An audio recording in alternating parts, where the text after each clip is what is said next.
नित्यानन्दं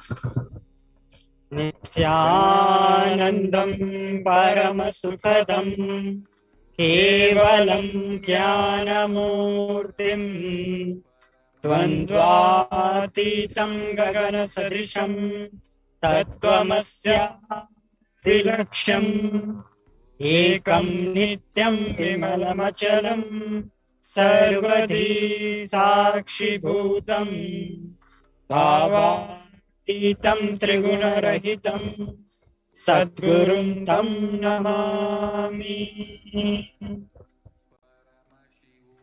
Nithyanandam, we welcome you all in today's Parashakti Akashic reading program. The past few days, we had been visiting the impact of COVID. In today's segment of Bhavasamadhi Darshan, the pre-segment of Bhavasamadhi Darshan, we will be focusing especially on countries, some of the countries other than India, such as Malaysia. How COVID will be impacting as per David's revelations. So let us now have a glance of what we'll be covering in this particular session. We'll go through a brief introduction of the program. Then we will have the demonstration of the extraordinary powers of the third eye. We will learn who is Devi Parashakti. We will understand the divinity of Devi Parashakti. Also, we will understand about what are Akashic readings.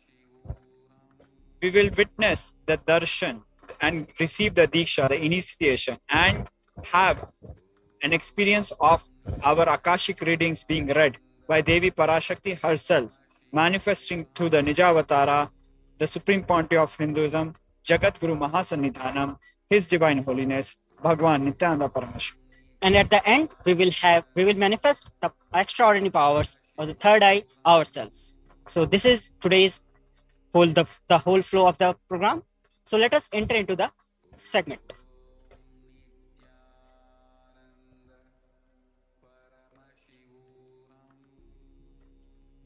Bhava Samadhi. So what do we mean by Samadhi? Samadhi means, it's made of two words, Sam and Adi, and Bhava. Bhava means an aspect or attitude, and Bhava Samadhi means being one with the source through this aspect. The aspect you choose through that Bhava, being one with the source, that is Bhava Samadhi. Knowing this aspect is the ultimate, is in oneness, is what is called as Bhava Samadhi. So for our viewers who might not be aware of the concept of Samadhi, the Samadhi is a yogic process which brings us to an altered state of consciousness, an elevated state of consciousness referred to as Turiya, or the Turiya Tita, even a higher state. These states are normally accessible to only to an accomplished set of people. Like when you must have heard, when athletes, when they are at the peak of their sport, they experience something what they call as the zone, which is a peak of concentration. Yes. This mode of superconscious state of our awareness is made accessible to each and every one of us, not just to an accomplished group. How it is made possible is through a mere glance, a mere darshan of an incarnation. When we have a witness to the incarnation, the neurological activity, the neuron activity of the avatar reflects in us, mirrors in us through the mirror neurons, and it transmits the same experience in our neurochemistry, in our brain. Also, we will discuss about what is the science of Bhava Samadhi Darshan. First of all, we all need to understand that the cosmic beings are real. When our scriptures mention that the Paramashiva exists, Devi exists, Ganesha exists, they really mean it. They are not some fictitious characters or some stories out of someone's imagination. They are true living beings. They manifest through the Nijavataras, that are the incarnations, and also through the Archa-avataras, the deities in the temples. So all these cosmic beings are real, and they are from the Kailasa, the enlightened time-space zone, and they manifest through the Nijavataras and the Archa-avataras. So today we will be having the darshan of the Nijavatara, Bhagavan Sri Nithyananda Paramashivam, manifesting the Bhava Samadhi of Devi Parashakti. Bhava Samadhi awakens our Kundalini Shakti, which is the latent potential energy in every human being, in fact, in every being. Awakening the Kundalini Shakti results in extraordinary abilities, expressing through us, such as third eye awakening, power manifestation, ability to, to see remotely, remote vision, ability to scan someone's body, levitation, teleportation, materialization. In fact, Kundalini Shakti is the very basis of life energy in each and every being. So if you have seen some of the serials or films in which they make about the Hindu gods, you will see the Rishi Munis, they will just raise their hand and they will produce something out of the thin air. So that power comes from the power of the Kundalini Shakti. And also, it's not limited to only the people who have the extraordinary abilities. Even with certain initiation through the avatara, through the Guru, like Swamiji, Supreme Pontiff of Hinduism, Jagadguru Mahasinidhan, His Divine Holiness, Bhagavan Sri Nithyananda Paramashivam. Just by a simple initiation by the Supreme Pontiff of Hinduism, you can manifest these powers automatically without much effort from your side. There have been studies conducted on various participants of the inner awakening, and it has been established scientifically that the Kundalini awakening results in a threefold increase in the mitochondria cellular energy. It also reduces the aging process, and it makes your whole body immune to many diseases because of the influx of energy. The whole body, the whole coherence increases in your body, in your system, and the body starts performing at its peak possibility. Because of it performing at its peak possibility, the aging process slows down. Also, you experience the superconscious breakthrough. I'm sure many of our viewers, and almost surely all of our viewers, are somewhat enchanted when they see the beautiful expression of divinity in Swamiji's face. Please know one thing, like it has been scientifically proven that even the muscles which are required to express a smile on a face are almost 10 times more than what are required to have a frowning face. So you really need to have more energy in your being to even have a smile. It is the joy, the energy which Swamiji radiates 24 hours, for which Swamiji is beautifully, we know Swamiji as Nithyananda, eternal bliss. That is possible because of the divine energy that whole being, the Nijavatara, the Supreme Pontiff of Hinduism, is radiating. That's great. And now, let us move to the benefits of Bhava Samadhi Darshan. Having darshan, or even a glimpse of the Nijavatara, the Supreme Pontiff of Hinduism, the Achavataras, brings lasting transformation in us, cleansing lifetimes of karmas. And raising you to the next level of superconscious breakthrough, like hitting the reset button of your being, like you feel rejuvenated. All the things that you do not want and gets accumulated, when you have the darshan, it gets set away. You get rid of anything that you do not want in your life, and you manifest what you want to manifest in your life through having the darshan of the Supreme Pontiff of Hinduism, manifesting the Bhava Samadhi Darshan of Devi Parashakti. During the Bhava Samadhi Darshan, our neurons mirror that of the avatar. Mirror neurons activate and process all the observed moments or information of the avatar just by seeing. That is, our entire body silently and without movement recreates what is happening distances far away, experiencing superconscious energy radiated by the avatar. That means that the neuron mirror is available in all the brains. All human beings have this ability. Once you have seen Swamiji manifesting the Bhava Samadhi of the Parashakti, your own brain starts to go through the same chemical process which is happening in the Avatara, and you start feeling the same bliss, same level of joy and eternal bliss, and you go through the same experience what is happening in the Avatara himself. Just try it. If you just remember one of the sweet moments with Swamiji, if you have personally interacted with him, or just remember one of those moments during any darshan or any satsang, where you connected with Swamiji, just remember his face. It will bring a smile. It will bring joy to your face. That is what is Smaranat Mukti. Liberation by remembrance. Also, the Akashic readings are not predictions. So please do not think that what Devi is telling is a prediction. It is reading from cosmic archives. Because there is no such thing as past, present, and future in the cosmic level. Beyond space, creation and destructions happens simultaneously and spontaneously. In dimension of this time starts the past, present, and future. But in Akashic records, there is no past, present, and future. That is why what you call as happening, and yet to happen are clearly already recorded. And this is why the Supreme Pontiff of Hinduism is able to access these records because they are archives, they are already recorded. But here is a catch. The Guru has the veto power. He can rewrite the past, present, and future. We might wonder, okay, future can be written, but how can past be rewritten? You heard it right, even the past can be rewritten. And it is said, what Brahma writes with his hand, Guru can change it but just by the toe of his feet.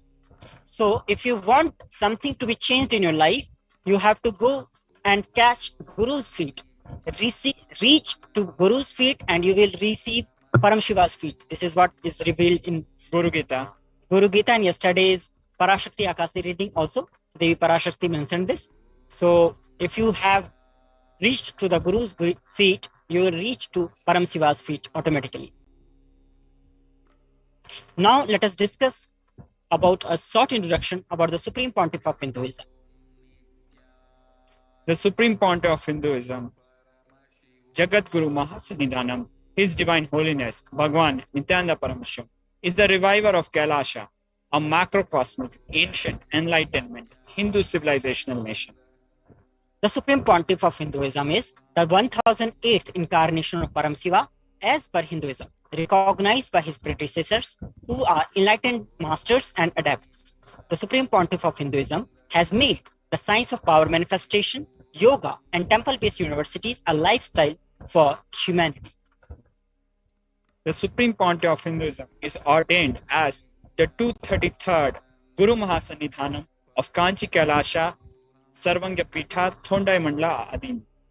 The Supreme Pontiff of Hinduism is the incumbent emperor of the Suryavansa Surangi Samrajya. The Supreme Pontiff of Hinduism is the present 293rd Jagat Guru Mahasannidhanam of Kailasanotha Shamla Pitha Sarvanga Pitha. Also, Swamiji is the Mahamandaleshwar of Mahanirvani Akhada, the largest monastic order of Hinduism. The Supreme Pontiff of Hinduism is the 1008th Acharya Mahamandaleshwar, the head of all spiritual leaders of Atal Akhada, an ancient apex body of Hinduism. And he is also the 23rd Guru Mahasannidhanam of Dharmukti Swargapuram Adinam. Swamiji was elected as the Supreme Pontiff of Hinduism by a congregation of over 1,000 Hindu spiritual leaders. Swamiji, the Supreme Pontiff of Hinduism, is revered as the teacher of Hinduism, most prolific, most viewed, read, and watched. Swamiji has authored 300 books and 10,000 articles in 3 languages, English, Tamil, and Sanskrit, which have been translated into 50 languages with over 1,000 titles. And all these books, over 20 million copies of the books and articles have been sold, read, and downloaded. The Supreme Pontiff of Hinduism has given more than 10,000 hours of discourses and enriched over 1 billion lives digitally. Swamiji is respected as a commentator of all sacred scriptures such as Upanishads, Bhagavad Gita, Shiva Sutras, Brahma Sutras, Yoga Sutras, Ashtavakra Gita, Jaina Sutras, etc. Also, the Supreme Pontiff of Hinduism is honored as a leader of Hinduism, the most awarded internationally recognized Hindu leader, where this awarded means there are at least 3 Guinness World Records in the name of Swamiji. One in Kundalini Rajju Yoga, one in Shivastamba, one in the world's largest formation of Om. Swamiji has multiple honorary doctorate degrees to his name. Also, the world's largest congregation of blindfold reading, demonstration of the blindfold reading, the Limca Book of Records. It was also given in Adi Kailasa. Swamiji has been recognized all over the world, in USA, in Canada, in UK, in various parts of the world, and honored by dignitaries around the world.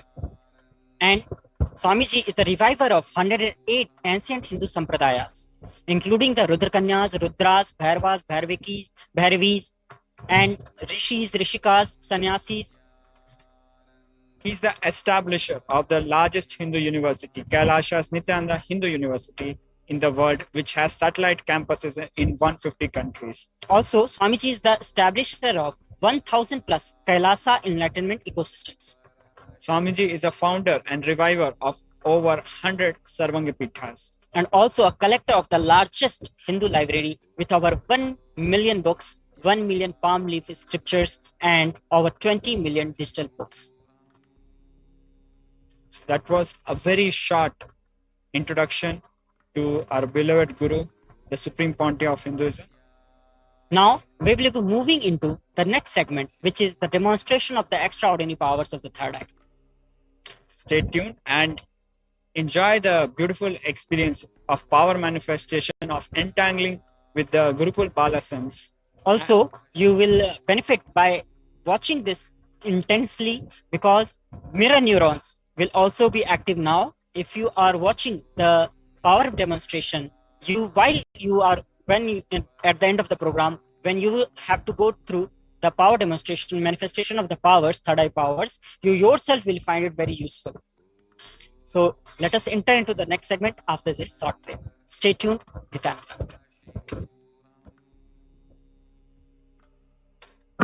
There are some great spiritual sciences unique to Hinduism. Subtle, otherworldly, but definitive sign. Manifesting the cosmic beings in Archavatara, deities in Nijavatara, living incarnation is possible.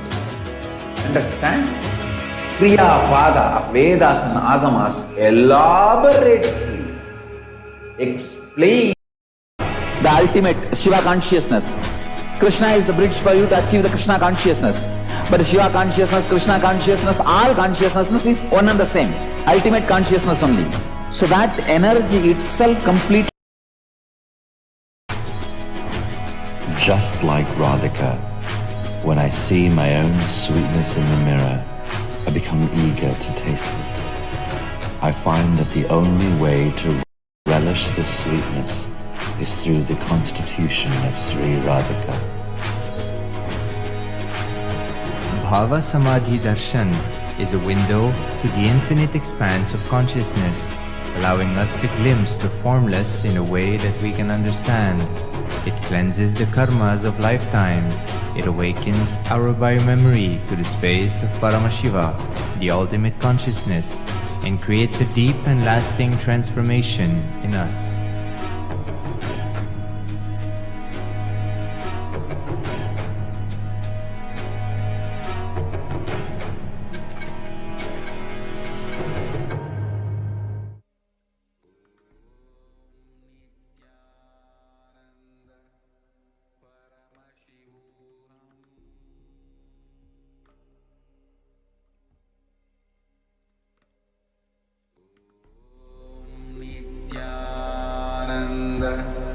Paramashivoham.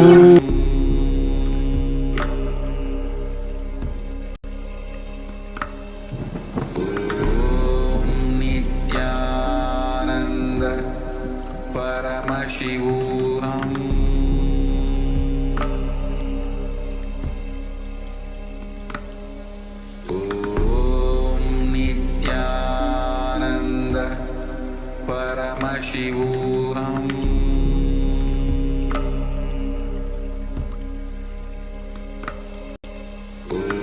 Om Nithyananda Paramashivoham.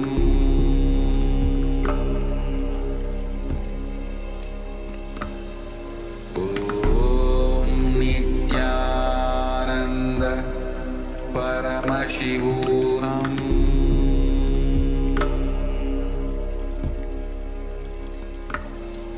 Om Nithyananda Paramashivoham. There are some great spiritual sciences unique to Hinduism. Subtle, otherworldly, but definitive sign. Manifest the cosmic beings in Archavatara, deities, in Nijavatara, living incarnations is possible. Understand? Kriya Pada of Vedas and Agamas elaborately explain the whole science of making the cosmic beings manifest in Archavatara, deities, and Nijavatara, living incarnations, both. During the Bhava Samadhi Darshan, literally those cosmic beings manifest through this body. Just like how they manifest in Archavatara, deity, they manifest in Nijavatara, Pratyakshavatara, and give you all the boons you ask, bless you. You see, each God is an independent intelligence to lead you to enlightenment. Each God is a bridge for you to achieve the Shivatva, the ultimate Shiva consciousness. Krishna is the bridge for you to achieve the Krishna consciousness.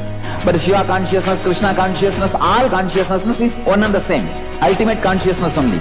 So that energy itself completely expresses. Just like Radhika, when I see my own sweetness in the mirror, I become eager to taste it. I find that the only way to relish this sweetness is through the constitution of Sri Radhika.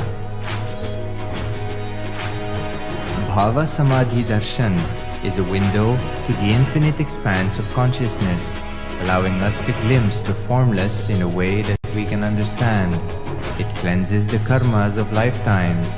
It awakens our biomemory to the space of Paramashiva, the ultimate consciousness, and creates a deep and lasting transformation in us.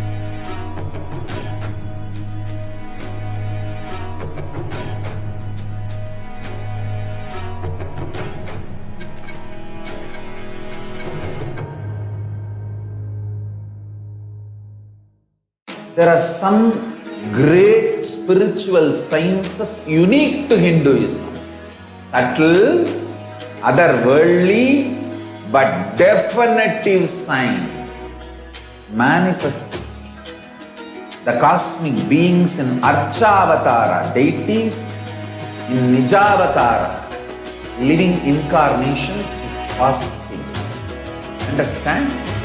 Kriya Pada of Vedas and Agamas elaborately explain the whole science of making the cosmic beings manifest in Archavatara, deities, and Nijavatara, living incarnations, both. During the Bhava Samadhi Darshan, literally those cosmic beings manifest through this body. Just like how they manifest in Archavatara, deity, they manifest in Nijavatara, Pratyakshavatara, and give you all the boons you ask, bless you. You see, each God is an independent intelligence to lead you to enlightenment. Each God is a bridge for you to achieve the Shivatva, the ultimate Shiva consciousness. Krishna is the bridge for you to achieve the Krishna consciousness. But Shiva consciousness, Krishna consciousness, all consciousness is one and the same. Ultimate consciousness only. So that energy itself completely expresses. Just like Radhika, when I see my own sweetness in the mirror, I become eager to taste it. I find that the only way to relish this sweetness is through the constitution of Sri Radhika. Bhava Samadhi Darshan is a window to the infinite expanse of consciousness, allowing us to glimpse the formless in a way that we can understand. It cleanses the karmas of lifetimes. It awakens our biomemory to the space of Paramashiva, the ultimate consciousness, and creates a deep and lasting transformation in us.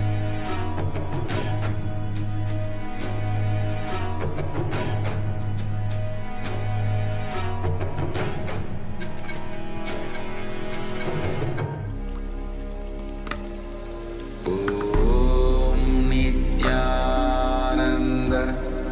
Paramashivoham.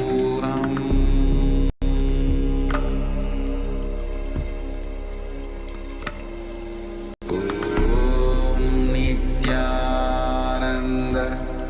Paramashivoham.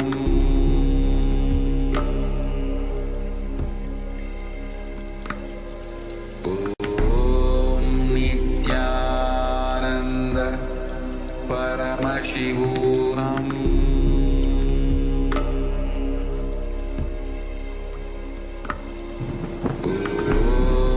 Nithyananda Paramashivoham. Nithyananda Paramashivoham.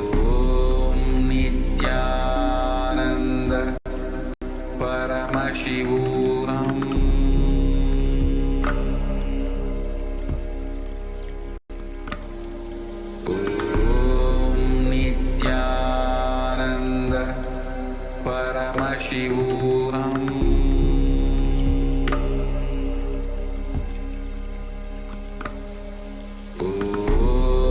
Nithyananda Paramashivoham.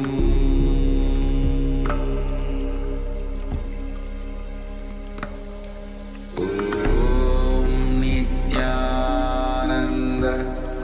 Paramashivoham.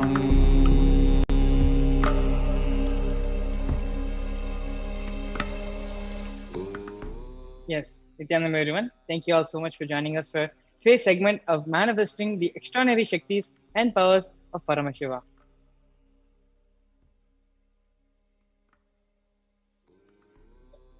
The Balsans, the Nithyananda Yogis, the initiated disciples of the Supreme Pontiff of Hinduism, will now be demonstrating the powers of third eye and sharing with all of us the experiences as well as the results of the extraordinary manifestation of the divine powers awakening us through the Diksha, which is the initiation.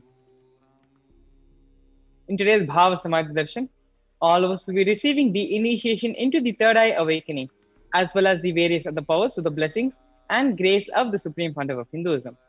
We'll be manifesting the following powers of third eye, seeing with the eyes blindfolded, as well as the power of scanning the different thought currents of a person. The third eye is the cosmic browsing center, which is located between the brows, which upon initiation, one can effortlessly express these powers and see through the third eye just as he would see with the normal two eyes. Let us understand a little bit more deeper into what are Shaktis. Manifesting powers, or Shaktis, are described in the Vedas and in the Agamas as a system, a methodology, and a science for human beings to explore the various possibilities and powers, as well as having access to the various states of consciousness within inside oneself. Shaktis manifest from the fundamental cognition that we are divine. We just need to manifest it, and not we are human, we need to reach the divine. This is a fundamental difference, fundamental cognition shift between Hinduism and others. Here the foundation is that we are already Paramashiva. We just have to manifest it.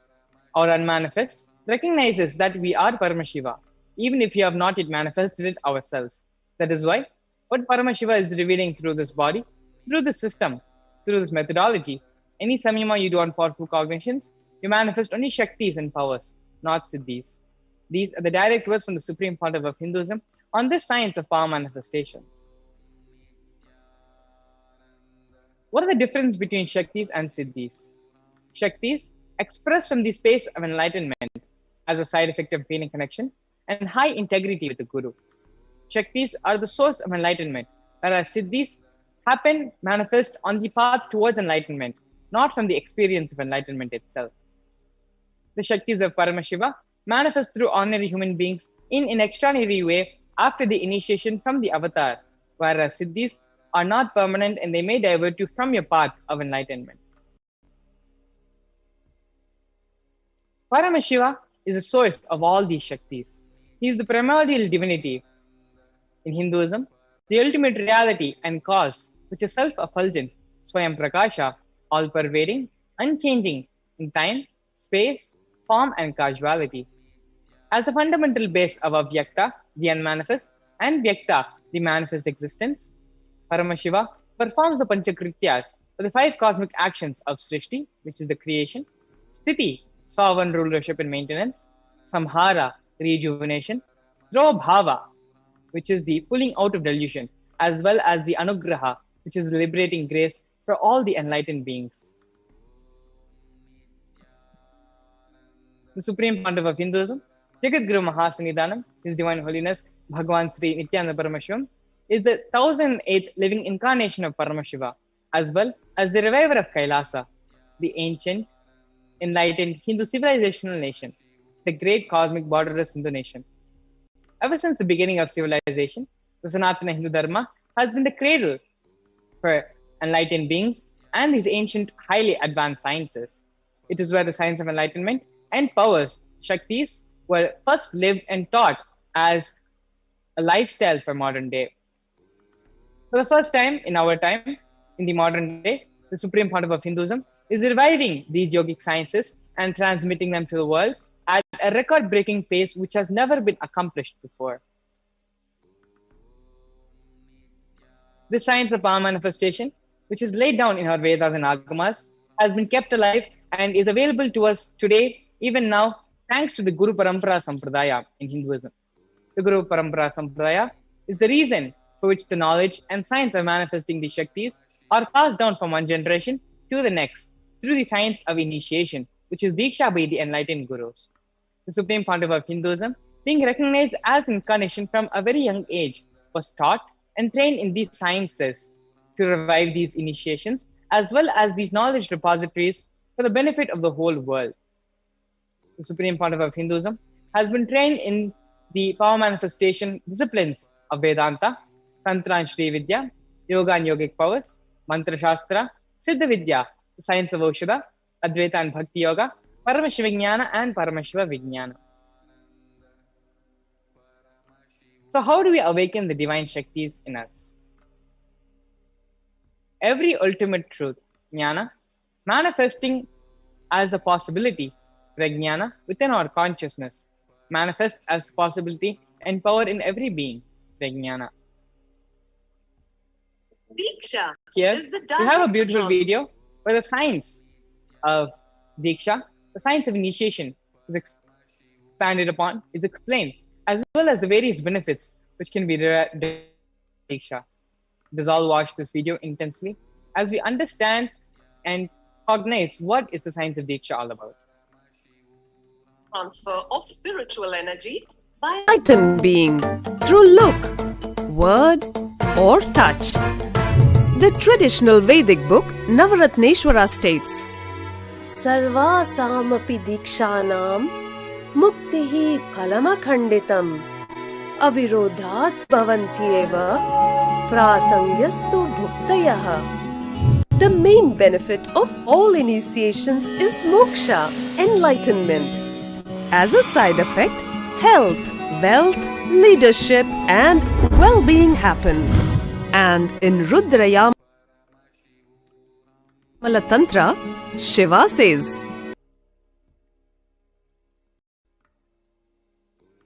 Devi Diksha Vihinasya na siddhihi na cha sadgati.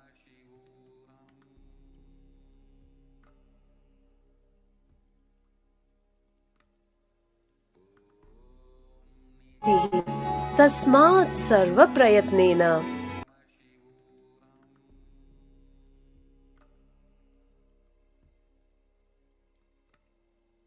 Guruna Dikshito Bhavet. The one who is not initiated does not attain liberation nor a better future. So by all efforts,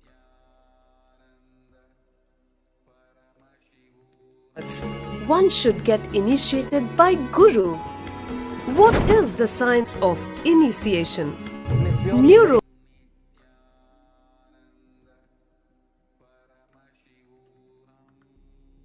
has proved that the process of initiation floods the brain with energy. This is the superconscious energy of Kundalini, our own highest inner potential energy. As the Kundalini flows from the thalamus to the cortex, it sets up a powerful energy loop within the brain, which awakens the latent non-mechanical parts which we have never used before. With increasing levels of coherence, the whole brain comes alive, turning into a superconductor of conscious energies that heal, empower, transform our lives, bliss and fulfillment. Initiation creates high awareness, visualization, creativity. It also slows the aging process and improves the immune system. Kundalini awakening, healing experience, levitation, teleportation, materialization. Experience the power of initiation through a range of exclusive programs conducted at the ashram. Nithyananda Dhyanapitham, Nithyananda Nagar, Biddi, Bengaluru. Contact 97422 03311 874 90091. Visit www.nithyananda.org.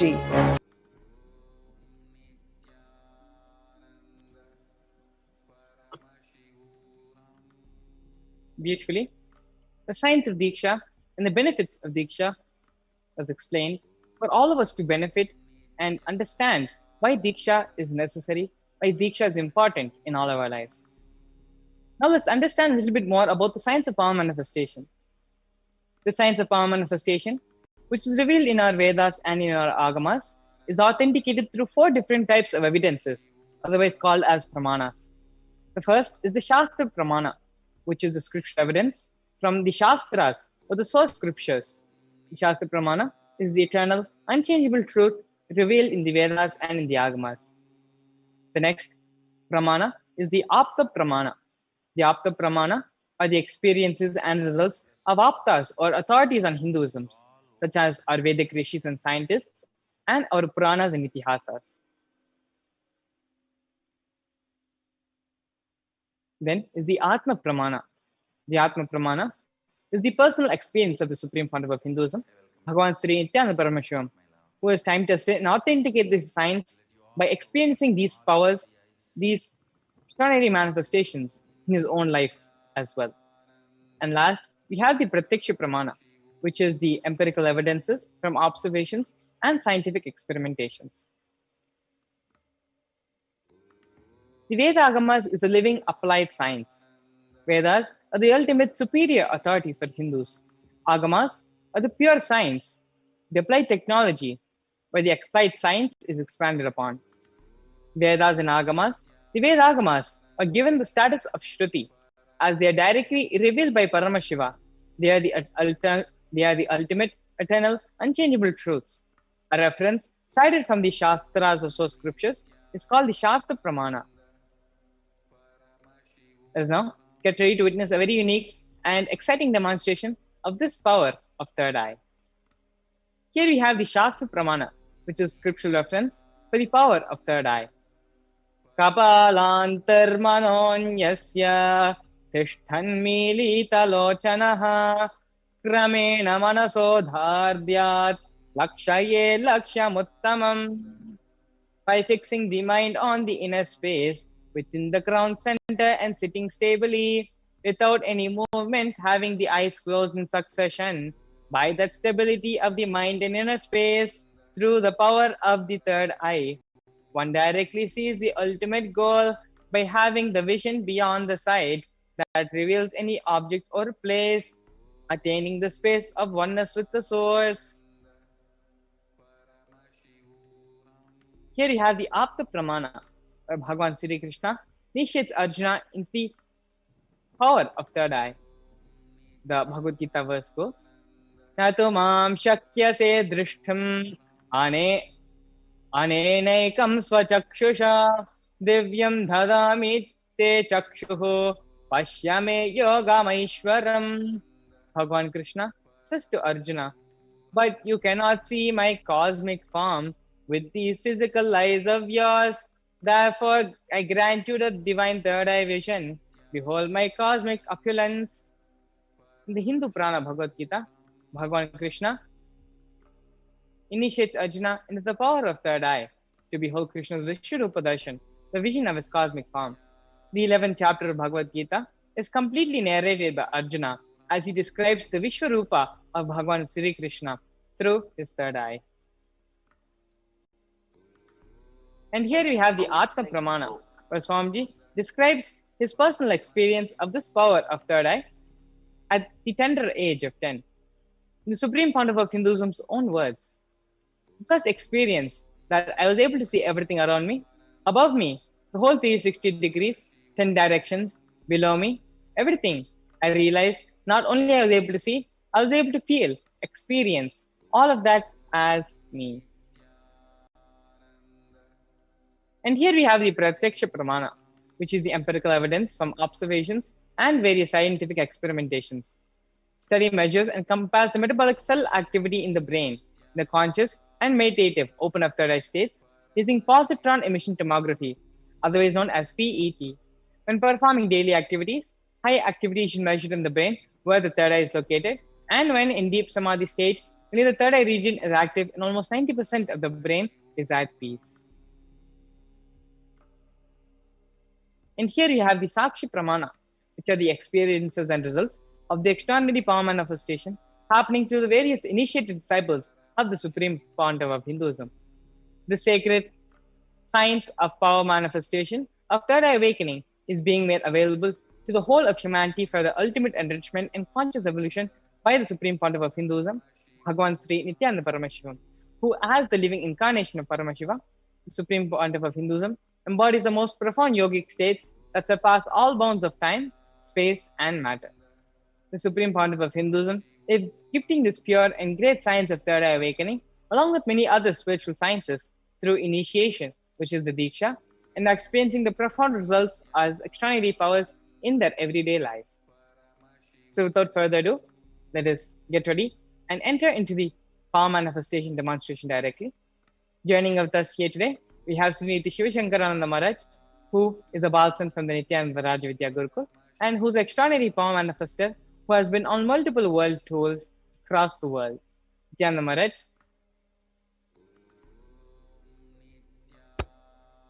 Nithyananda. My name is Shri Shivashankarananda. I am a Balasant of Nithyananda Gurukul, and I've been in the Gurukul for the past 8 years. Thank you, Maharaj, for today joining and having us the first segment of today's power manifestation session, manifesting the Shaktis of Paramashiva. And in today's demonstration, we're going to be looking into the manifestation of the power of third eye, which is reading with your eyes completely blindfolded. So before entering into this power manifestation, just want to introduce how the third eye is awakened and how it has brought Swamiji, the Supreme Founder of Hinduism, brought this into existence. As in the previous segment and in the previous slides of this introduction towards Devi Parashakti's Akashic reading, Maharaj has been introducing all of us about the different pramanas, evidence which are based on the Vedas and Agamas, which are the source book of Hinduism. Paramashiva, who is the source of all Shaktis, who has brought everything into existence. Due to course of time, everything has been lost. Swamiji is the incarnation of Paramashiva, reviving everything. Reviving the Sanatana Hindu Dharma, the Hinduism itself, to its original status through this power manifestation science. So before entering, as you can see, this is the mindfold which I'm going to wear. This mindfold is completely tested by the ophthalmologist, and it is proven that there's no visibility of any light or any kind of vision which will be able to be seen through this mindfold. The blindfold which I'm having in my hands is made in the front, which is made out of thick acrylic sheet, which is in black in color. The behind is the foam, it's made of a sponge. So when you wear it, you feel the comfortability of it. You won't feel the itchiness or uncomfortability. And towards the side is the adjustable strap, where you can adjust it accordingly and tighten it up or loosen it. The blindfold. So this blindfold, I'm going to wear it and blindfold myself and connect with Swamiji and start manifesting today's power. So what's going to happen today, as we have been demonstrating this power manifestation to everybody, like how this manifestation is going to happen, and like how we have our both eyes doing many stuff from the morning till night, many activities. That's the same way we'll be doing with our eyes completely blindfolded. So today, in front of me, there's a book called Manifesting Shaktis of Swamiji, where Swamiji himself released a book called Manifesting Shaktis. This book is all about the powers of Paramashiva, which we are demonstrating, and which Swamiji has been reviving for the past 26 years and now reviving the Kailasa. In this book, there are many different powers, about 463 plus powers of Paramashiva, which are revealed in the Agamas, starting with the power of third eye, the blindfolded reading, body scanning, ability to scan one's body, remote vision, distantly ability to see and scan and heal a person's house and describe a person's house in detail, mind reading, ability to scan a people's mind, tell a people's thought current, change the doubt, heal the mind, consciousness over matter, from your own consciousness, commanding a matter in front of you and moving it without your touching. Like this, many other powers, basic 7 powers of third eye, and moves on with materialization, teleportation, levitation, and much more.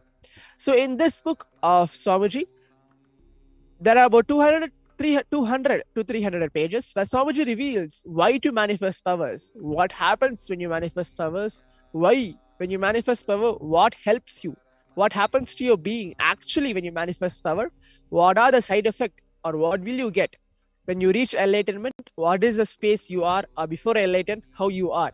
Many side effects, and Swamiji very beautifully tells by you having a vegetarian body, how it helps you, by you having a non-vegetarian lifestyle, how it doesn't helps you. So in this whole book of manifesting shaktis, basically how to manifest powers and how to bring powers in your life day to day by 24/7 in every activity you do. So now, as we are being watched from the YouTube live, Facebook live, Kailasa's TV, and the two-way video conferencing on Zoom and many other social media platforms, you can tell a number, tell a page number. As I mentioned earlier, there are about 300 pages in this book.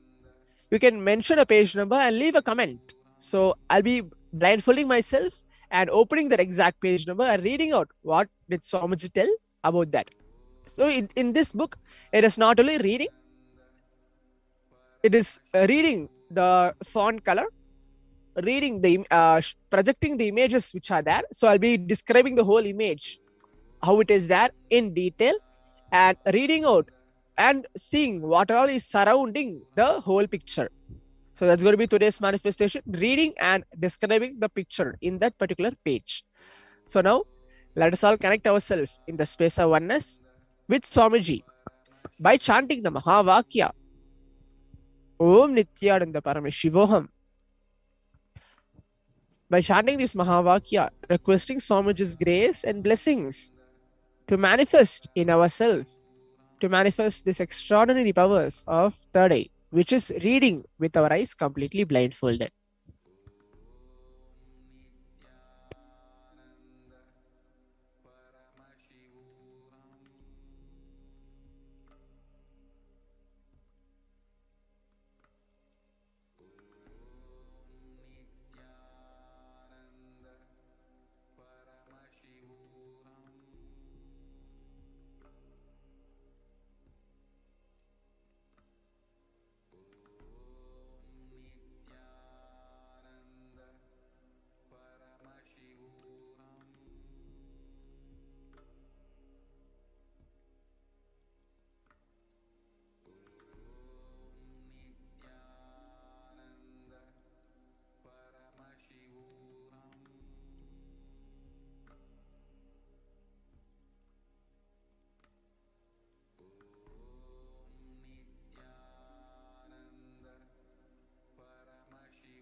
Yes, sorry for the So now, technical. let us correct ourselves by chanting the Mahavakya, Om Nithyananda Paramashivoham, and start this power manifestation demonstration. Om Nithyananda Paramashivoham. Om Nithyananda Paramashivoham. Om Nithyananda Paramashivoham. Om Nithyananda Paramashivoham. Yes, and as Shivshankar Maharaj is connecting with Swamiji in preparing himself for this third eye demonstration, So we have those of you the who are comment from watching the us YouTube on segment is YouTube, we are having the page number, which is the page 50.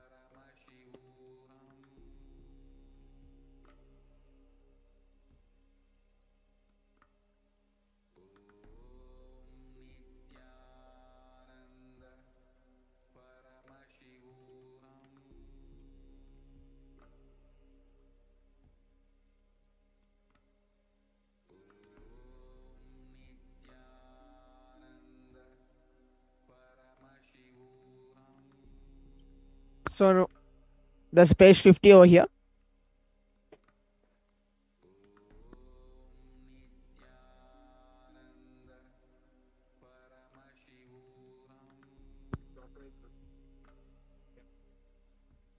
So now I'll be reading the heading of the page. Shastra Pramana, the scriptural evidence of the third eye. In the rare Agama, Sri Netra Tantra, Bhagavatam, Sadashiva reveals the ultimate sacred secrets of third eye to Devi Parvati.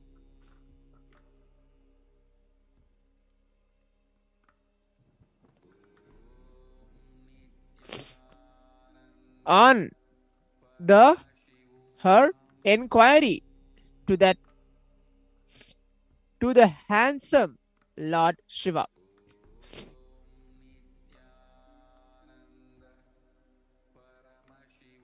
The Tika or commentary on this Agama has been done by Sri Shemaraja, the enlightened disciple of Sri Abhinavagupta, the great Adishaiva master. Following are the direct Shastra Pramana, the scriptural evidence on the secrets of third eye, Trinetra from the Sri Netra Tantram, first Adhikara. Seated on Kailasa peak is the Lord of Devatas, Maheshwara, Hara, the altar of dalliance with his ganas and his consort, Devi Parvati. Having seen the Lord with desire to enrich the living beings, Devi grasped his feet and inquired to Parameshwara in a very devoted way.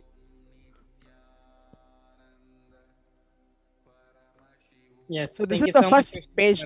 Page number has been mentioned by a devotee. The page 50. Yes, thank you so much, Shivshankar Maharaj. We actually have another devotee messaging in the YouTube comment section to read out from page number 51. So maybe if you can go over to the next page and So there's start reading another out. participant who is telling from the YouTube live chat, the page number 51, Lakshmi.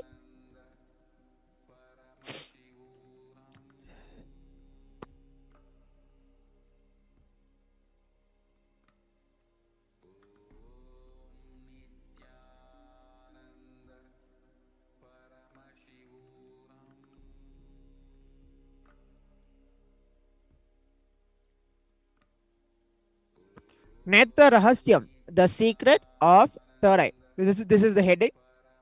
Sri Bhagavan. Watch it. There's a verse from Paramashiva himself. Adhika utuhala vishta prachashta chunu priye yanne netrantare vahnir yadva nanutamuttamam. The verse 21. Tatsarvam kadayishyami Yoga Yukta Shunu Priye Yat Swarupam Nijam Shuddham Vyapakam Sarvato Mukam Sarvabhutantaratmastam Sarvapranishtu Jivanam Yoga Gamyam Durasudam Dushprapam Kritanam Bibihi. The verse 23. Sri Bhagavan said, "You ask these questions with great eagerness and intense yearning. Listen, dear, I will speak all about that. Fire, Vahni, and the incomparable ultimate nectar, Amrita, which is within my eye, in between the eyes, Netra Tantra." Yes. Thank you so much, Yoshankar Maharaj, for reading out not only from page 50 but page So that's 51 the as well. verse from the Agamas about this power manifestation of the day and the meaning which has been revealed by Paramashiva in this page number 51. Yes, thank you so much, Yoshankar Maharaj. Actually, we have another YouTube comment. So the from- next YouTube comment from a devotee is Pahani. Number is 71, 78.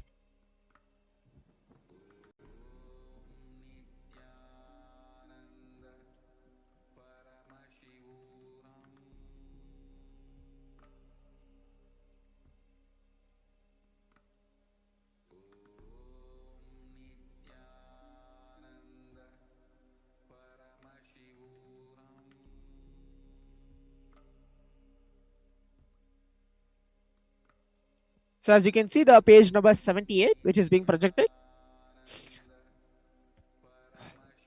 So there's a picture of Swamiji in this page where Swamiji is sitting in the Padmasana posture, sitting straight. He is wearing Rudraksha. The behind is the Arunachala mountain. He is wearing a orange cloth on his head and should be his enlightenment experience in the tender age of 10. That photo which is being there in the left.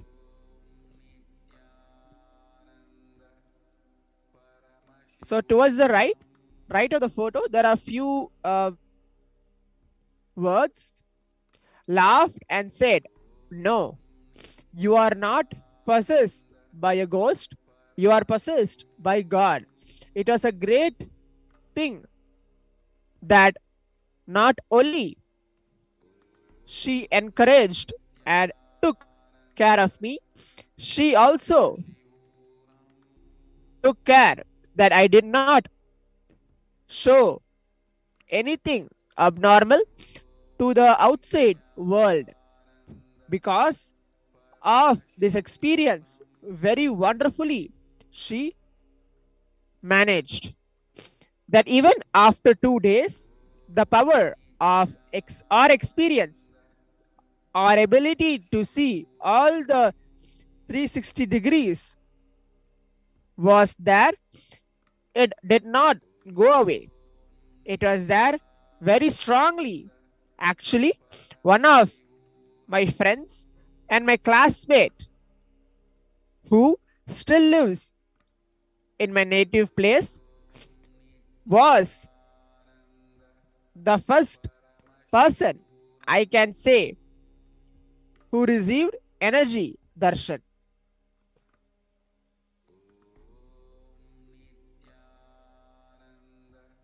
So as you can see, the 3 page number which are being mentioned from the YouTube live comment. So this is the power manifestation glimpse, a small glimpse of this power manifestation where reading with our eyes completely blindfolded. So actually, if you see, there is no stress, or is this no type of will I be able to read, or if there be something, some flaw or some error which is going to come. Nothing. When you believe Swamiji, when you feel you and the God, you and the divine are one and the same, you surrender everything to him and you let him flow through you. You manifest yourself as Paramashiva. So this is one of the glimpse of the power manifestation segment. Now I request the volunteer to come up and remove the blindfold.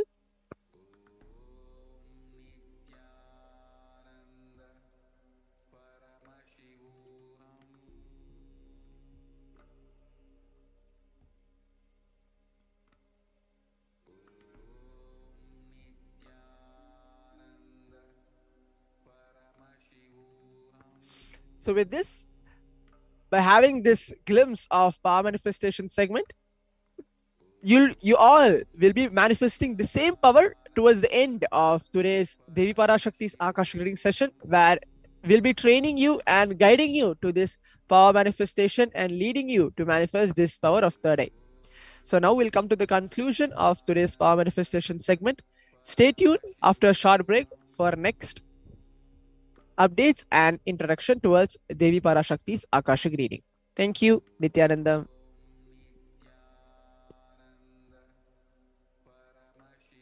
There are some great spiritual sciences unique to Hinduism. Subtle, otherworldly, but definitive sign. Manifesting the cosmic beings in Archavatara, deities, in Nijavatara, living incarnations is possible. Understand? Kriya Pada of Vedas and Agamas elaborately explain the whole science of making the cosmic beings manifest in Archavatara, deities, and Nijavatara, living incarnations, both. During the Bhava Samadhi Darshan, literally those cosmic beings manifest through his body.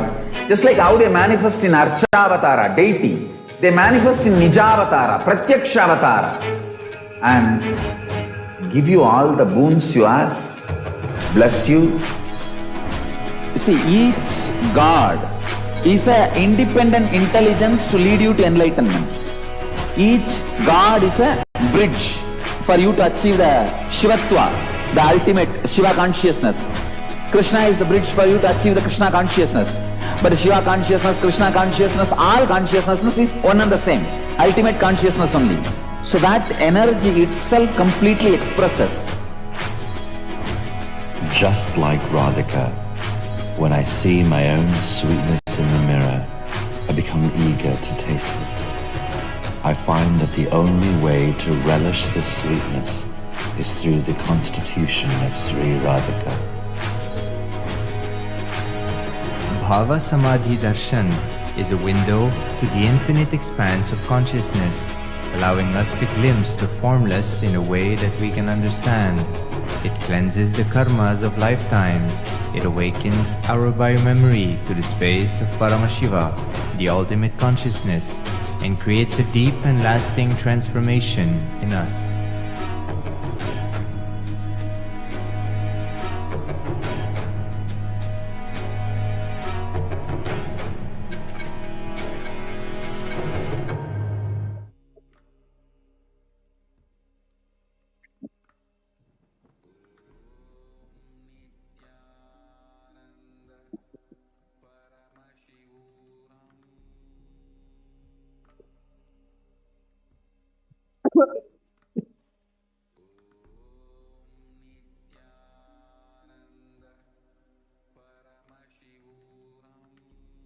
Yes, Nithyananda, welcome all of you back to today's program of the Devi Parashakti Bhava Samadhi Darshan.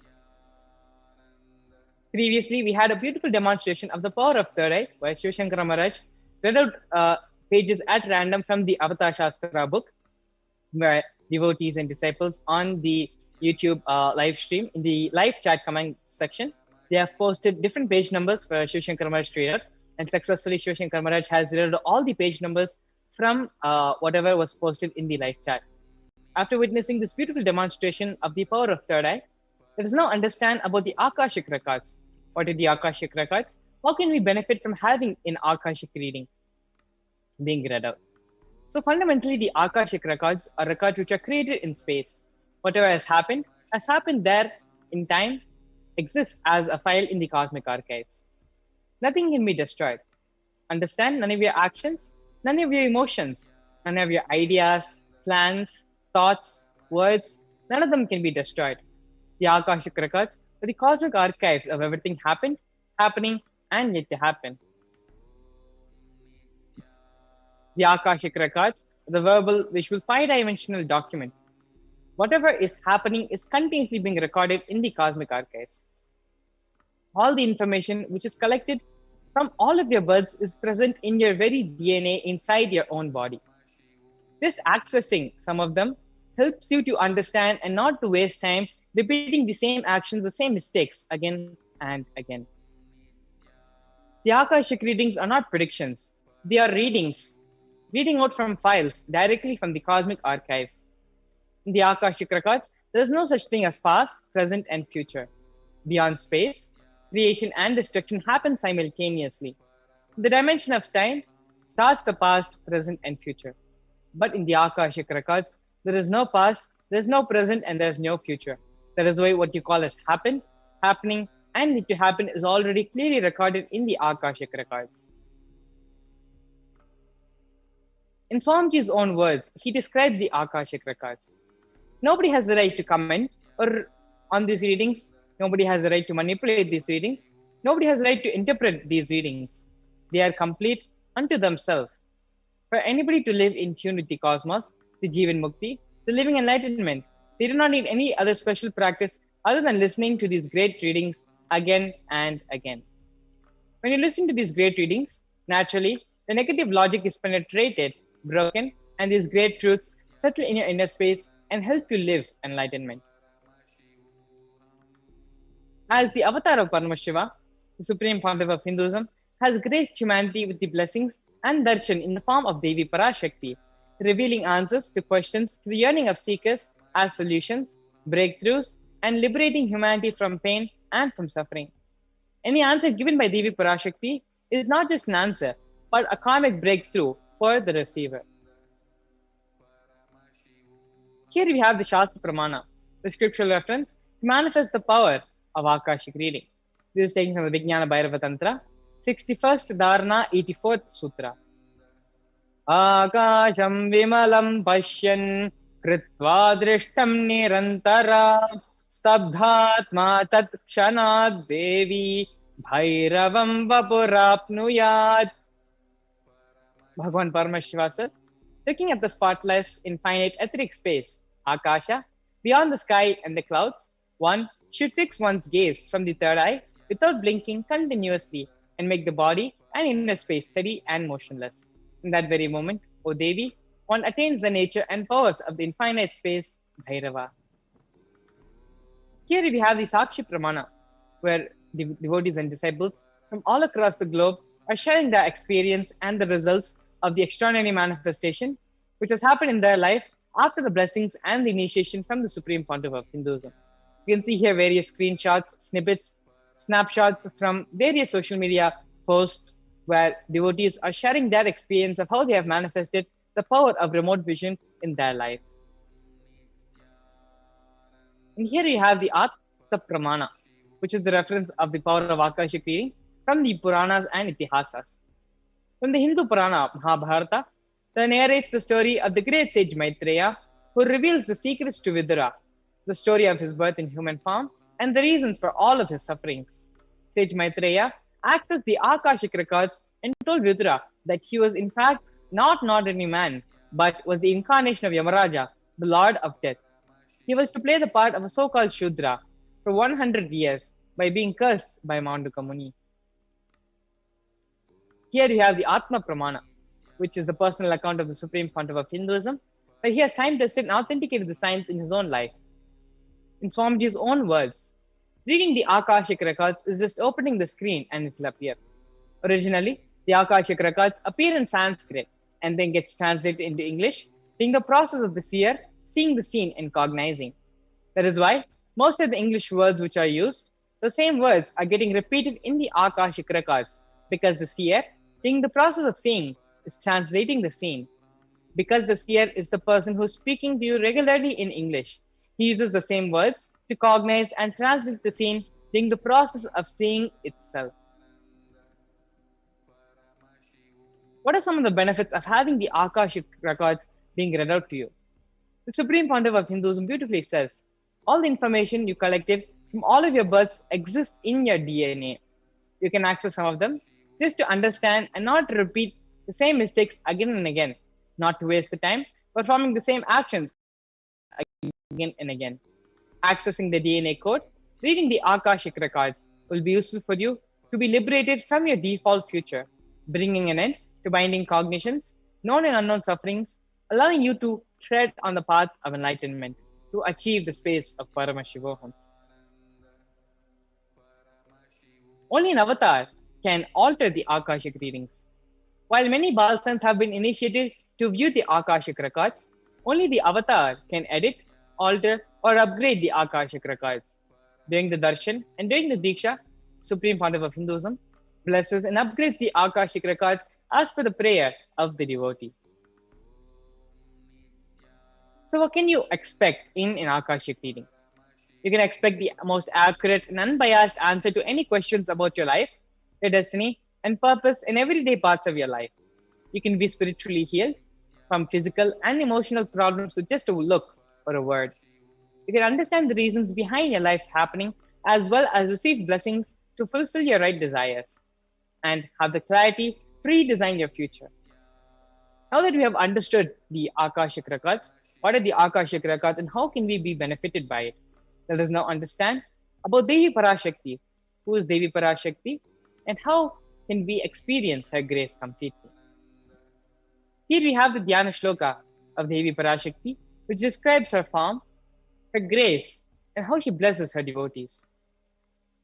The shloka goes, Shiva Shaktya Yukto Yadi Bhavati Shaktya Prabhavitum Na Che Devam Devo Nakashala Spanditumapi Atastwamaradhyam Harihara Virinjadi Bhirapi Pranantam Stotum Va Katamakrita Punya Prabhavati. Lord Shiva only becomes able to do creation in this world along with Shakti. Without her, even an inch he cannot move.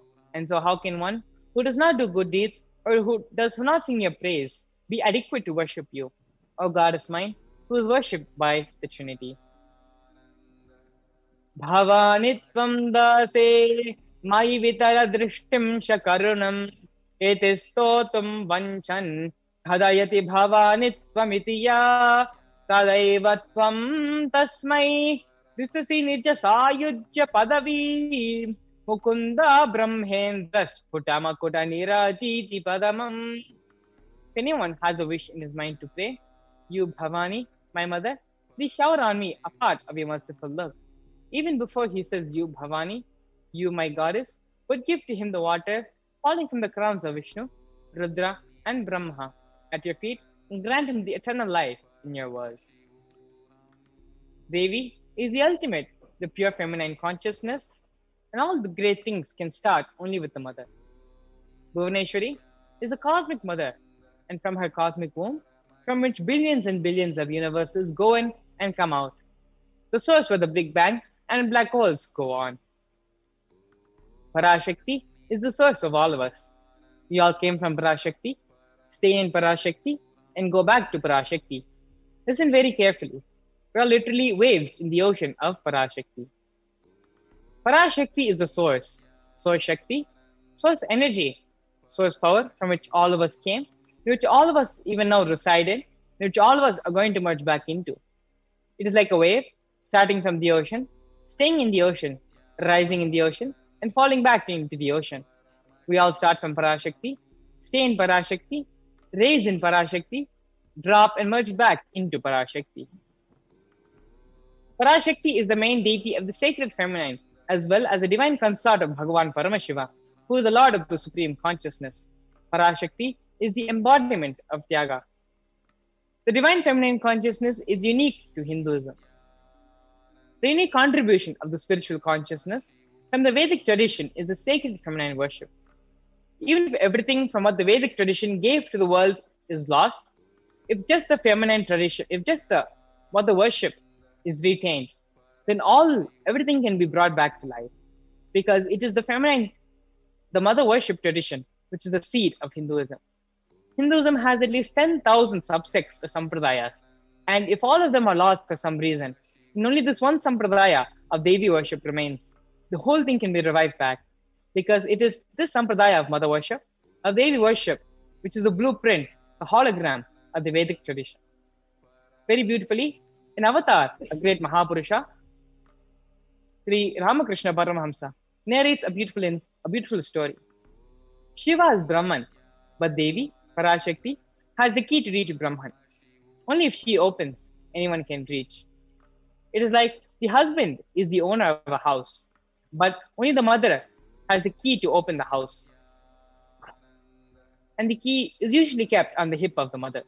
Either you have to fall at the feet and receive the key from the mother, otherwise, the small sons of the mother, only they can reach and receive the key, take the key from the mother. Nobody else can.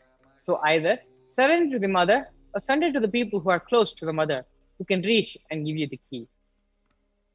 The divine cosmic beings are real, and they manifest from Kailasa, which is the enlightened time-space zone, through deities and through incarnations. In Madurai, Paramashiva, as Bhagavan Somasundareshwara, and Devi Parashakti as Devi Meenakshi, came down from Kailasa to establish the greatest enlightenment ecosystem. In Madurai, Bhagavan Somasundareshwara graced the people with various miracles, and he stays in a certain frequency where he can immediately assume the human body, relate with us, answer us, respond to us, and raise our consciousness. The whole Shiva Leelarnava in Madurai, beautifully Paramashiva reveals in every time when he assumes the form that he manifests certain powers and graces certain devotees to exemplify the expressions of certain sacred secrets that humanity can benefit from. Now, the Supreme Pontiff of Hinduism, being the 1008th living incarnation of Paramashiva, is performing the Shiva Leelarnava not just in Madurai, but across the entire globe, being available to the entire humanity, where thousands and thousands of devotees and disciples have already experienced Swamiji's presence, Swamiji's consciousness in their lives. As a part of today's segment, we'll be getting into sharings where devotees will be sharing how Swamiji has manifested in their lives and how they have experienced and have seen the miracles of Swamiji firsthand. Stay tuned as we get ready to the further and further segments of today's program of the Devi Parashakti Bhavasmaya Darshan. Thank you, Nithyanandam. There are some great spiritual sciences unique to Hinduism. Subtle, otherworldly, but definitive sign. Manifesting the cosmic beings in Archavatara, deities, in Nijavatara, living incarnations is possible. Understand? Kriya Pada of Vedas and Agamas elaborately explain the whole science of making the cosmic beings manifest in Archavatara, deities, and Nijavatara, living incarnations, both. During the Bhava Samadhi Darshan, literally those cosmic beings manifest through this body. Just like how they manifest in Archavatara, deity, they manifest in Nijavatara, Pratyakshavatara, and give you all the boons you ask, bless you. You see, each God is an independent intelligence to lead you to enlightenment. Each God is a bridge for you to achieve the Shivatva, the ultimate Shiva consciousness. Krishna is the bridge for you to achieve the Krishna consciousness. But the Shiva consciousness, Krishna consciousness, all consciousness is one and the same. Ultimate consciousness only. So that energy itself completely expresses. Just like Radhika, when I see my own sweetness in the mirror, I become eager to taste it. I find that the only way to relish this sweetness is through the constitution of Sri Radhika. Bhava Samadhi Darshan is a window to the infinite expanse of consciousness, allowing us to glimpse the formless in a way that we can understand. It cleanses the karmas of lifetimes. It awakens our biomemory to the space of Paramashiva, the ultimate consciousness, and creates a deep and lasting transformation in us.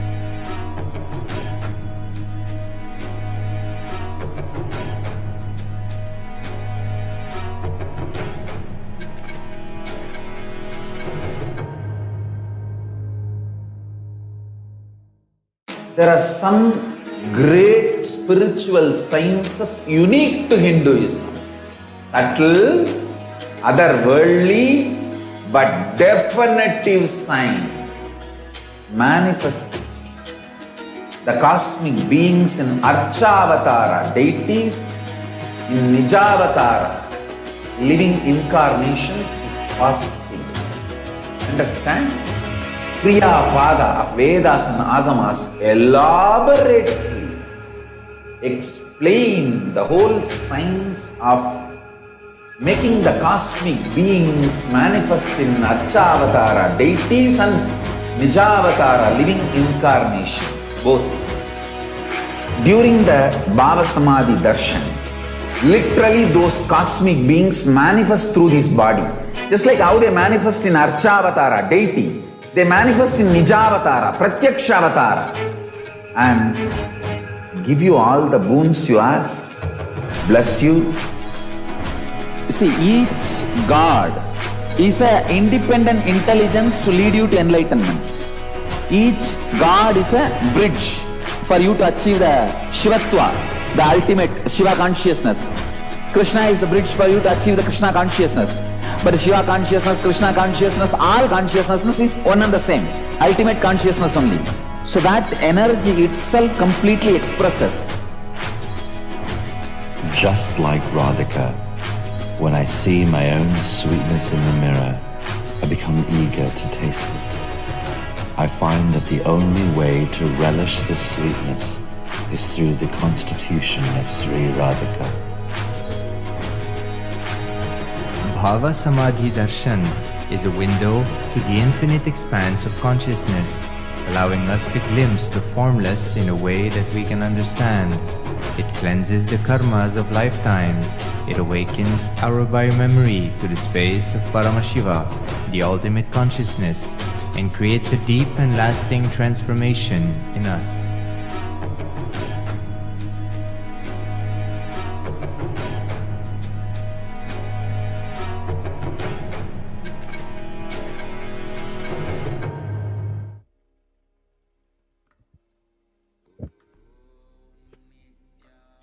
Nithyanandam, welcome to this segment of Akashic readings from Devik Parashakti. Here we will be revealing some of the extraordinary Akashic readings which will help us in these difficult times of crisis, especially during the COVID.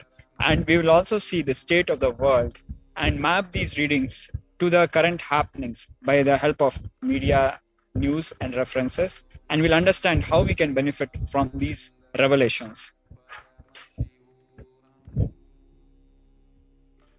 So, first of all, let us listen to one of the revelations by Devi Parashakti, in which she has given a very powerful revelations from the country of Malaysia.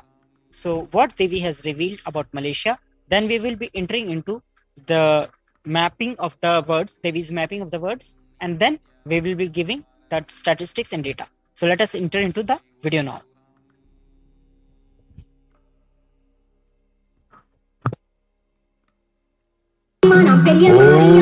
ஓம் ஷாலினி அசோகன் தப்பித்து ஓடு ஆதி கையிலைக்கு நீ முடிவெடுத்தால் அதை செய்திடும் நேர்மையும் சக்தியும் உனக்குண்டு தப்பியோடு தப்பித்துக் கொள்வாய் நன்றாய் கேட்டுக்கொள் சொல்வதை மகளே வரப்போகும் பெரும் ஊழிப் பிரளயத்திலிருந்து மலேசிய நாட்டை காத்திட இருமுறை நான் கட்டிய கப்பலையும் கொள்ளைக்காரர்கள் கொண்டு போன போது மலேசிய பக்தர்கள் சும்மா இருந்தீர்கள். நான் கட்டிய கப்பல் எனக்கல்ல உங்களை காக்க என்பதை புரியாது திருடர்கள் இருமுறை அதை கொள்ளை கொண்டு போன போதும் அது என் சொத்து என்று நினைந்து உங்கள் சொத்து என்று மதிக்காமல் சும்மா இருந்ததனால் இப்பொழுது வரும் துக்கத்தை தனியாய் வருத்தத்தோடு அனுபவிக்கின்றீர்கள். நன்றாய் கேட்டுக்கொள்ளுங்கள்.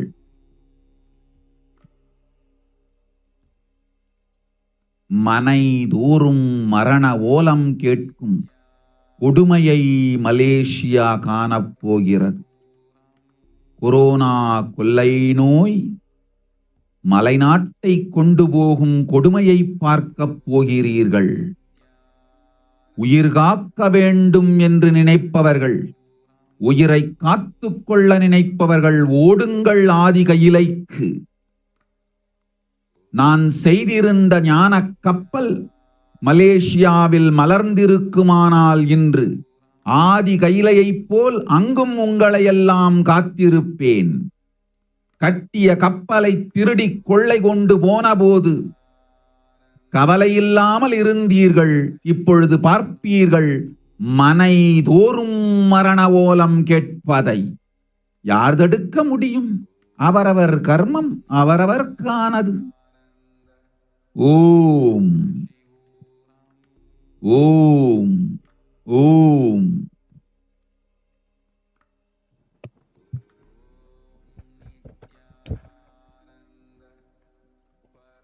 Yes.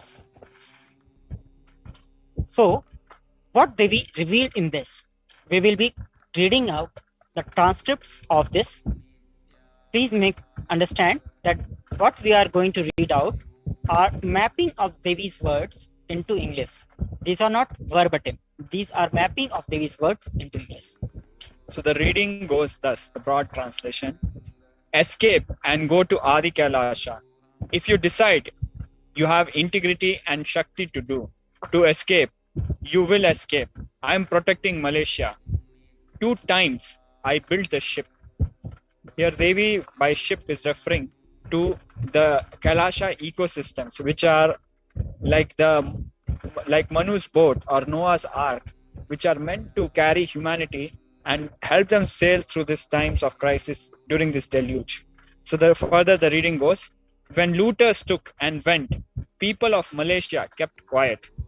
Devi is referring to the time when the people in Malaysia kept quiet when the looters attacked the Malaysia Kailasa ecosystem and destroyed it. When thieves looted 2 times, you didn't realize it as your property, thinking it was my property. So Swamiji is mentioning that many times what happens, what Devi is mentioning that when the Kailasa ecosystem is created, the people living inside or who are authorized to maintain it, they feel that it is not their property, it belongs to Swamiji or it belongs to Sangha. So that disconnect where they do not have the ownership of that ecosystem, it leads to complacency, which may be the reason for them not taking up the responsibility for protecting that ecosystem. Fundamentally, the failure to understand that whatever Swamiji is doing is for us. Malaysia is going to see corona pandemic. You are going to see it taking people of Malaysia run to Adi Kailasa, the enlightenment ship. So Swamiji, the Devi manifesting through the Nijavatara of the Supreme Pontiff of Hinduism, is mentioning that the pandemic will hit hard Malaysia and many people will die. That's why Swamiji manifesting the Bhava Samadhi Darshan or Bhava Samadhi of Devi Parashakti is mentioning to run to Adi Kailasa, the enlightenment ship. If it would have blossomed, referring to the enlightenment ecosystem in Malaysia, if it would have blossomed in Malaysia, I would have protected all of you there like Adi Kailasa. So Devi is mentioning that if the Kailasa ecosystem in Malaysia would have blossomed, so right now they would not have needed to come to Adi Kailasa in India. They would have been saved in Malaysia itself. But as it is destroyed there, they have to go to Adi Kailasa to protect themselves during this pandemic. In every house, you will hear the cry of death. What to do? This is their karma. So this is a very strong statement from Devi. Devi is saying that from every house, you will hear the cry of death. It's a very strong statement, at the same time, a very compassionate revelation. Because when you know what is going to happen and you know the impact it is going to bring in your life, you can be prepared for it. And even see all these revelations, all these, if you are praying and you are following what Devi is saying, you can make the changes, because Devi is very compassionate. She is not just revealing. She is not reading out only the cosmic archives. She can even change it. So what Devi is saying, if we follow that, it's likely that you can be saved. So Devi is saying that go to Adi Kailasa. So Devi is mentioning that the only way for the people of Malaysia right now to save themselves is Adi Kailasa. It is pertinent to add that all the people in Malaysia or anywhere of the world, if you want to save yourself and you want to come to Adi Kailasa, please sign up as tinyurl.com/Kailasa Care. Kailasa Care is the way, only way for Malaysia to save itself from COVID pandemic.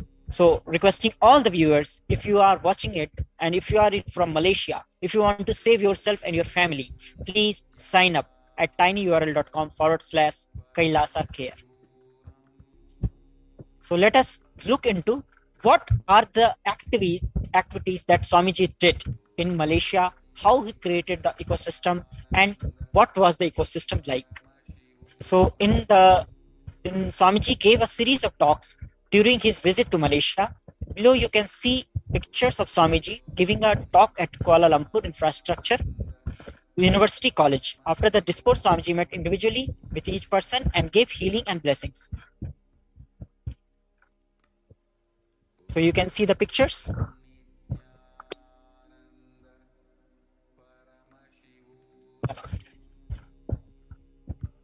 So you can see the pictures of Swamiji attending to the people from Malaysia, the big hall, and how Swamiji was very young. It was in 2006. Swamiji has gone, and you can see the pictures. In one of these programs, you might have been there or you must have heard about it. In one of these programs, Swamiji had enrolled the possibility, he had given the possibility to people to sign up and take the life of sannyas. And guess what? Around 5,000 people, 5,000 youth raised their hands simultaneously, expressing their desire to take up the life of sannyas. So it showed the kind of seeking the people of Malaysia have, the kind of journey that the people of Malaysia are looking forward to, but this could not be enabled for various reasons.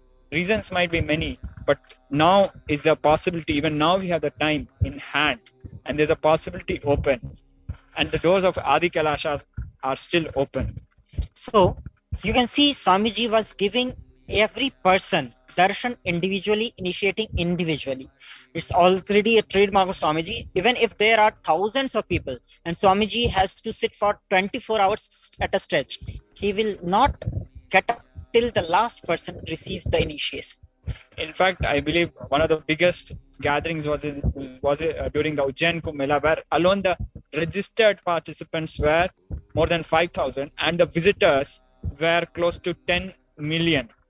So you can understand how many people Swamiji gave darshan and initiation. So it will be one line of the female bodies, one line of the male bodies. Continuously, Swamiji with both his hands will be giving initiations, and Swamiji will be sitting at a stretch. The people who do service with the Swamiji, like supporting Swamiji in his initiation and all, they get tired, but not Swamiji. And if you have received this initiation, please understand the relation of guru-disciple can never be broken. Initiation is always there with you as long as you haven't done Guru Droha.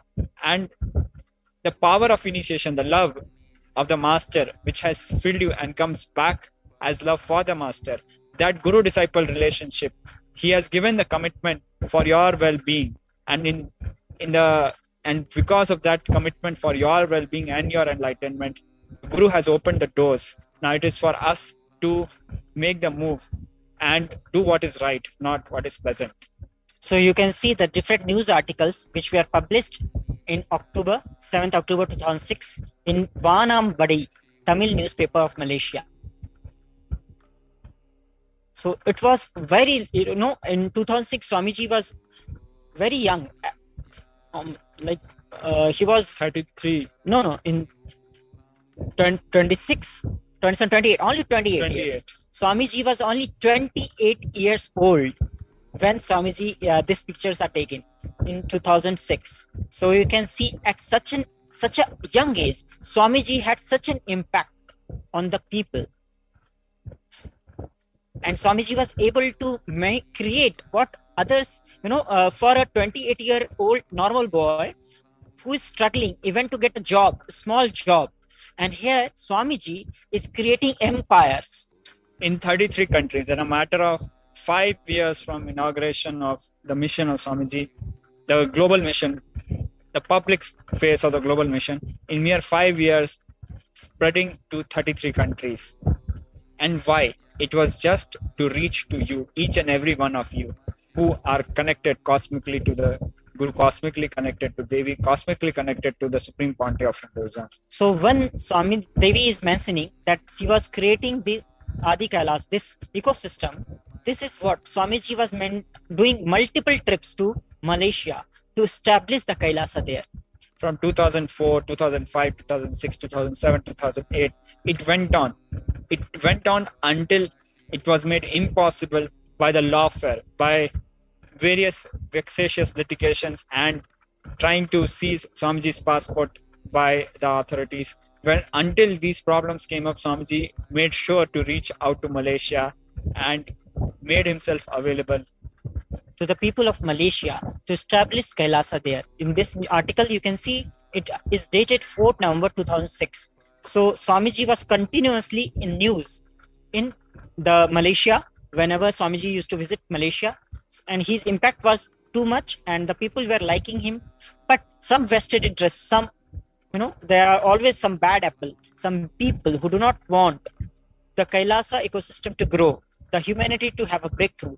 They wanted to target Swamiji. They wanted to destroy the Kailasa ecosystem, and they destroyed the Kailasa ecosystem twice in Malaysia. That is what Devi is mentioning in her Akashic reading, that twice it was looted. So once it was looted, Swamiji has recreated it, again it was looted. And the people who were interested to maintain it, to safeguard it, they failed to perform their duty. Because of that, the Kailasa ecosystem in Malaysia has failed. And because of its failure, the people of Malaysia are going to suffer. That's what Devi is revealing in her Akashic reading. But she has given a golden chance to anyone who wants to save themselves and want to save their near and dear ones, your family, friends. Please register at tinyurl.com/Kailasa care. This is the only way for you to save yourself. Save your life now. Register at tinyurl.com/Kailasa care. So we see the reports from Malaysia, where Malaysia records 126 COVID deaths. So this is a news from June 2nd, 2021. We have many such reports coming from all over Malaysia. We had in the past few days gone through the reports of India, where we had seen that estimates showed as high as 50% of the entire country being already infected by COVID. Such an alarming rate. We don't know what holds for Malaysia, but already we are witnessing the impact of COVID in Malaysia. You can see the record 126 COVID deaths in Malaysia is already happening. It's dated 2nd June 2021, just after Devi's revelations. So you can see that revelation was given. Devi has given this revelation on 1st June, and this news article is from 2nd June. Total COVID-19 fatality in Malaysia breaks 3,000 mark. New deaths at over 100 for second day running. So please understand, we cannot simply compare India and Malaysia in terms of the mere population, because Malaysia could be understood as one of the states in terms of the population, one of the states of India, so to say. So the numbers will not be in that kind of a proportion, but we have to understand for the population density and for the number of people in Malaysia, these numbers are huge. You can see it has the fatality breaks 3,000 mark, new deaths as over 100 for second day running. So you can see the state of affairs in Malaysia right now is very gloomy, and it's becoming worse day by day. And this news article is a very recent article, which is just from today. Just 43 minutes ago. So different, you can see the COVID-19 deaths reach in new the picture. height. Actually, I was seeing that person, the how much she is sad because so many dead bodies have to be buried and given their last rites. So this is a very sad state of affairs in Malaysia, all because the people who were entrusted to protect and safeguard the Kailasa ecosystem failed to do so. This is the karma. Devi has said that every house you will hear the cry of death. So this is a very, very strong statement. This is a very great revelation. And all of you, please save yourself. Please sign up at tinyurl.com/Kailasa Care. You can see the scrolls and you can sign up for being a part, coming to Adi Kailasa in India. In India, we had seen the first wave of corona. Then we had seen the second wave of corona. And now we know of the possibility, the terrifying possibility of a third wave. And also please understand that though the corona component of the entire pandemic might have been a manifestation of nature, we can have a dispute about that. But when it comes to the black fungus or the yellow fungus or the white fungus, it is no doubt that it is very much man-made, because the medicines which are administered for curing corona, they become the reason why people are getting affected by the black fungus, and it is highly fatal with a 50% mortality rate.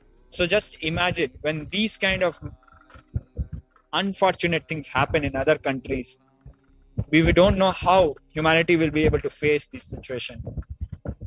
And as Devi has specifically said, that Krimi Bhojanam, the hell where insects eat people, that kind of hell is already opened in India, and it'll open at a much larger scale during the third wave. And from India, it will spread to other places.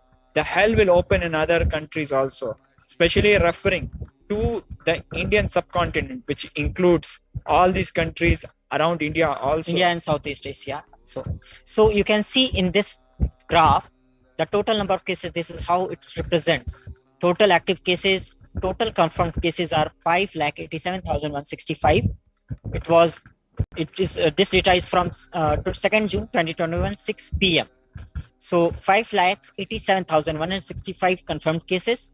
Out of total, 82,274 are the active cases. New cases per day are 7,703 cases today. Totally ICU 878, and total deaths are 2,993, including new deaths. Please notice that the new recoveries today is around 5,777, whereas the new cases today is around 7,703. We can see the direction in which things are heading. So the recoveries are less and new cases are more. That means the graph is going in a negative way, and it is a very bad sign.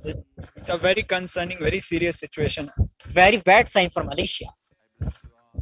And actually, Devi has given all the has put all the dots and made the whole picture clear that who are all going to be affected the most. We will be revealing it after a few slides. So you can see the state of affairs in Malaysia, how the graveyard is full and new bodies are being brought up to the graveyards. A study, this news report presents a study. It's from 2nd June. Malaysia's COVID-related death toll may reach 26,000 by September. So it may be a very conservative, because all the news articles, they are very conservative. They do not want to spread the panic or tell the right thing, because it may lead to something which they do not want, the legal persecution, many things. And this estimation is as per the growth rate, and this estimation is as per the World Health Organization. So It is a conservative data a number that 26,000 death rates may reach, but it can go for more because what is being counted as per right now is based on the deaths happening due to COVID. But once the black fungus and other funguses, white and yellow, they will attack. And we don't even know what other kind of manifestation. It might not necessarily be black fungus, but our only concern, the only reason why we feel we must share this is because we feel that other countries should not have the same fate as India and should be informed upfront in time of the possibilities. That's why we are reiterating again and again. Please sign up at Kailasa Care, tinyurl.com/Kailasa Care to come to Adi Kailasa or any of the Adinams that are open for preventive COVID care and save yourself. It is very important. Ganaprabhaji, it's worth mentioning for the people in Malaysia. In this history of 100 years, more than 100 years, nobody would have ever imagined that millions of lives will be lost in India because of shortage of oxygen. So much so that industrial oxygen was diverted, is now diverted to hospitals, and many industries are shut down. Never in their life anybody could have imagined that industries would be shut down because of lack of oxygen. So we don't know how things are going to be in future, but because it was never, nobody could have imagined it. Naturally, nobody was prepared for it. The entire infrastructure was not even prepared for it. The hospitals were not prepared for it, and it had a serious impact. Very, very, very rich people also faced death, simple death, and there was no way they could save themselves. Money is not able to protect people from COVID. Please understand. In India, you might have an extraordinary reach. A few days ago, the Supreme Point of Hinduism was sharing that in spite of knowing so many doctors, having so many doctor disciples, and having disciples who own multiple hospital chains. In fact, many of us who have been following Swamiji for more than a decade must be knowing that Swamiji had a personal healing center in Apollo Hospital, and the founders of Apollo Hospitals were followers of Swamiji. So in spite of such a huge following, so much difficulty we had to face to have our sister, our Guru Bahans, our disciple sisters to get admitted to the hospitals. And Swamiji, who really feels of them as his daughters, who empowers them as his daughters, was sharing very, very openly that he was not, in spite of having such an influence, he was not able to even get a bed for his own daughters in the hospital when they were infected with COVID. And for what? For doing Anadan, for giving free food to people. So this is because we were not prepared. The entire country was not prepared for COVID because nobody could even imagined that things would go bad in such ways. Yes, that's why when Devi reveals that Malaysia is going to face what she has mentioned, it's time not to just panic. It's time to prepare yourselves, and it's time to save yourself. Save yourself by coming to Kailasa. Save yourself by quarantining yourself, by coming to preventive quarantine in any of the Adinams opened by Swamiji for the people who want to save themselves during this pandemic. For And that, now, please sign up at tinyurl.com/Kailasa Care. And now in this particular news from the CNBC, we see that Malaysia now has more COVID cases per million than India. We have heard how the numbers have been in India, and this news is already saying that per million population, per capita, we can say the number of cases in Malaysia, number of COVID cases in Malaysia are already more than India. That is very, very concerning for everyone.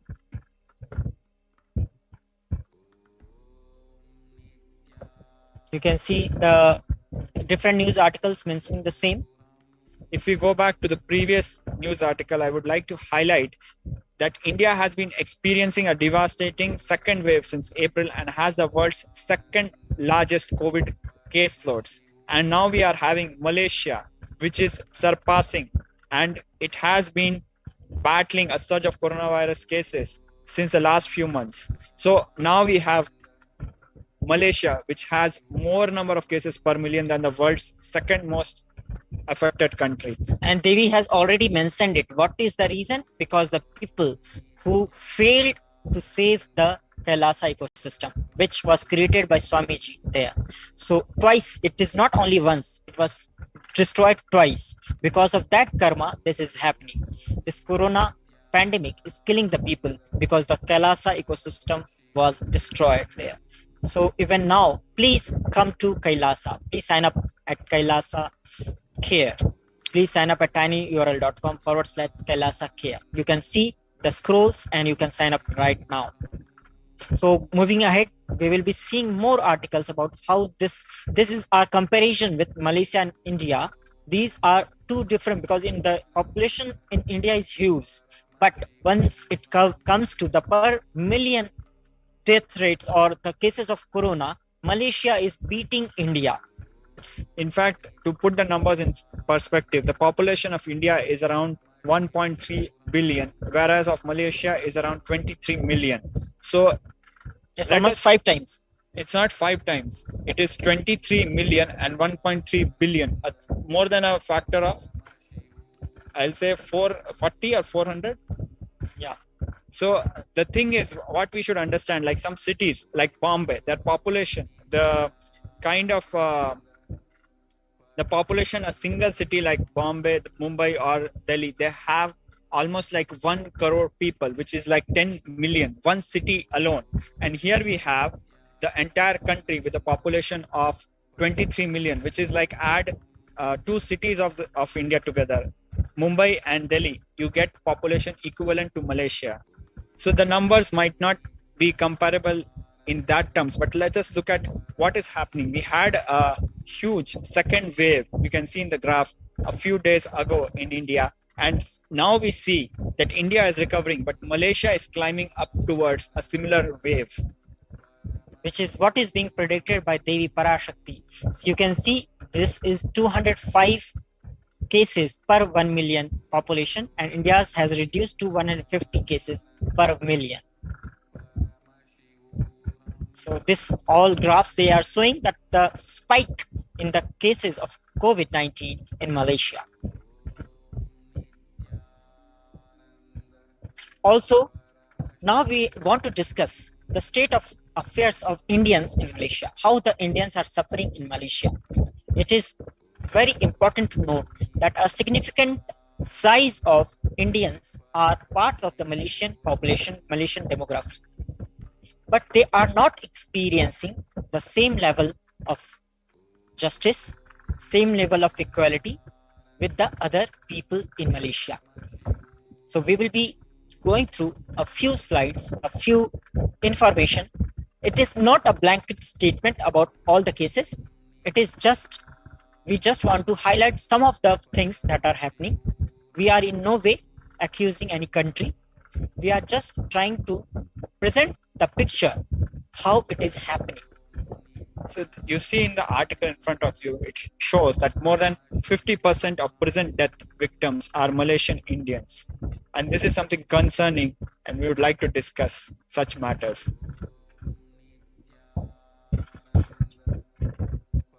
The article reads, the thing is, this is not the first time a Malaysian Indian has died under police custody.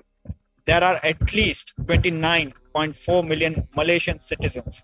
Of this population, only 6.9% are of Indian heritage, according to Malaysia's Department of Statistics. Between 2010 to 2017, there were at least 1,600 deaths in Malaysian prisons. And yet, according to non-government organizations, more commonly known as Suaram, nearly 50% of police custodial deaths are recorded to be Indian victims. Let me correct myself, 55%. So here is a mismatch. We have Indians, people of Indian origin in Malaysia as less than 7%, but they contribute to 50% of custodial deaths. That is a very concerning matter. And it is not a matter of whether they have a criminal history or they are innocent. The matter is, there is something called human rights. Someone cannot be killed in custody. That is the international human rights That is what is the international law. So just because if somebody has been accused of some crime, he cannot be killed. If someone has been convicted of a crime, there is a certain sentence he is given. There's a certain And punishment. procedure of law, like if you are convicted by the lower court, you go to the higher courts. Then if the higher court also convicts you, finds you guilty, you go to the Supreme Court. And particularly what needs to be emphasized is that as per law, a particular punishment or a sentence is given, which might be to be in the prison, to serve a prison sentence of 3 years, 4 years, 5 years. It depends. But custodial death is fundamentally wrong. It's criminal. It is the state responsibility to protect the citizens, and especially those who are in prison. Having a huge chunk of people who are dying in prisons being as from Indian origin, it's a very concerning matter. In fact, I would like to mention the significance of these things. We might have heard of Julian Assange and people of internationally sort of people who are sought for various crimes. The various countries have alleged on them. Julian Assange was refused extradition to USA. USA's appeal to the UK court to extradite, to call Assange from UK to USA to put him under trial, was rejected by the UK court because of the concern of safety and well-being of Julian Assange. So there you have it, that these matters are not a small thing, and the rights of even the prisoners need to be protected. But you can see that 55% of the custodial deaths are of Indians in Malaysia, whereas they constitute only 7%, less than 7%. So great this is Mismatch, disproportionality. So you can see when in this news article, you can see the people were tortured when they were in the prison, in the Jelebu prison. They were tortured and some even contemplating suicide to end their misery. Yeah, they alleged, the people who were in the custody, they alleged that they were beaten with plastic pipes, sticks, chairs, and other objects, as well as had their private parts pepper sprayed. This is one of the worst tortures that are done to hardcore criminals. But these people were taken care on some security offenses. So all these tortures were done to Indians. Whether it is done to anybody, this is fundamentally illegal. It is inhuman. It is cruel. It is barbaric. It makes the people who are supposed to protect law and order very much same as the people who do the crimes. And it should be condemned because it is a degradation of the person going through such an experience. And it's also a degradation of the person actually performing these cruel, inhuman, barbaric acts. So any of these activities which are happening, the people suffering due to COVID or people suffering due to the inequality and the discrimination they are facing, the only solution is Kailasa. Please sign up to save yourself during this pandemic times. You can sign up at tinyurl.com/Kailasa care, and you can become a member, a part of Kailasa ecosystem in any of the Adi Kailasas in India. You can come to Adi Kailasa, you can come to any of the Kailasas that are established in India. So please sign up at tinyurl.com/Kailasa care and save yourself from this pandemic. So it is time now that we move to the next part of the segment, that how the Adi Kailasa is getting prepared to receive the people who are coming for the preventive quarantine and to save themselves during this pandemic. So we will be moving to the next segment after this short break. Thank you so much for joining in.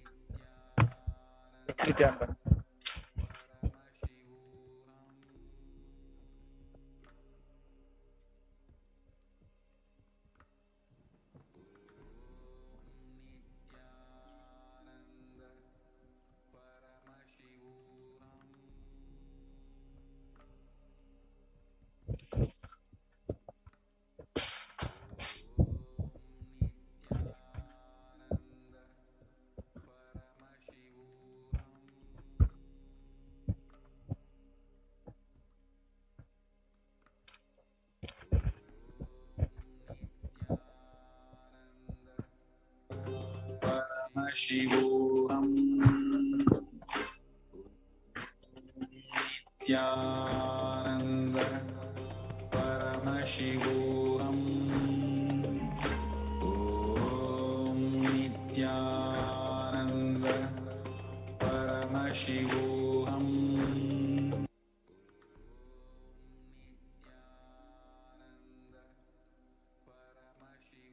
There are some great spiritual sciences unique to Hinduism.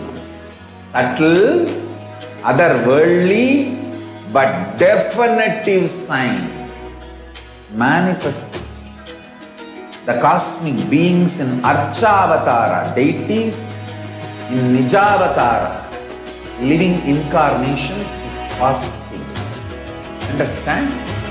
Kriya Pada of Vedas and Agamas elaborately explain the whole science of making the cosmic beings manifest in Archavatara, deities and Nijavatara, living incarnations, both. During the Bhava Samadhi Darshan, literally those cosmic beings manifest through this body. Just like how they manifest in Archavatara, deity, they manifest in Nijavatara, Pratyakshavatara, and give you all the boons you ask, bless you. You see, each God is an independent intelligence to lead you to enlightenment. Each God is a bridge for you to achieve the Shivatva, the ultimate Shiva consciousness. Krishna is the bridge for you to achieve the Krishna consciousness. But Shiva consciousness, Krishna consciousness, all consciousness is one and the same. Ultimate consciousness only. So that energy itself completely expresses. Just like Radhika, when I see my own sweetness in the mirror, I become eager to taste it. I find that the only way to relish this sweetness is through the constitution of Sri Radhika. Bhava Samadhi Darshan is a window to the infinite expanse of consciousness, allowing us to glimpse the formless in a way that we can understand. It cleanses the karmas of lifetimes. It awakens our biomemory to the space of Paramashiva, the ultimate consciousness, and creates a deep and lasting transformation in us.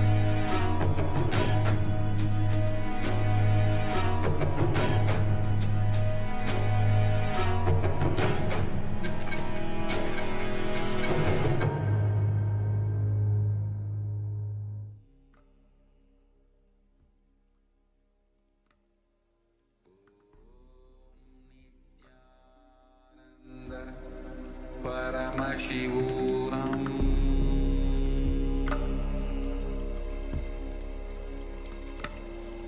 Om Nithyananda Paramashivoham. Nithyanandam, welcome back to this segment. Here we are going to discuss and reveal what are the Kailasa's multi-layered quarantine opportunities for India and also for Malaysia during this COVID-19, and show how it is a practical solution for health, joy and bliss. So you can see in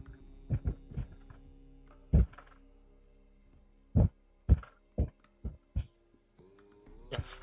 So first we will discuss the details of The status of the world today.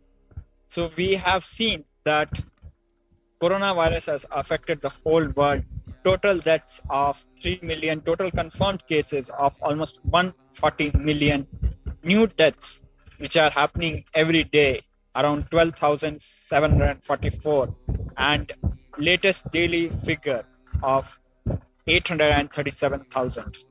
So this is the present status of the world, which is very gloomy. Number of deaths are increasing, and you can see the number of deaths are maximum in USA, followed by India. India has 2,57,440, 87. and the that is the number of cases, and out of that 2,87,122 confirmed deaths. So this is the proportion in which the people of India are dying due to COVID, which is very alarming, and it is increasing.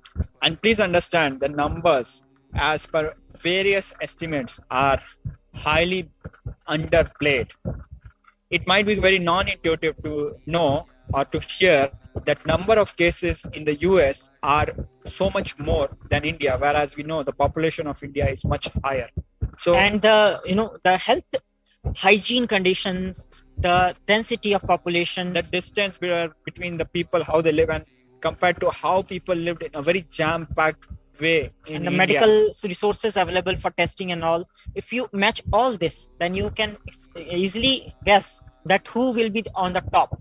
But we cannot just tell, because what is the number is the number, but you can just guess who will be on the top based on all these conditions. So the state in India, the state of COVID-19 cases in India is very pathetic, that you can say. So the concern is not here of being right or wrong. It's not about data. It's not about who is right, who is on the top. The problem here is of the numbers being downplayed, which is making people feel that things are okay, giving them a false confidence, a wrong picture of what is actually happening and what more is there in store for them, which is pushing more people to death, because people are not fundamentally waking up. Yeah, they are not waking up to the reality. And all these false cases that the condition is improving, that makes the people complacent, and they even the small precautions they are taking, they ditch it because they think that everything is improving. Now there is no need to take care, and that what happens when the lockdown is ended and the markets open up. The people, they run into this clothes stores. That's what Swamiji was saying, that what is the need to purchase clothes during this pandemic? What is the need to have a huge crowd, tightly packed, that kind of a crowd gathering to happen in a shop of utensils? So these are not essential items, but the people of India do not realize this. This is the reason why the number of cases and the death rate is increasing in India. You can see all the graphs are pointing to that. These graphs may be looking very technical or very high-fetched, but what it means is very clearly that it is not going down. The COVID cases may look that they are reducing, but the moment the lockdown ends and again the people will be out on pub in the streets. And it also shows that India's record is consistent, which is not a thing to be happy about, unfortunately.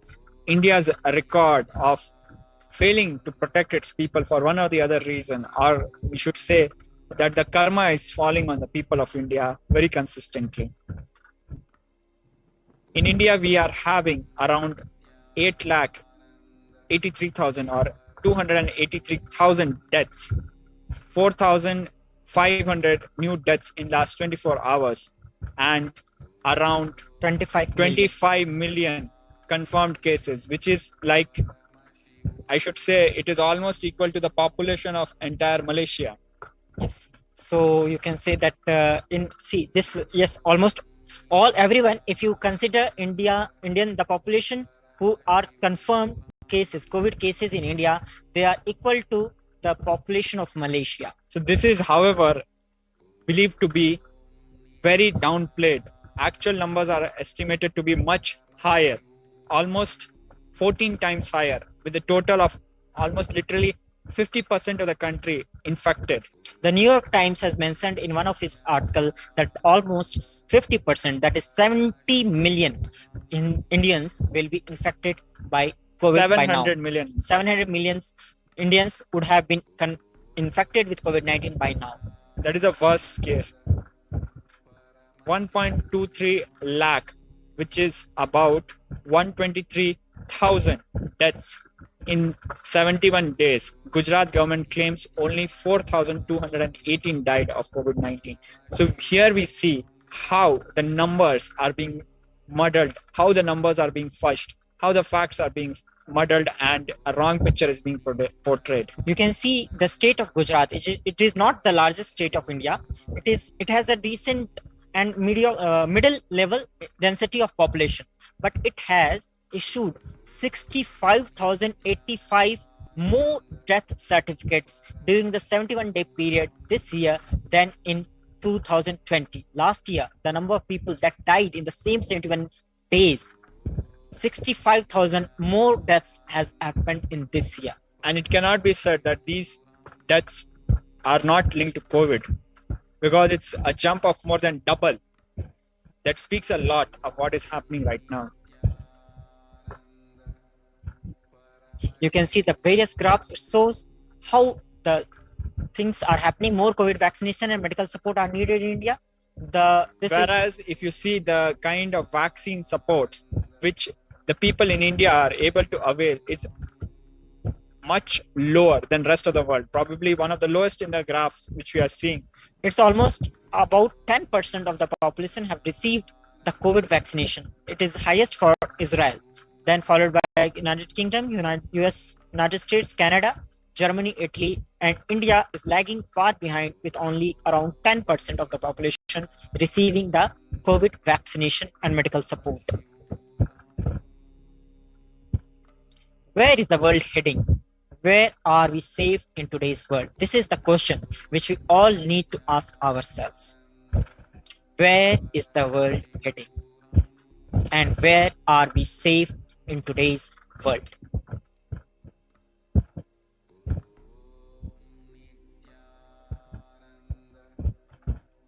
So May 2021, new pandemic outbreak India. There are various news articles which are mentioning about the black fungus declared epidemic in Rajasthan. So it's not only the COVID-19, it's also the black fungus and multiple other diseases which are just springing up from nowhere.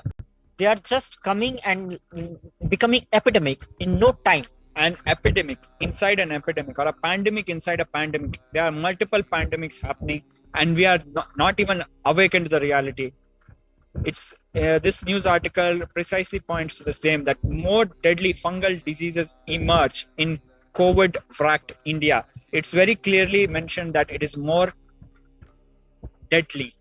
Yes, because the death rate due to black fungus or funguses are 50%, whereas it is hardly 5% or 10% in case of COVID-19. It has never crossed that. But in case of the black fungus, it is 50% of the people infected die.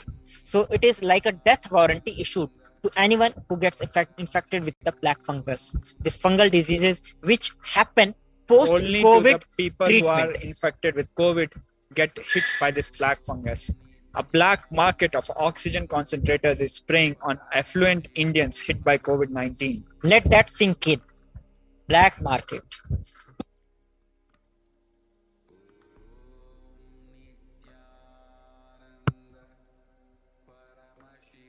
Just before the second COVID wave hit India, ICU beds decreased by 46%, oxygen ones by 36%.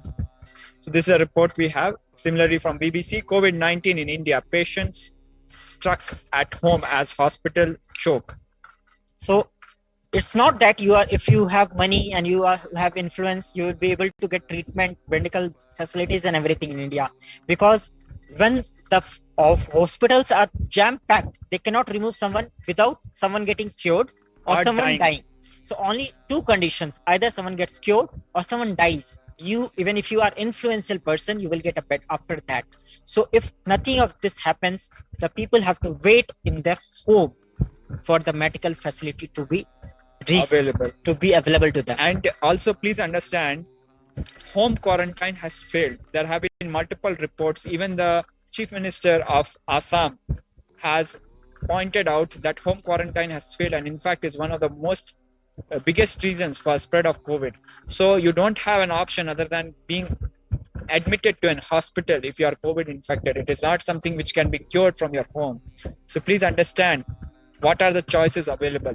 You can't just open a hospital in your house, but you can have an ICU on wheels. You can have an ICU facility in the Adi Kailasa, which is very much present there, as we'll be seeing right now.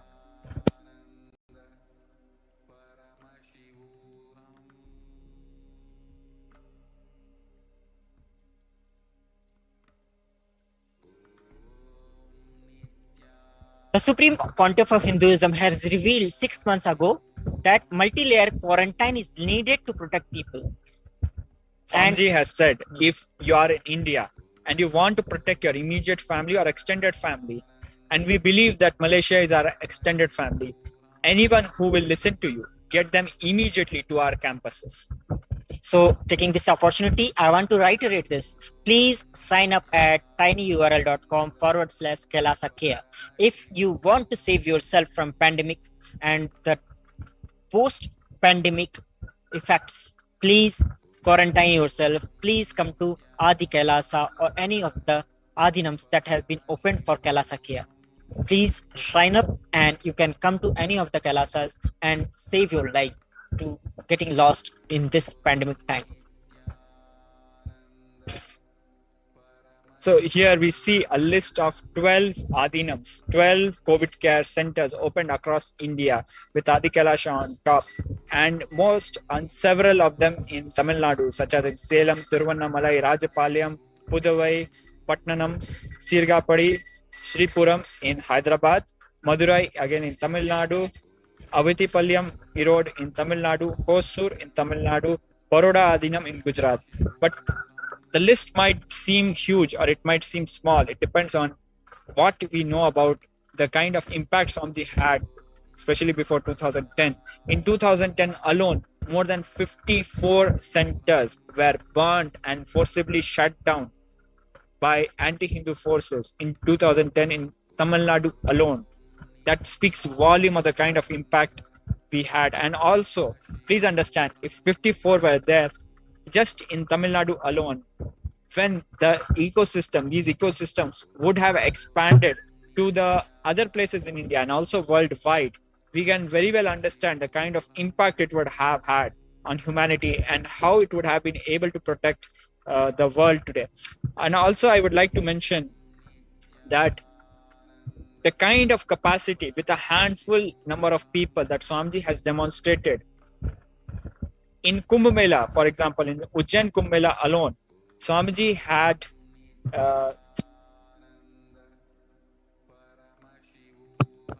in Ujjain Kumbh Mela, for example, alone, around 10 million people visited. Of about every one out of 4 people who had visited had Annadan. So around 2.5 million people had Annadan in a matter of their visit during Ujjain Kumbh Mela. Just a handful of people doing such a phenomenal work. To translate it into numbers is that Swamiji had literally offered organic food to 1 out of every 10 Malaysians. That kind of an infrastructure just for a festival is being made possible by the avatar, by a handful of people. So you can understand, if there were more hands and the ecosystem was allowed to grow, the impact there would have been in the world today. So however, let us go and understand what are the services, what are the quarantine facilities available. So all these things are given. You can see the medical services, the free groceries, spiritual services, cosmic revelations, multiple free COVID care centers, all are issued, all are being given by Kailasa. When the India was getting burnt under the COVID-19 heat wave, under the COVID-19 wave, Kailasa rushed in to support India to get the relief from the COVID-19 pandemic. And for that, Kailasa has opened doors of all its possible Adinams for the people to come in and save their life. And what Kailasa is giving the services are like everything in life, whatever you need is free of cost, given in Adi Kailasa and other Adinams. And one thing we should understand by these numbers, let me repeat, around 25 lakh people were offered free food during Ujjain Kumbh Mela alone, by actually more, but we are giving a conservative number. Now, please understand, it is almost like 10% of the population of Malaysia. So please understand, if the people of Malaysia stand up and get trained in the ecosystems created by Swamiji, when the time is right, the same services can be enabled in Malaysia. And just imagine the kind of impact we will be having over so many places in Malaysia. Devi has revealed that dharma rakshati rakshitaha. If you protect dharma, dharma protects you. If we have these ecosystems would have been protected, these ecosystems would have been protecting the people who protected it. So it is the virtuous circle that happens when you protect dharma. If the the Kailasa ecosystem in Malaysia was intact, was protected, then it would have protected the people who now in this pandemic times. But as it is not there, they have to come to India to protect themselves. Please understand why we are reiterating the numbers. It's because to make you understand that a handful of people can protect an entire country. You can protect Malaysia.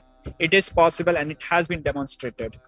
And we can see what are the facilities that you will get when you come to any of the ashrams in India. You will get free medical care that includes allopathy, Ayurvedic and Siddha medicines. Fire safety equipments are there, no fire hazard, free accommodation to accommodate thousands of people, and emergency ambulances, ICU on wheels, personal protective medical equipment like this oxygen cylinders are there, oxygen concentrators are there, and you will get groceries and organic farming, everything you will get there. And please understand, we are talking about the Adi Kailasa infrastructure alone. When we look at it at a larger scale, all the 12 Adinams combined, we have a much bigger infrastructure. We have this news which we were talking about a few minutes ago, where the Chief Minister of Assam has categorically stated that home quarantine is one of the prime reasons for the large number of deaths in Assam. Why it happens? Because the mostly people in India do not have much bigger infrastructure when it comes to their home. So in one room there will maybe 4 or 5 people living, and if one person goes out for some work, for food or for job, anything, and gets infected with COVID-19, and when he comes back, the whole home, everyone in the home gets infected. So home quarantine, India is not going to be successful. That's you why need multi-level quarantine, and it is not something which alone Swamiji is telling. It is in fact the government itself is saying that. And now realizing it only after Swamiji mentioned it, that home quarantine is not successful in India, the governments all over India now have started to realize it. Like this, the example of this Assam Chief Minister or the Maharashtra government. In this news article, you can see that Maharashtra government also decided that the home quarantine in the 18 districts where the positive rate for COVID-19 people was more, home quarantine was not successful, and they moved the people from the home quarantine to some state organized COVID care center. So all these government agencies now, governments also are now waking up to this truth that home quarantine is not going to save the people during this pandemic. So please look at this picture. If you see, you can understand the reason why the COVID pandemic cannot be contained by, definitely cannot be contained by home quarantine. You can see the vulnerable way the people live in India. And it is very unfortunate that people have to live in very small homes and in a very compact space, especially in the cities. Also, you can see that about 41% of the houses have just a single room, which is shared by about 4 to 5 people. So this is the state. In this condition, how you can expect someone to be in home quarantine and be safe? It is like keeping people in a prison, a small cell. So what is the opposite of this? What do we need? We need open spaces. We need a large space of quarantine and multi-layered quarantine, which is only possible today in Adi Kailasa, nowhere else in India. So that's why Swamiji is reiterating, Swamiji is actually requesting with folded hands that please keep yourself safe. Please have yourself safe under multi-layered quarantine. And that's why Swamiji has opened his doors of all the Adinams for the people to come in and stay there and keep their life safe. So please take this opportunity. Please sign up at tinyurl.com/Kailasa Care. Please understand that the guidelines which Swamiji had given for protecting people from COVID, these are the same. Even the Ministry of Health of the government is giving the same guidelines, and as per the census data, it is impossible to meet these guidelines. You can see it highlighted in this news article. So now is the time to understand how Kailasa is supporting. What are the benefits what are the things that you need to look up to Kailasa to avail all these facilities. For example, now there is a large open space in BD campus for multi-layer quarantine. As you can see, it is such a beautiful open space where you can do all your physical activities. You can see both the sunrise and the sunset. It is such a vast open field, vast open landscape, very beautiful at the same time. Right now, all the gyms, all the public places, all the games, sports activities are banned in everywhere in the country. But you can do these activities inside any of the adinams of the Kailasa. Why? Because there is so much of open space. You can play, you can jog, you can run around, you can do yoga, you can do all the physical activities and keep yourself healthy, active, and enjoy your time here. In fact, you can even live 10 years without even knowing there's a pandemic, because it's a city where you're living. Adi Kailasa especially is literally a city. And you can enjoy the beautiful morning sun and the evening sun. It's so pristine beauty you can see in the pictures. And I tell you, pictures do not do justice. When you will see it, you will find it that pictures do not do justice to the beauty which you will see in the morning and the even when sunrise and sunset in BD campus. So the multi-layer quarantine, it has multi-layers. First layer will be the person who will be interacting with the outer world. Second layer will be in the people who will be in the quarantine. After having the tested that they are COVID negative, they will be kept in the second layer where they will live for 15 years without meeting 15 days without meeting anyone from the inside, like the core Adinivasis or the people from the outside who are coming in. So the people who are in quarantine, they will be kept separate from both the groups, coming from outside and people who are already inside for 15 days. After they being asymptomatic and a new test, they are found to be negative, then only they will be mixed with the inner circle, the third circle of people who are living separate from these two layers. So this is the whole planning of how the multi-layer quarantine will be working in Adi Kailasa and other Adinams. So you can see the female campus, it's getting ready. All the female monks and Adinivasis, they are working tirelessly to keep the whole place ready, make it ready for the people to receive them during this time, because we are receiving so many messages, so many people are signing up to come to Adi Kailasa and other Adinams to be a part of this system to save themselves during this pandemic. You can see the smiling faces, even with the masks, the beautiful smiling faces. It shows the joy that people are experiencing during these times. It shows the dignity of labor, the dignity of work, which Swamiji has inculcated in everybody. And because of this, all the social services of Kailasa is possible. Just by living the lifestyle of a day-to-day lifestyle of an Adinavasi, we get trained to have a profound impact on society, that we are able to even support states and countries of the world. A bunch of less than few hundred people are able to have such a profound impact. You can see the whole living accommodation is getting ready, the cleanliness and the distance between one bed to other is maintained as per the social distance norms, so that you are secure. Not only after you come inside, also you will be having enough social distance from one bed to another, so that you have your own privacy, you feel safe. The organic farming, everything is there, and the morning routine, that routine of yoga and puja, everything you can start enjoying being in Adi Kailasa. So these are the pictures, not even from the main campus. These are in fact from the second layer quarantine, where people are there for 14 days. You can see in the pictures. Already their life as Kailasas was being started. So you can see how checks at that main Kalbhairava gate, when you are coming to Adi Kailasa, these things will be happening, like verification of the government issued photo ID to identify the person. And this is for the safety of the people who are living inside, because we do not want anti-social elements or people with criminal intentions coming inside. That's why the verification of their So photo what do we identity. mean by a government photo ID? It could be an Aadhaar card or it can be a passport. Anything which proves your authentic identity.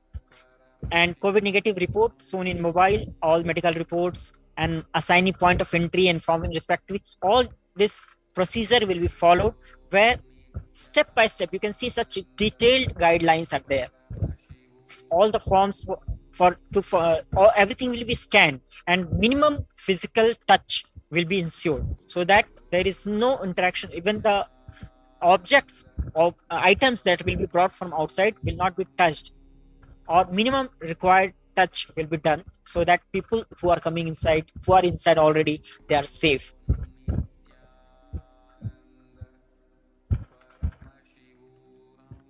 So all these points you can see that different places how the standard operating procedure is there.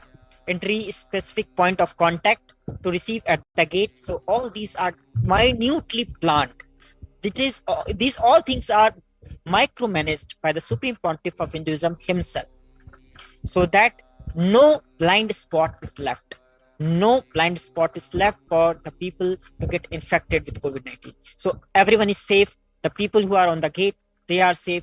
The people who are in the quarantine are safe, and the people who are already inside, they are safe from any of this activity. So minimum contact and maximum security. So all these details you can see. Hall room checks will ask them to take bath and leave turmeric powder. So you will have to take bath in turmeric powder, salt packets at the room, hall, or outside. So all these things, very minute details you can read. HSPOC will provide Google form link for filling upon entry for medical team, and for quarantine rooms, garbage bags are to be provided to ensure no waste is segregated and kept in outside bin. HSPOC for quarantine room occupants has to define areas which can be used for walking with social distancing. So all these things are there, that even your areas where you can walk, that will be defined, so that if you are, you want to walk, if you're used to walking in the morning or in the night, afternoon, you know what area you can walk. That right is actually curtailed outside. If during the lockdown and curfew time, people are not allowed to walk barefoot. People are not allowed to walk outside at all, actually. So in Adi Kailas campus or any of the campuses which are open, you can enjoy your morning walk and evening walk. So because it's a dharmic place where we get to enjoy our rights with a corresponding responsibility. So that is why you see a very balance and a discussion about the responsibilities to ensure a beautiful life, a very happy quarantine. And there will be daily health updates, and medical teams will be coming, and medicines, in case any symptoms is there, medicines will be given, and all these things you can see. Just like a very concerned grandmother, I should say, very concerned, typical Adishavite grandmother who is very concerned about her children, grandchildren. Wet waste and dry waste, even the management of waste is being thought of, how it will be disposed of, that everything is given. We will have all small facilities for you taken care. Laundry will be washed and dried. You will be able to do that. Post completion of 15 days, temperature check will be there. There will be an approval required for moving out of the quarantine zone, and items will be provided, will be returned, and your temperature check after the post quarantine period, and all the necessary tests like a possible COVID test will make you eligible to go into the main quarantine region. So all the gloves are necessary when sanitizing luggage. All these things maintain at least 6 feet while interacting. All these procedures, everything is minutely written, so that there is no scope of missing it. You can see the medical preparedness in Adi Kailasa. Mask, disposable gloves, sanitizing spray, face shield, everything is available. Everyone's health is being monitored. It will be provided at the time of check-in itself. So this is the team of the doctors, in-house medical team, who are going to take care of the people in this pandemic, and they are all in-house, available all the time. So whenever you will need them, not only for the COVID cases, also if you are inside and you have some, you carry already some disease which is not COVID, then these doctors will be there to support you. For COVID, we do not have the COVID care.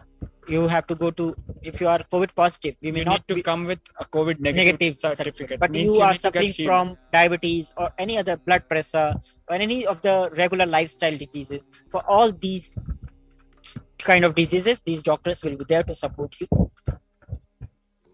So environmental sanitation is there, cleanliness of the surfaces and all these toilets and the people, household detergent and etc. Everything is there. Handling quarantine people, how the people will be handled during quarantine.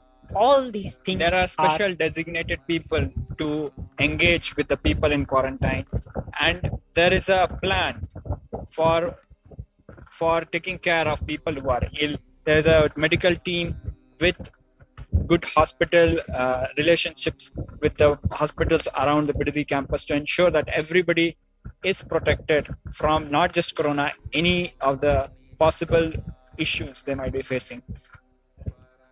So if someone is suspect with COVID-19, we have procedure for that also. So everything that you can think of is already planned.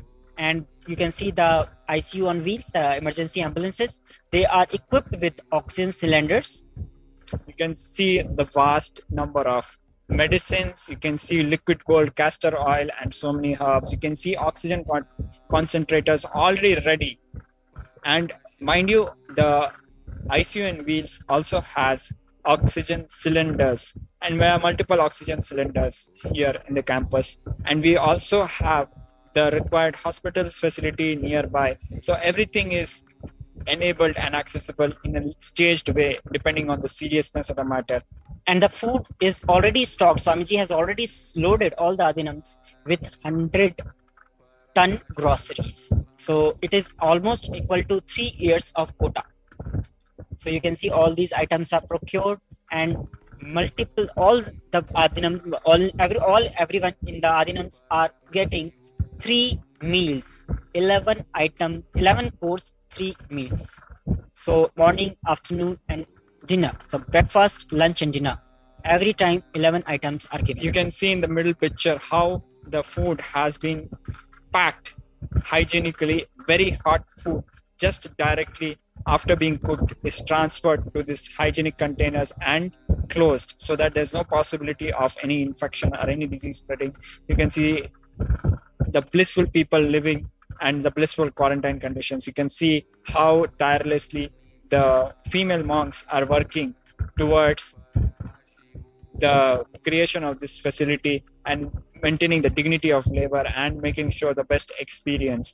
This is an ecosystem where hard work, dignity is joyful. And you can see the fire equipment, safety maintenance, everything is being maintained, everything is ready in case of any eventuality, because so many people will be coming and living. Even in case of any fire hazard, we have hundreds of fire equipments ready to give the fire safety. So everything is taken care of, not only the reason why even fire extinguisher or oxygen concentrator, these things are being mentioned, is because India, for example, never thought there would be an oxygen shortage. That is where it comes to. We don't know what is there, but we are extra prepared, and that is what is being presented here, that everything is taken care of. Every stone, every aspect is attended to. You can see the spiritual activities are happening. This will give you the completion, and you will feel very live with this spiritual activity, the yoga activity. You will feel very lively in Adi Kailasa, not that mundane life outside. So Anand Sarovar that Devi has revealed, this Anand Sarovar is the place where millions will be coming to take a sacred bath, take the tirtham, to get themselves healed from COVID-19. Devi has already revealed it. And this is available, this 21 feet Shiva Lingam, the Ananda Lingam is available, Navapasan Lingam is available at Avaidya Sarovar in Bidadi campus. You can also have this path under the Tirtha, energized water flowing from the Anandalinga, which Devi has herself revealed will be able to cure many of the ailments which people will be going through during the COVID pandemic, and is the salvation for the people during this pralaya. This lingam was created by Swamiji himself. He has himself consecrated it, and he has, all this prepared it himself with using 9 Herbs. that are called as Navapashana. These herbs are special because if they are taken without any combination or without any supervision, they are actually poisons. But when they are combined in a particular proportion or particular combination, they becomes the way to cure the people from multiple diseases. Just like how the snakes are used, snake venom is used to cure a person who is, bitten by a snake. That is how the alchemy science has been operating for 12 years, and this linga is now ripened. The alchemy process has been completed. So this is all. Kailasa is getting ready to receive all of you here. Please sign up. Please sign up at tinyurl.com/Kailasa Care and come to Adi Kailasa and enjoy the quarantine facilities in Adi Kailasa. So you can see beautiful beings of Adi Kailasa welcoming you with their smiling faces, and we also welcome you with folded hands and with our humble request. Please stay protected. Please stay safe. And Thank you. please sign up at tinyurl.com/Kailasa Care and become a part and come and join at Adi Kailasa or any of the Adinams. So with this, we will be moving to the next segment, and we will be interacting with the people who have joined at Adi Kailasa as after this quarantine period, and we will be listening to their testimonials, their experiences in the next segment. So with this, we will be moving to the next segment after this short break. Thank you.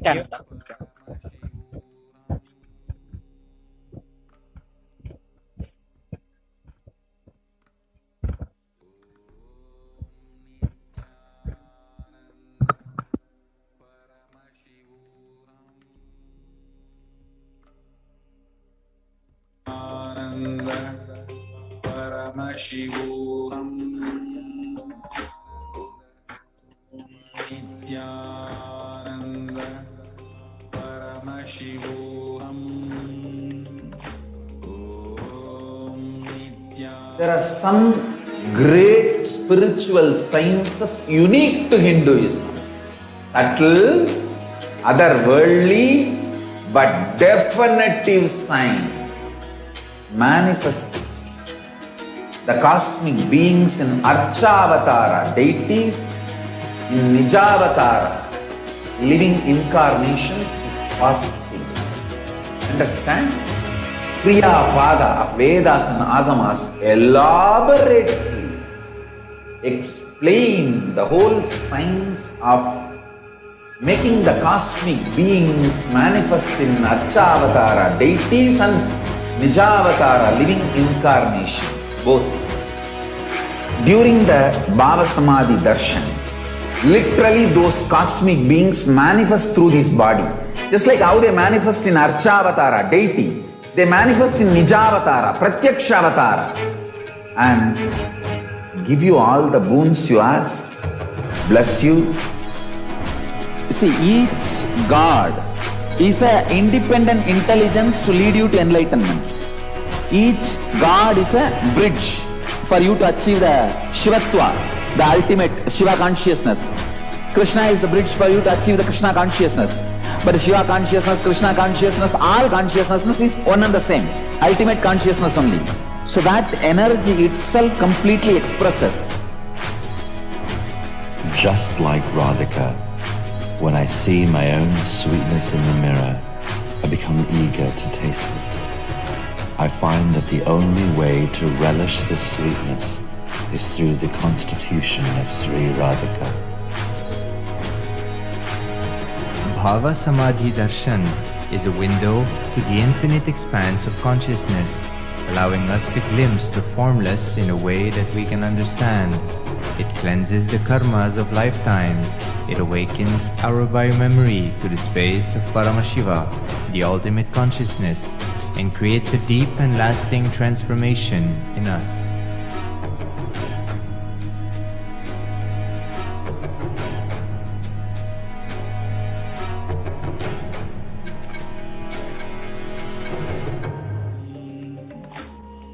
Om Nithyananda Paramashivoham.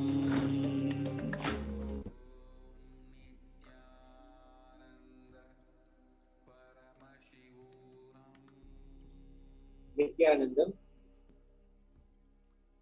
Welcome back, and thank you so much for joining this segment where we will be discussing with participants who have already made the journey to Adi Kailasa. So far, we have been looking at the insights from Devi Parashakti manifesting herself in the Nijavatara, the Supreme Pontiff of Hinduism, Jagatkuru Mahasannidhanam, His Divine Holiness, Bhagavan Nithyananda Paramashivam. And now, we will be hearing from experiences from people who have already made the journey into Adi Kailasa, the preventive and protective COVID care center, and we'll be understanding what really is going on outside the world with the COVID situation, and then also why or what makes someone just leave everything and whatever life is out there, just stall everything and then just come to Adi Kailasa. But then we'll also understand how what things have been prepared for them and how whatever we have seen in the last segment, all the accommodation, the food, and so many other things that that are being prepared and already done, in fact, or actually of practically they're experiencing it and they're going through it. So let's hear from some of the participants who are already there. Joining us now are Harish and Sri Harish and Sri Nithyanandam. Thank you so much for joining us today and sharing with us. And we also have with us Sri Nithyananda Paramashivam. Thank you so much for joining us. So both Harish and Smita Prabhananda, I just wanted to quickly ask you to give a short introduction to yourself, where you are from and what you do, please. Nithyanandam, my name is Sri Nithya Prabhananda. See, I come from Chennai. I live in Chennai. And see, when I live in Chennai, I see everything that people say that there is this in this street, there are this many death, and that street that many death, and there were a lot of partitions. If at all I go outside for essentials, they keep a board or they make a barricade that you should not enter this place and all that. So there was nobody was telling something for life. They say there are deaths and deaths and deaths, and we are surrounded by the same place. So I thought this is not the safe place to be, and so at the same time, Swamiji called to Bidadi to be safe and to live without a fear or anxiety. So it's the best decision to be. It's the best place to be now. That's yes, what I thought. definitely. And I actually we were going to ask you about that only exactly. What is the actual situation out there, the COVID situation? How is it in Chennai? What is the ground reality over there? I don't know what media says, but the reality is, to whomever I know, those to whom I spoke to, they say that there are deaths and people are suffering a lot. We are getting beds in hospitals to take care of people, one or two people who have got corona inside their own homes, and the family members are unable to take care of them because they have to arrange for a new full room with toilets and other facilities. Not everyone can make that at this situation. So I don't see anyone telling that there is no corona and all that. So it's a difficult situation. I think so because that's what I heard from people with whom I have relation with. my friends, my family people, relatives, everyone. That's the situation, Swami. And I know there have been inconsistent media reports. Different media channels have said different things. And just from even neighbors or just people around, maybe you interact with just a few people on a daily basis. What is it that you hear from them? Uh, how is this? How are people taking it? The lot of cases coming up. People are with a lot of panic. They don't know what to do because they don't have any safe place. They don't believe in quarantine because even people who have quarantined, they can't say, they are able to say. I'm telling about by the discussions I had with my friends, the people I know. They say that there is no other go other than believing the government and the hospitals because they are not getting beds or proper oxygen supported systems in hospitals, even though they are able to pay money. That's the situation, as I heard from my circle. So I thought I should safeguard myself and tell this to people so that they can avail this opportunity. It's very rare opportunity. Even like if we hear that someone is dead due to corona, from whom with whom that we do not know, then it will not affect us. But if we hear that someone is dead whom we know personally, then we think yes, it is true, and we have to save ourselves. That's what I thought. Yeah, as we're seeing, we're looking at some of the pictures, some of the data that we have received from media. The media has been showing us, as you see here, the number of people, how the new cases and the active cases keeps on increasing, and vaccination has been ramped up, but maybe not nearly enough, and maybe not enough to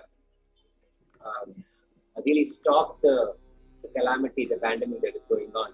And I just wanted to also ask Sri Harish, how is it as per what you have seen in Chennai, the ground reality, and what you have heard from your friends, your neighbors, and just people on a regular basis that you meet? Like, what have they told us? What have they experienced, and what have you seen for this outbreak? Yes, the people in the Chennai. So Tamil Nadu's most population is there in the Chennai. So it's like more and more crowds when the lockdown is released completely. We see people are interacting, more and more crowds. So daily the increase count COVID cases increasing rate is highly increased completely. Within a few days, it's highly increased. So people are getting suffered, not yet able to get the proper medication and the hospital facilities, not able to quarantine themselves. Some people are afraid of saying that I have some symptoms like this. People are not ready to attend to the medicinal purposefully for this COVID. They are not ready to attend to themselves. How facing more and more deaths daily in the Chennai. So people whom we interact with, as we call, is they will say the relationship. There are more and more deaths daily. So daily the count rate is increasing. Medicinal is also not properly available. They are not able to cure themselves. First of all, they are not able to protect. Protection is more important in this COVID period. They are not able to quarantine and themselves in their homes. In Chennai and all, it's a large population is there. So people are interacting very casually themselves. So the count rate is the cases rate is highly increased. So not able to protect themselves, and the hospital facilities also not properly available. Not it's not enough. The medical facilities not enough to face all these COVID situations. So the pandemic issues is highly very effective in Chennai. The cases are and the deaths are highly increasing in this second wave. So that's the way we see in Chennai. Okay. Yeah. So Harish, Yes, sorry, Maharaj. Swami, to interrupt you. So Please go Harish ahead. and Prabhananda. So actually, it's what I wanted to know. Actually, that you mentioned that when you are seeing people dying in front of you, there are certain cases where you get to see. Earlier in the COVID, it was more likely you get to hear about somebody died far away. Very rarely you used to hear that somebody died. We used to get to hear that okay, somebody is COVID positive. But now the situation has come that we are getting to listen in our relatives, in our family member, that somebody has died. It's such a mental pressure people would be going on, the trauma that people would be going on, and still many people outside are not ready to believe that the situation is so far, and that's how it's a very important that you share very important point. I would like to know that you have been going through seeing so much of death while you came to the Adinam, how it is helping you to mentally refresh yourself, living mentally healthy in the Adinam. Maharaj, the lifestyle here is totally different uh, from Chennai or wherever we live, because here we have 3-layer quarantine. We are being served with the Ayurvedic Ayurvedic drink, which is for preventing the corona, that virus disease, and we are given authentic sattvic food, and we are given all the preventive care, which an hospital, even an hospital at today's condition can't give. A proper medical hospital can't give. So this is a new thing. Nobody is giving. I think I know other. I don't know whether any hospital in India or in Chennai gives this. I have not heard this much. What to say? These 3 sheets of protection is given. Maybe this is the best one. I think I haven't ever. Sorry. I think don't no hospital is giving this. Yes. This is a very it's a very practical thing. Even by hearing that, we know that it's a practical and it's a work. It will work. Yes, it will work. This protocol will work. And hearing that this person is dead, and see what we can, what I'm unable to do anything, because if I have medicine, I can give some money and help them. I can do it. But I have heard that from the one hospital in Chennai, which is a government hospital, people are standing for 3 days for getting one injection. Some injection, it is not available to what to say, fetch the stock, the Just requirement. for one injection, not even the bed. Just for one That's injection. yeah, one injection. They are standing for 3 days because they are maybe their relative or their own family member is suffering with that, and what is their feeling? They'll see, if I get this, I'll save my child. If I get this, I'll save my family member. But unfortunately, it is true that people are dying without getting the medicine. That's true. What to do? Like I have myself heard that because they didn't get the medicine at time, they missed one person in their family. So that's the condition in Chennai. I do not know about the other cities. And yeah, actually, we have the participants coming from various places of India. Everyone is sharing the similar kind of situations. And that what you are sharing, it's very traumatizing. When you get to see people dying in front of your eyes, and that too because you are not able to give them proper care. What about the proper care? Like even while you were telling, just for one injection, you have to wait for 3 days. Yeah. It will be so painful to just watch people suffering, and you are not able to do anything, even though you have the money. Yes. And literally, you are living in a place where all around you are seeing the death or people suffering with the COVID or people running around. So much of suffering, literally, you are seeing around. Yeah. So I'm sure when you have come to Adinam, inside the Adinam, you must be seeing a complete different environment, a complete refreshing ecosystem you must have found there. Yeah, the first thing Why is that don't you we share are not that experience, that change that you have experienced after coming to Adinam? This see there is a possibility. We have a thought. We may get COVID. That thought is there. Here, that there is no possibility of having that thought itself, because see, here it is well planned, so that even the thought of fear is not possible. It is not possible to think that we will get COVID, because it is clear, very very clear here. We have 3-layer protection. We are given Ayurvedic drink for the and trained Ayurvedic doctors. Even we have doctors for other illness. Maybe if a person is having other diabetes or whatever other things, whatever other diseases, they are giving. We have trained doctors who are devotees. So there is no, I think, nothing to fear here. That is very important because people have they have the idea that if I go to Adinam, will I get the other medicine if they are giving, if they are taking daily? So that even that fear is not there. Exactly. Yeah. Exactly. Swamiji has provided all the trained practicing doctors who are actually topmost in their field, in whichever hospitals they are working, whichever area they are working. All are topmost doctor. None of them just and that's really actually, once you come to the Adinam, you are actually seeing a lot of differences here. One thing that I'd like to emphasize, which you shared, while you are living outside, you are constantly living in the fear. Yeah. You never know when you are going to get attacked with the COVID, when the death can come nearby to you, it can take. While you are Adinam, inside Adinam, literally that fear is completely taken away. Yes. You don't have to bother at all about this fear of COVID or fear of death, which is really rare at this moment of time in India. So this is what I would like all the viewers who are watching here have this understanding, that when you are coming inside the Adinam, literally you will be out of all the fear stroke, the fear that you will be literally living in. Yes, I want to share something. Please go ahead. Yeah. See, if I go to buy some provision, I will see the other person, like he will be having any infection. He will be seeing at me like I am having the infection, but here it is not there. Exactly. So that even the doubt is not there. That is good. Yeah, that's actually another benefit, because when we are living outside, lot of people have given the hope. They do not know whether they have COVID or not. They may not be going for the COVID test. They may be carrying the COVID virus within them.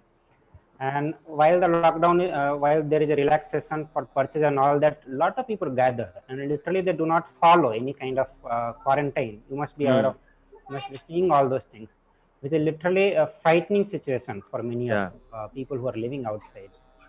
So that's, and one more thing I want to share, that I wanted some milk for taking some Ayurvedic medicine. Even the Swami had given me, is arranging me milk for every day in the morning and the evening. Even I thought that why should I disturb him? But he is telling someone to bring that milk, and he's ensuring whether this milk is reaching me at time or not. So that is really, I'm thankful to him. Yeah, and I'm thankful to Swamiji. Yes. To that level, Swamiji takes care. Swamiji is taking care. Yeah.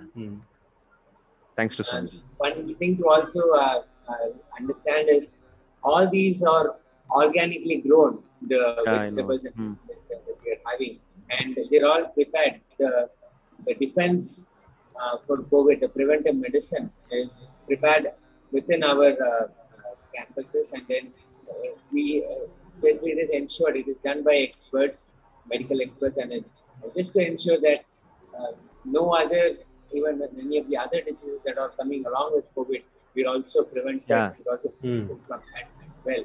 And just to this is something that we have been discussing, how there is no stone, no leaf that is left unturned. Pretty much every aspect of this COVID care center is beautifully taken care, very beautifully managed by Swamiji, by Hinduism, and whether it is medicine, the food, the Ayurvedic or allopathic medicine, whatever is needed, preventive medicine is needed, is very properly guided and distributed by expert doctors here.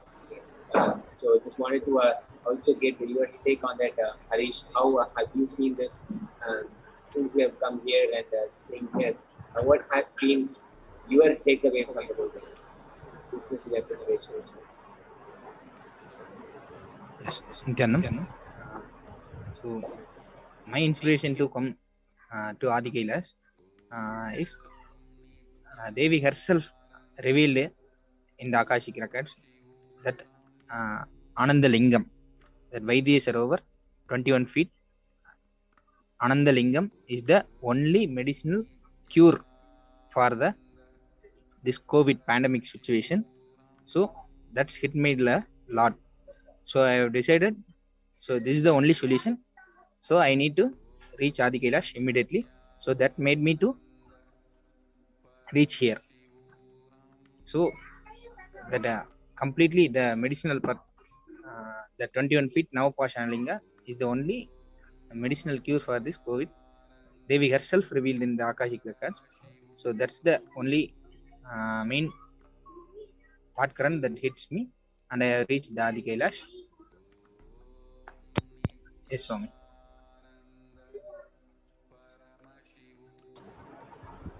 Yes, Harish. So that is also one of the very important point that people need to understand, that outside whoever is having still the hope that there is some solution. It is very important for all of us to understand there is no solution other than what Devi has prescribed, and that is the solution what Devi has prescribed, and very easily affordable. Especially for all the devotees and disciples of Swamiji, we know the all of us, many of us would have actually experienced the healing effect of the Vaidya Sarovar, or when the water falls from that Shivalinga. All of us have experienced. So that is very easy, and that is also enough reason for all of us, to leave the home and come back and live in the Adi Kailasa. And second thing, like say, when the outer world is struggling so much just to the survival need, in the Adinam, Swamiji is providing so much of care, and at the same time providing a beautiful ecosystem for all of us to even flourish into enlightenment. I'm sure, like I'm seeing many of you doing morning routines and all these things. So you can share in that way also, like while you are in Adinam, how you are having a conscious breakthrough, a conscious progress compared to when you are living outside. You are only living in this worry and fear that how you are going to protect yourself. From there to experiencing a complete shift in your inner space, a life where you are having a conscious breakthrough. So please do share about that also, so that the viewers understand the various level benefits that they will have once they come to the Adi Kailash. Yes, Swami. So the lifestyle completely we live outside is completely different from here. So it's completely a conscious breakthrough process. From morning we start with the daily routines. We start with the day with yoga, Nithyananda yoga. So it's completely helpful for our first day. We start with the physical routine, and that Nithyananda yoga at morning 4:30, and then we will complete with the next we will go for Nitya Puja and Shiva Puja. So it will help us consciously to evolve with the higher beings. And then we move on to the next routines. Daily they are providing the Ayurvedic health drinks to maintain our immunity system. That helps us a lot during this COVID pandemic situation, and the other all spreading diseases. We will protect diseases spreading in India, all over the India. So that helps us a lot, immunity level and the defenses to ourselves also. Daily they are taking care of our health, how our health is daily maintained. They are ensuring how our health level, the temperature checks and the health checkings they are daily providing. So that made us completely different. And the conscious break, daily they are giving sessions completely, how in the inner awakening sessions they will provide step by step, day one, day two, they are guiding us like the inner awakening sessions daily they are giving for us. So they are guiding us for not only completely free from the pandemic situation here, more than we are getting involved into a conscious breakthrough process also. People are coming here new, those who are not attended the different programs of Swamiji, so can experience that a conscious breakthrough also here. They are guiding us, supporting us regularly through conscious breakthrough process. Different daily we are trying different meditations, completion techniques like that, and all daily we are guided by our Sangha. Yes, Swami. See, And just Yes, I just wanted to ask you one last thing. In all this, all the preparations, and even how the beautiful regimen of the Adinam, Adi Kailasa that you are being part of, what is that? What is it that one thing that comes through when you look at how Swamiji has created this whole atmosphere, this whole environment, whole safe haven for all of us to come and be. And if you think of how what India as a whole country, you can look at many different factors which were responsible for it, but ultimately took Swamiji out of the nation. But here, Swamiji, in all his abundant compassion, is creating this safe place for all of us to come and first of all be alive and be protected from this COVID pandemic. What are your thoughts on that? Here, see, what Swamiji has designed, it is very easy to, personally easy to practice it. Especially if I'm in Chennai, practicing yoga means, see, it is my decision. Here, everyone is doing the yoga, everyone is doing puja. I have everything. I have the yoga mat to do yoga, puja set to do puja. Because everyone is doing, I am simply doing it. And the whole ecosystem is very conducive to do all things. Let it be the drinking the Ayurvedic drink, doing yoga, puja, everything, attending the class. It's an effortless thing, I think. It is like Swamiji holding us all, holding all of us in his hand, and is making us very comfortable to live here. That's what I think. Yeah. So thank you so much, both of you, for taking the time and joining us and sharing your experiences. And, welcome once again to Adi Kailasa COVID Center. And we'll definitely hope to hear from you again on this segment of with especially where we are talking about the preparations of the COVID Center. Thank you so much.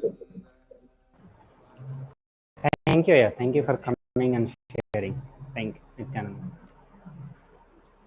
With that, we move into the next segment where we'll understand how or what Bhava Samadhi Darshan is and how exactly we can relate directly with the Devi Parashakti and even make an offering to Devi Parashakti. So we'll get into that immediately after this. There are some great spiritual sciences unique to Hinduism. Subtle, otherworldly, but definitely Kriya Pada of Vedas and Agamas elaborately explain the whole science of making the cosmic beings manifest in Archavatara, deities and Nijavatara, living incarnation, both. During the Bhava Samadhi Darshan, literally those cosmic beings manifest through his body.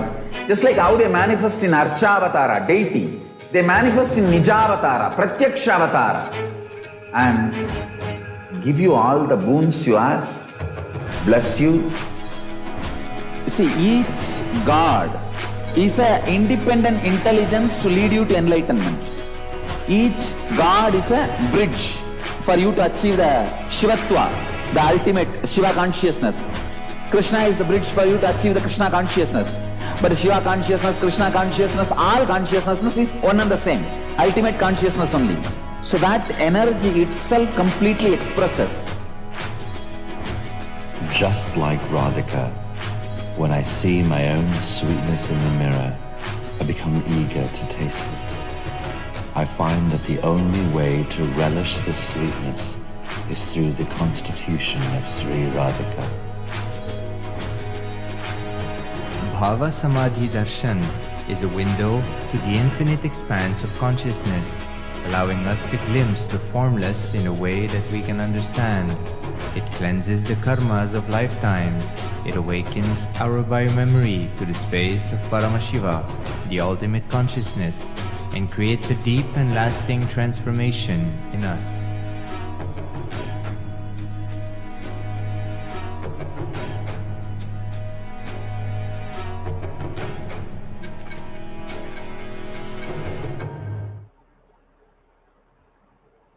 Nithyanam everyone.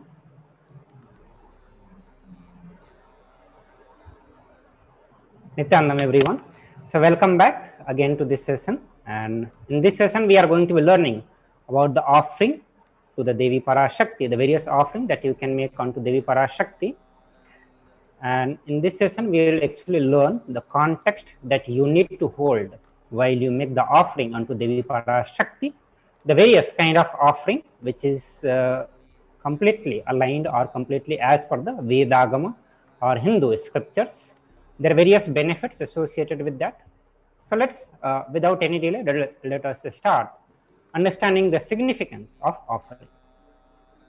So offering is a giving of divine gift of pure love, devotion and oneness, and it consists of two parts. The first part is giving and second part is accepting. So understand, only when the divine accepts what one offers, what Yajman offers, the offering becomes complete. An offering should not be made out of the fear and greed. It should only be made out of the pure love, devotion, oneness and the space of gratitude. Understand, when the avatar lands, the offerings are purely the part of the grand Leela and only for the purpose of enlightenment. So every single offering that you are making, you are going to be making here, it's going to bestow the enlightenment upon you. It will help you to live the living enlightenment itself. Every single offering is going to bring a conscious breakthrough in your life. It's going to bring the breakthrough that you are looking for in the various dimensions of life, whether it is be health, wealth, relationships, or anything else you want to manifest in your life.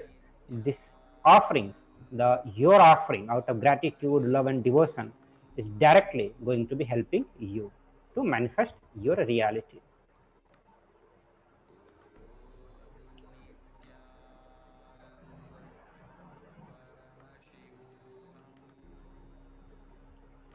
So let us we'll look at the Dhyana Sloka, which is from Mula Agama. The Dhyana Sloka of Devi Parashakti, which says, Dhyana Sloka actually means it describes the form of Devi Parashakti. When Devi Parashakti takes the form, how she will look alike, how you need to hold her into your heart while you meditate on Devi Parashakti, to manifest the various dimensions of Devi Parashakti, manifest the love, oneness towards Devi Parashakti. So this Dhyana Sloka says, moon-like face holding Veda, on hand, fire in the eyes, with the lotus flower gracing the blessing hands, and one hand with the Japa Mala, beautifully decorated with the jeweled ornament in the wonderful clothes and shining being crown. Her name is Manonmani. So now here the Moolagama calls Devi Parashakti as Manonmani. The next sloka says, I meditate on Devi with the three eyes glowing like a moon and hold Veda, lotus and gracing with the blessing and gracing hand. She is wearing beautiful ornament. She is worshipped by Brahma and other many gods and showers auspicious boons for all the actions every day. So now we'll understand the significance of the divine element, gold.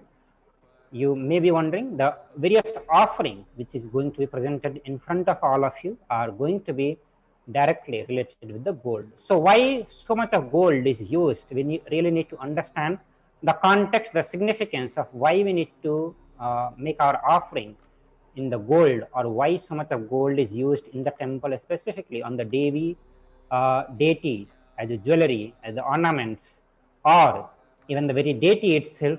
And also, while the temples are built, the temples are covered completely with the gold. So let us understand the context behind the gold. So this is from Atharva Veda, which is one of the source scriptures of Hinduism. From the 5th mandala, 28th sukta, 6th verse says, the triply born by the birth is this gold.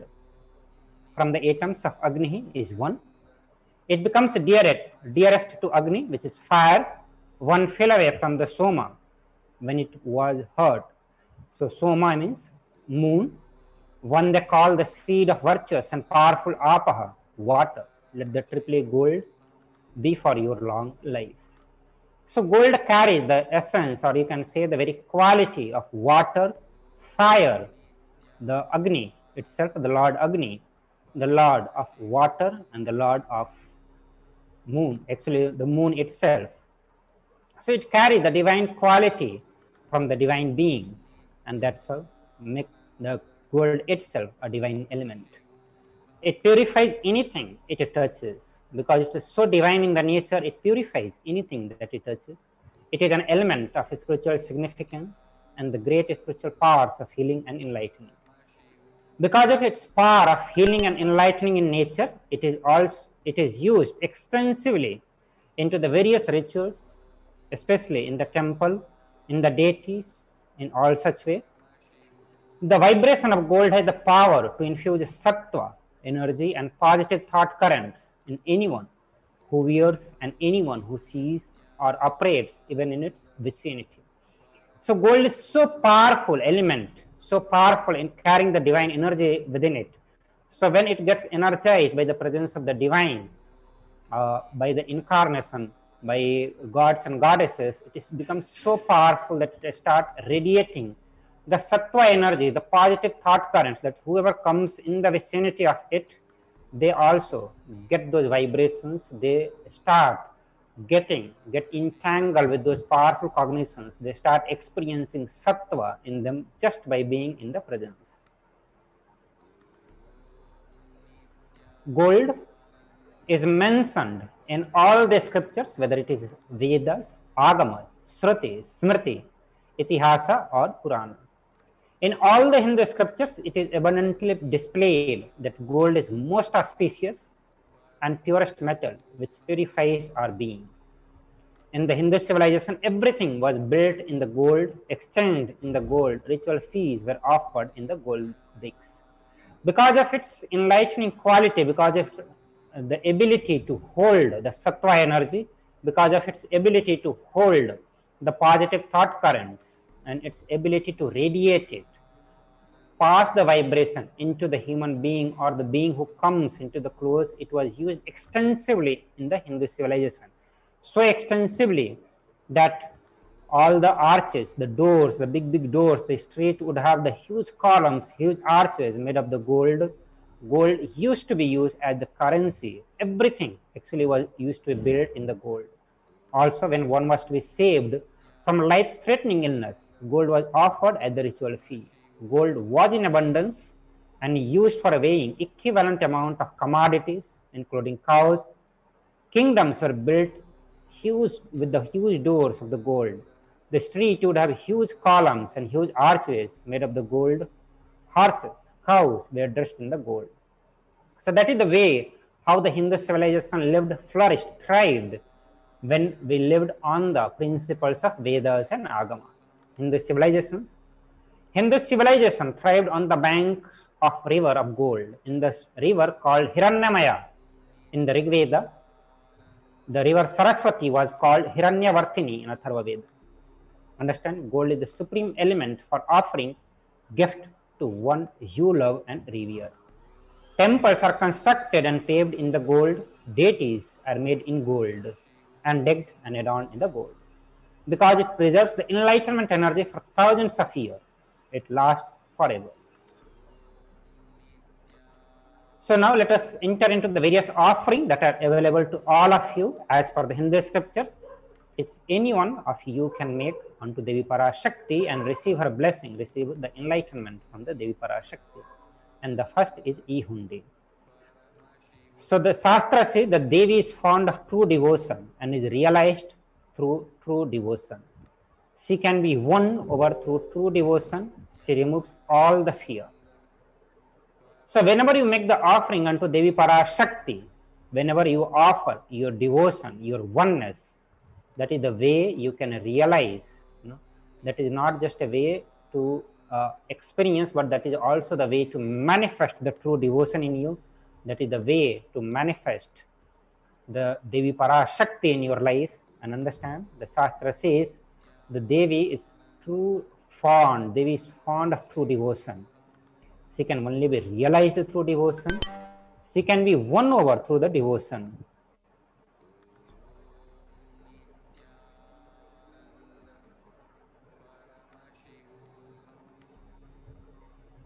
And not only that, she removes all the fear.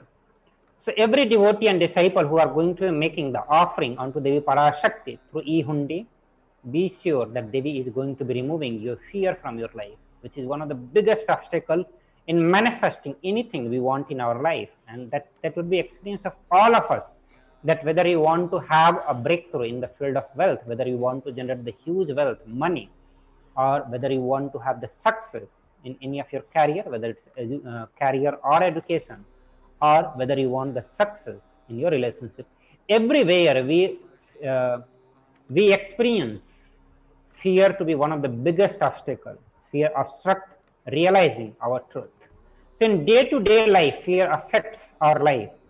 So this is one of the great opportunity which is in front of all of you to offer your devotion to Devi Parashakti and receive the blessing of Abhaya, removing the fear from your life. So in the e-hundi, you can make any amount of donation. There is no limitation. You can offer at the lowest in your currency to any amount, any higher amount you want to make. And this is very easily you can offer directly through the super chat option, which is available in the YouTube. So if you are watching through YouTube, if you are watching through other social media platform, this direct super chat options are not there in other social media platform except YouTube. So you can come to the YouTube channel, official YouTube channel of Supreme Pontiff of Hinduism, Jagat Guru Mahasannidhanam, His Divine Holiness, Bhagavan Nithyananda Paramashivam. You can click on the live video which is playing live right now. You can go to the comment option, the place where you can type the comment. You will see on the left side or right side, there will be one dollar option. You can click on the dollar option. By clicking on the dollar option, you will get the next step towards making your offering to Devi Parashakti. And this is very easy method. You can make the offering either through the UPI payment, you can make through the internet banking, you can make through any kind of wire transaction, any kind of transaction options that you have in front of you. You can make the offering of e-hundi. So without taking any time, you can go ahead and make right now while you are watching also, you can just click on the super chat option and you can make the contribution. You can make your offering onto Devi Parashakti. So the Shastra says if there is any fear in the mind of devotees, Devi is sure to remove the fear. It is stated that Devi likes to be worshipped in autumn. So we'll understand what the autumn means here. Okay. Here it means that the part of our life, the season of our life, when the thought turns more and more inward. So it would be experience of all of us that our thought is so much outwardly. Literally, we will constantly be thinking about what we want to have in the outer world, what we want to have in the future, what happened in the past. It's so much about the outer world. It's completely centered on things literally other than you. So outwardly means not being centered on you, literally the real you, but rather it is centered on something else. So when your thought starts turning more and more inward, more and more on the self, more and more on the jiva, the role of the divine can be known and understood more clearly. The need for Devi worship becomes more stronger. Devi Parashakti is also known as Sambhavi, means the consort of Shambhu, Lord Shiva. So Shambhu is the name of Lord Shiva. Then Sharada, Aradhya, means worshipped by Sharada, Devi Saraswati. She is Aradhya of Devi Saraswati. Sarvani, the wife of Lord Shiva. Linga Purana mentions about it. It says that Lord Shiva in his earth form is known as Sharva. Then Sharmadhayine, Devi who bestows happiness on the devotee. So these are the various names of Devi Parashakti. Understand? When you relate with the Devi Parashakti, these dimensions of Devi Parashakti starts manifesting in you. when you start offering, connecting to Devi in the oneness, the various dimensions of Devi Parashakti manifest in you, you experience the knowledge in you, you experience the happiness, you experience the fearlessness in your life. So you can offer your gratitude, devotion to Devi Parashakti by offering your kanika, and your name shall be chanted out during puja to Devi. And you can make this offering through the website also. You can actually go to the tiny.cc/Devi-offerings. So you can visit that link also, and through that also you can make your offering onto Devi Parashakti, or you can also do through the super chat option in YouTube. The next offering unto Devi Parashakti, which is available for all of us, is Sankalpa chanting. Sankalpa is the conscious resolution, where conscious resolutions are chanted. So various conscious resolutions, the various blessings, the various manifestations that you need in your life, whether it is a health, wealth, or relationship, the various purusartha, the dharma, artha, kama, moksha, the various doshas, the parihara that you need to have, the various doshas that you need to get out of that.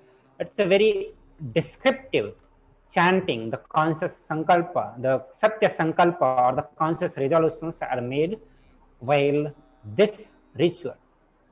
So the scripture says the goddess enchants this universe, and she herself gives birth to this universe. The goddess being prayed without interest in anything gives that knowledge that leads to salvation and gives wealth in materialistic sense. This is from Devi Mahatmya. Devi Mahatmya, which is from the one of the Purana, and from the chapter 12, verse 34. This is from that Purana. Means offering the sankalpa, the conscious resolution, blesses the person with all the fruitions of the desire and wishes he is yearning for. So this is actually an elaborate blessing on everything that you need as a life, as a householder life, or also you need whatever you need on the path of enlightenment, the enlightenment itself. So you can make this offering by visiting the link tiny.cc/Devi offerings.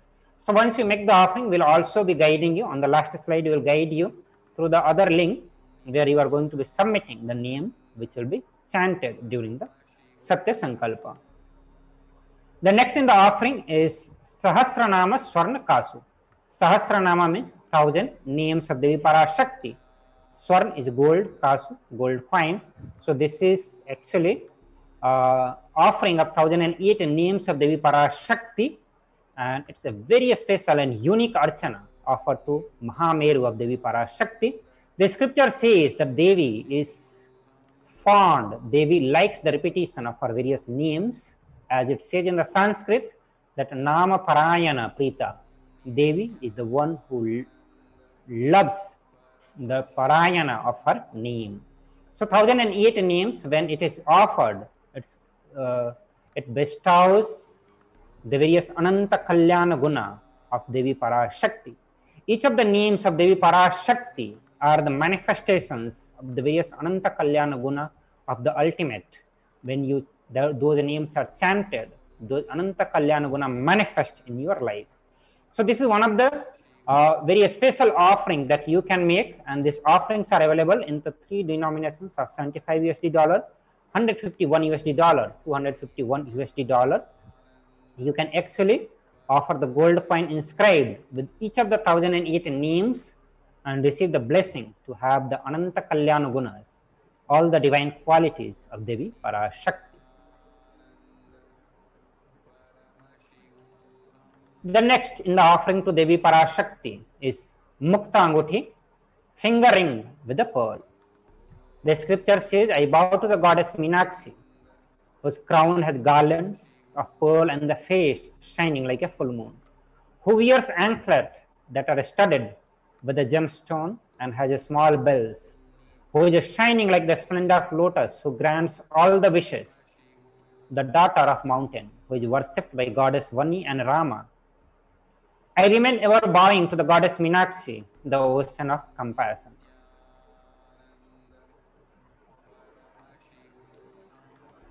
So you can offer the pearl finger and receive the blessing to be showered by her compassion and pure love in all your business endeavors. You can make this offering on 3 denominations which are available to all of us, which is $251, $501 USD dollar, and $750 USD dollar. The next is Swarna Padma Pushpa, which is golden lotus. This is from the Kami Karma. Kami Karma elaborately mentions the uses of lotus, golden lotus, into the various ritualistic offering, whether it is the Homa, Abhishekam, or the consecrations of the various gods and goddesses and their Anga Devata, Abharana Devata, and various others, consecrations which is needed while the temples are built. So this, the Sanskrit Sutra says all the Kailasa should be wound around with the suitable thread covered with the new cloth. They should be adorned with the lotus flower made of gold.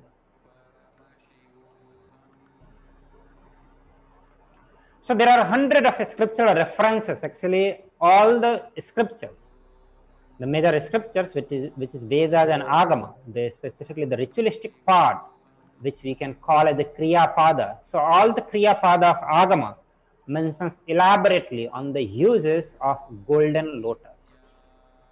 In the worship of Paramashiva, almost everything in the worship of the ultimate, which involves the consecration of deities, of worship or meditating on, or the mudras and asana that is used during the worship, all involves the lotus flower, either lotus flower, lotus leaf, lotus pericarp, or lotus petals. Thus, we see the divine nature of lotus. Understand, the lotus is a divine flower. Shakti of Paramashiva is also called as the lotus. Base of Paramashiva Linga is also lotus. The disciples of Paramashiva is also considered as lotus because they all are about to bloom. So you can offer the gold lotus in any size you wish to and be blessed to have the state space powers and being of Devi Parashakti in your inner space in every or any adverse situations of your life. You can make this offering available into the one denomination which is 600 USD dollar. By contributing 650 USD dollar, you can make this offering. The next is Swarna Methi, which is gold touring. The scripture says you whose brightness from the toenails destroy the darkness of ignorance from the minds of your devotees who prostrate at your feet. So you can offer the touring to Devi, adorning her sacred feet to be in constant gratitude for receiving her blessings in the even most difficult aspect of life. So you can make this offering by contributing 750 USD dollar, paying 750 USD dollar through the link tiny.cc/Devi-offerings. The next is a Swarna Mantika, which is gold hairline jewelry. The scripture says that Devi is one who makes the nectar flow in all our nerves from the Sahasrara. She who gives the very pleasant experience of the ultimate. In the Sanskrit, it is Shuddha Sarabhi Varshini. The Mantika represents the nectar flowing from the Sahasrara chakra, which is fully open. So offer the Mantika to Devi Parashakti and receive blessings of achieving the blissful state of overflowing gratitude and a space of complete completion. The next in the offering is offering a Prataksha Pada Puja. The illuminating splendor of the toenails dispels the darkness of ignorance in the devotee prostrating at her feet. Her feet defeat the lotus in the beauty. The sloka number 83 of Saundarya Lahari, which states that the nails have been sharpened by constantly being touched by the crown of celestial beings who always prostrate before Devi. Tamoguna is the darkness. In this stotram, tamas is indicative of ignorance in the mind of devotees, and by constantly prostrating before Devi, their ignorance is removed and they attain knowledge. So you have the great opportunity to burn all your ignorance, all the tamoguna from the mind, from your mind, and receive the enlightenment by offering the Prataksha Pada Puja to Devi Parashakti. It will bless you with all the auspiciousness and the blessings of Supreme Pontiff of Hinduism, Jagat Guru Mahasanidanam, His Divine Holiness Bhagwan Nithyananda Paramashivam. Also, you can do the Vastra Seva, the offering of garments to Devi Parashakti, and both the offerings can be made by contributing 1008 USD dollar. So now we'll look at the summary of all the offerings which is available in front of all of us, which is an opportunity for all of us to experience the divine state, the oneness with the divine, the love and gratitude. It's an opportunity to offer our gratitude, the oneness and love to Devi Parashakti. The first one being e-hundi, where you can offer any amount of donations, any amount you can offer, and this option is also available through the super chat options, which is there on YouTube live video. The next is Sankalpa chanting, where you have to make $1 payment. Then the next is Devi Sahasranama Kasu, which is pure gold coin with each one sacred name of the Devi from 1008 names of Devi Parashakti. You can make this offering into 3 denominations, which is 75 USD dollar, 157 and 251 USD dollar. The next is Mukta Anguti pearl finger ring, which you can make in $251, 501 USD dollar and 750 USD dollar. Swarna Padma Pushpa, which is golden lotus flower, gold lotus flower actually, which you can make 600 USD dollar, 1200 USD dollar and 1800 USD dollar. Swarna Metti gold touring for the lotus feet of Devi Parashakti, and this you have to pay 750 USD dollar. Swarna Mantika gold hairline jewelry, you can make the offering by paying 750 USD dollar. Then the Prataksha Pada Puja and the Vastra Seva, both the offerings are available. You can make the offering by paying $1008 for each of this offering. So now we'll go to the next slide, where we will see the various the links that you need to visit, what exactly you need to do to make this offering. Understand, in the registration form there will be 2 options where you are ready to offer today, or you have the intention to offer a specific sevas. Okay. So actually you can visit the link tiny.cc/bhavasamadhi, and if you are ready to make the payment now, if you are ready to offer any of the seva by online payment, you can visit the link tiny.cc/devi offerings. Once you make the payment, you can submit the details for puja, where your name will be chanted. So you need to visit the link, another link, which is tiny.cc/sankalpa2021. So you can visit those links also, and you can make this offering. So let us dedicate few minutes to make our offering unto Devi Parashakti by going to this link and making the various contribution, making the various offering unto Devi Parashakti, and then we will move to the next session. So with this, we will conclude this session. Thank you everyone for being here. We'll just give you a few moments for all of you to make your offering unto Devi Parashakti.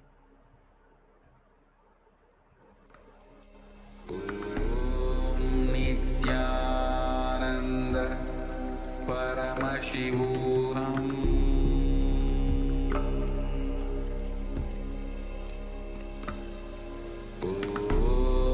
Nithyananda Paramashivoham.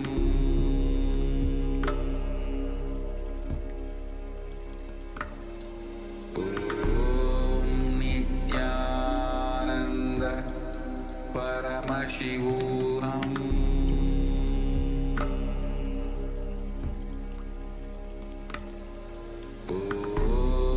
Nithyananda Paramashivoham.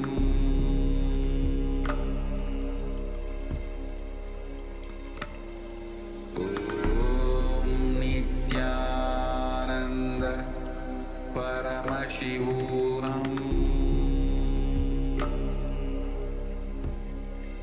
Paramashivoham. Nithyananda Paramashivoham.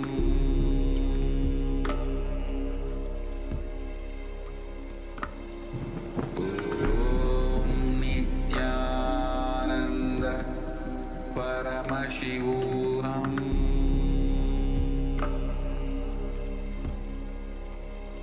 Nithyananda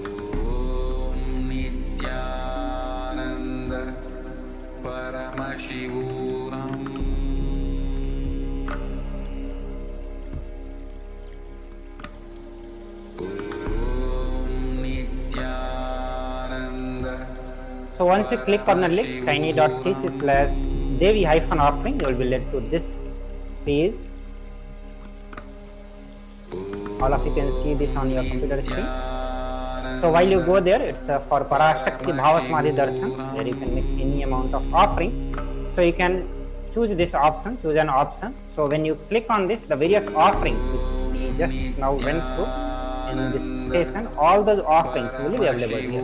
So if you want to do the Sankalpa chanting, you can simply click here on the Sankalpa chanting, and the $1, the price is the various amount which is needed for donation is also shown here. You can make as you can increase the quantity, like if you have many members for whom you want to do, so you can increase the quantity accordingly. For Devi Sahasranama Kasu, the 3 options, then the Mukta Anguthi, then Swarna Padma Pushpa, and so all those options are available here. You can just go to this drop down option, and then you can add to cart here. Once you add to cart, okay, so you will be led to the next page where the options are being given here. Again, you can change the quantity if you want to change the quantity here, and it will get reflected into the total amount, and you can proceed to checkout. And once you proceed to checkout, so here you will have to fill the billing details and all other card details and everything, and you can make the payment. Once you are done with the payment, you can go to the Sankalpa chanting, where the Sankalpa, your name, your detail need to be given. So there is a simple form which you can fill and submit. So while the Sankalpa will be chanted, your name will be included into that.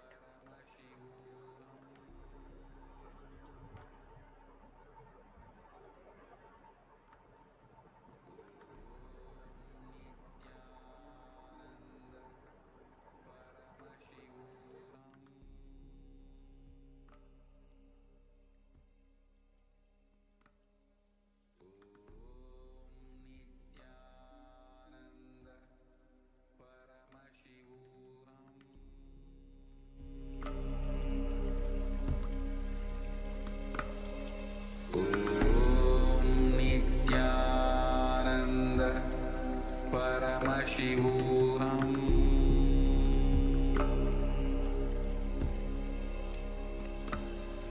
Om Nithyananda Paramashivoham.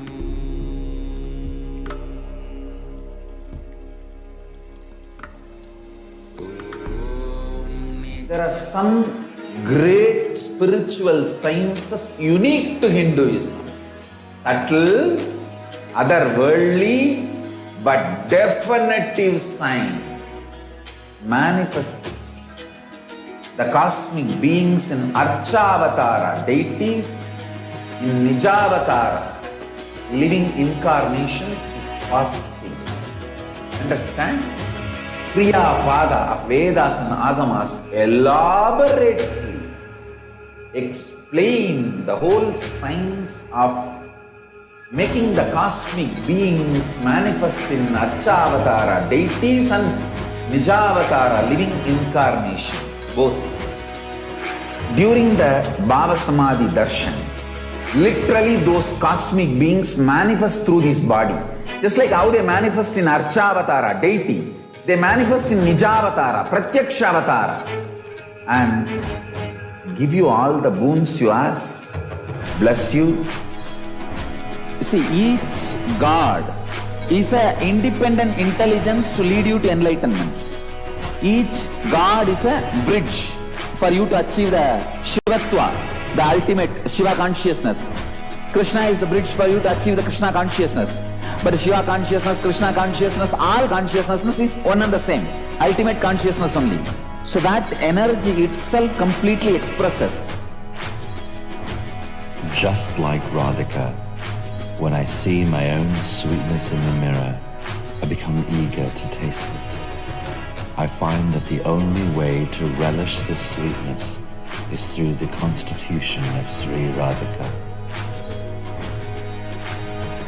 Bhava Samadhi Darshan is a window to the infinite expanse of consciousness, allowing us to glimpse the formless in a way that we can understand.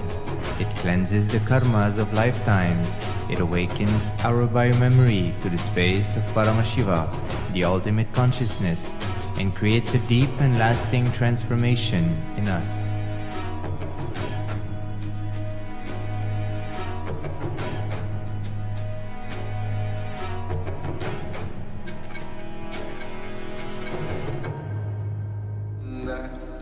Paramashivoham.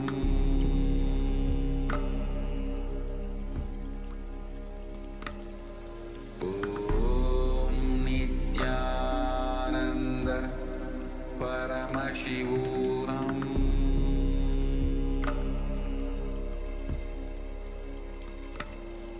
Om Nithyananda Paramashivoham.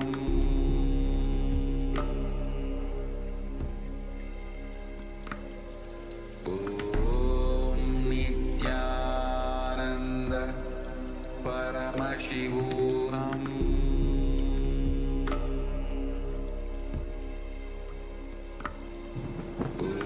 Om Nithyananda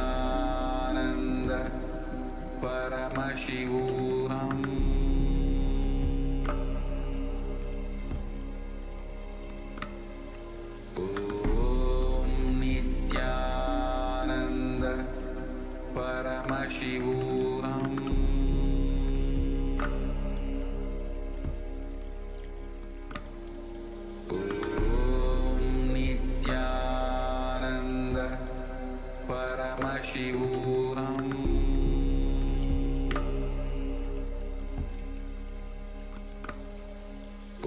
Om Nithyananda Paramashivoham.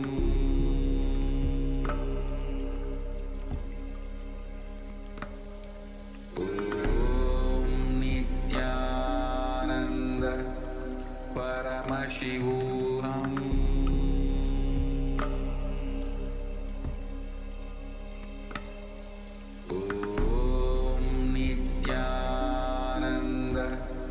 Paramashivoham.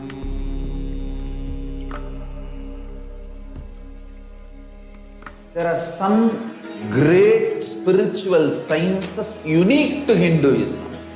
Subtle, otherworldly, but definitive sign. Manifesting the cosmic beings in Archavatara, deities in Nijavatara, living incarnation is fasting. Understand? Kriya Pada of Vedas and Agamas elaborately explain the whole science of making the cosmic beings manifest in Archavatara, deities and Nijavatara, living incarnation, both. During the Bhava Samadhi Darshan, literally those cosmic beings manifest through this body. Just like how they manifest in Archavatara, deity, they manifest in Nijavatara, Pratyakshavatara, and give you all the boons you ask, bless you.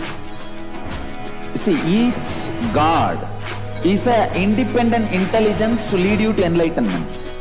Each God is a bridge for you to achieve the Shivatva, the ultimate Shiva consciousness. Krishna is the bridge for you to achieve the Krishna consciousness. But the Shiva consciousness, Krishna consciousness, all consciousness is one and the same. Ultimate consciousness only. So that energy itself completely expresses. Just like Radhika, when I see my own sweetness in the mirror, I become eager to taste it. I find that the only way to relish this sweetness is through the constitution of Sri Radhika. Bhava Samadhi Darshan is a window to the infinite expanse of consciousness, allowing us to glimpse the formless in a way that we can understand. It cleanses the karmas of lifetimes. It awakens our biomemory to the space of Paramashiva, the ultimate consciousness, and creates a deep and lasting transformation in us.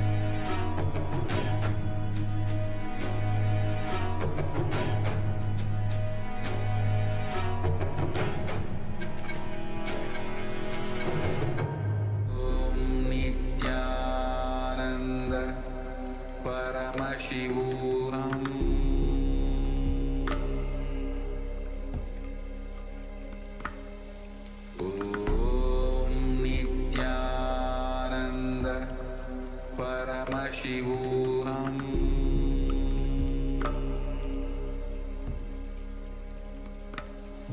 Om Nithyananda Paramashivoham.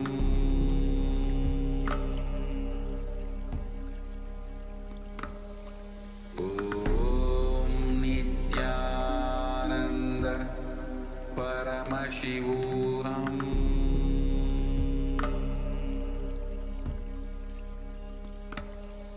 Om Nithyananda Paramashivoham.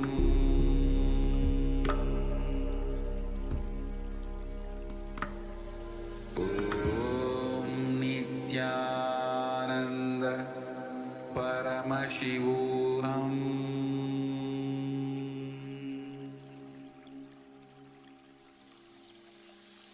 I bless you all.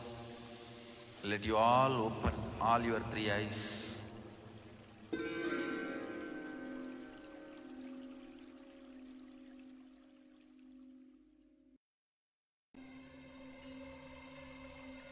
There are some great spiritual sciences unique to Hinduism. Subtle, otherworldly, but definitive sign. Manifesting the cosmic beings in Archavatara, deities, in Nijavatara, living incarnations is possible. Understand? Kriya Pada of Vedas and Agamas elaborately explain the whole science of making the cosmic beings manifest in Archavatara, deities, and Nijavatara, living incarnations, both.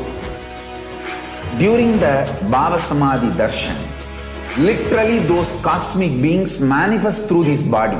Just like how they manifest in Archavatara, deity, they manifest in Nijavatara, Pratyakshavatara, and give you all the boons you ask, bless you. You see, each God is an independent intelligence to lead you to enlightenment. Each God is a bridge for you to achieve the Shivatva, the ultimate Shiva consciousness. Krishna is the bridge for you to achieve the Krishna consciousness. But Shiva consciousness, Krishna consciousness, all consciousness is one and the same. Ultimate consciousness only. So that energy itself completely expresses. Just like Radhika, when I see my own sweetness in the mirror, I become eager to taste it. I find that the only way to relish this sweetness is through the constitution of Sri Radhika. Bhava Samadhi Darshan is a window to the infinite expanse of consciousness, allowing us to glimpse the formless in a way that we can understand. It cleanses the karmas of lifetimes. It awakens our biomemory to the space of Paramashiva, the ultimate consciousness, and creates a deep and lasting transformation in us.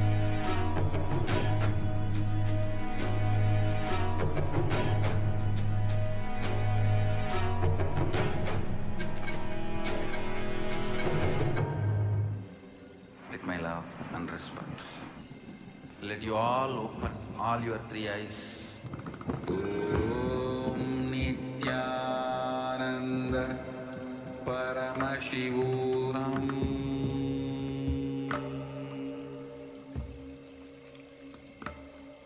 Om Nithyananda Paramashivoham.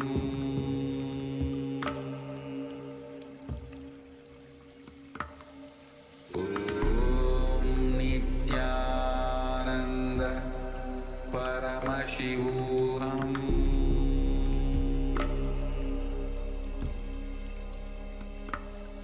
Om Nithyananda Paramashivoham.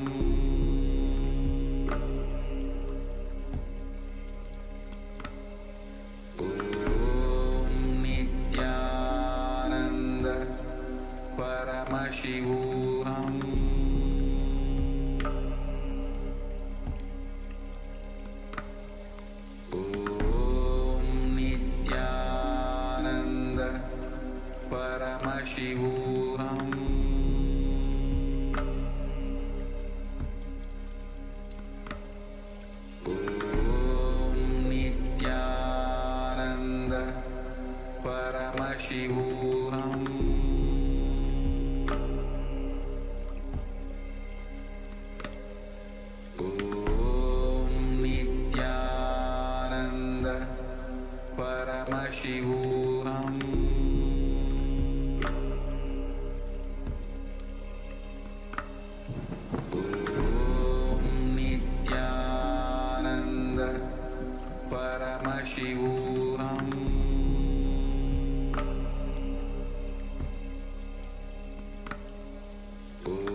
Paramashivoham.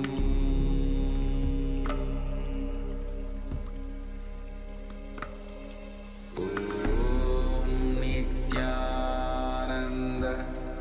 Paramashivoham.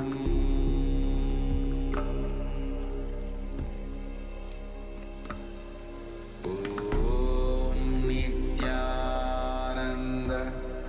Paramashivoham.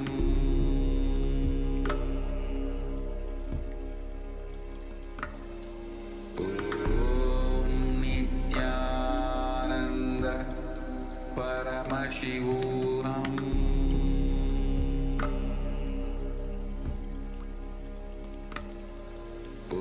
Om Nithyananda Paramashivoham.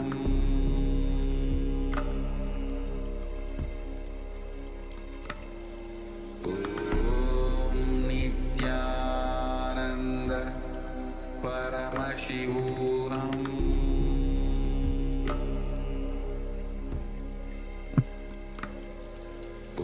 Om Nithyananda Nithyanandam. Nithyanandam, thank you for joining us again. Nithyanandam, thank you Nithyanandam. for joining us today again. And today we will be continuing about with the revelations from Devi Parashakti about the world. So we have right now with us the 2nd June Akashic reading. So let us watch this video in Tamil, and subsequently we'll be mapping this Tamil words of Devi, direct words of Devi, into English and sharing with our viewers. So let us have a look on the video where Devi has revealed some of the very sacred secrets on 2nd June 2021.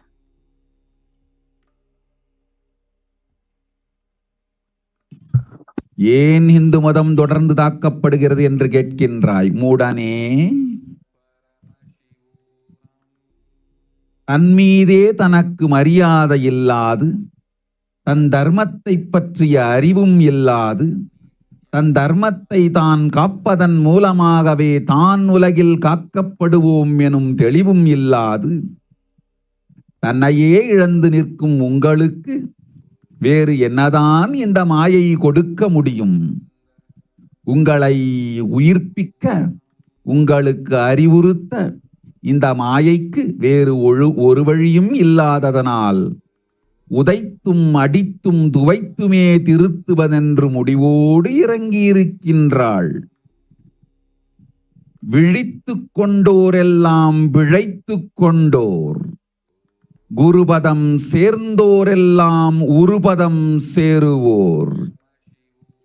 குருபதம் சென்றிடு, சிவபதம் பெற்றிடு. Om.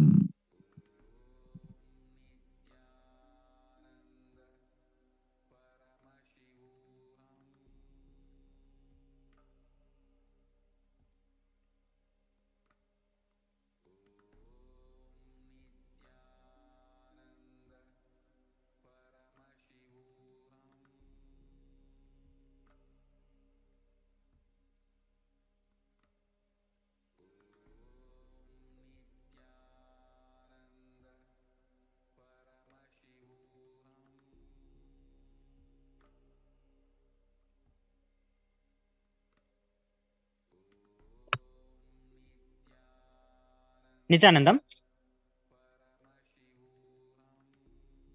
Nithyanandam. Nithyanandam.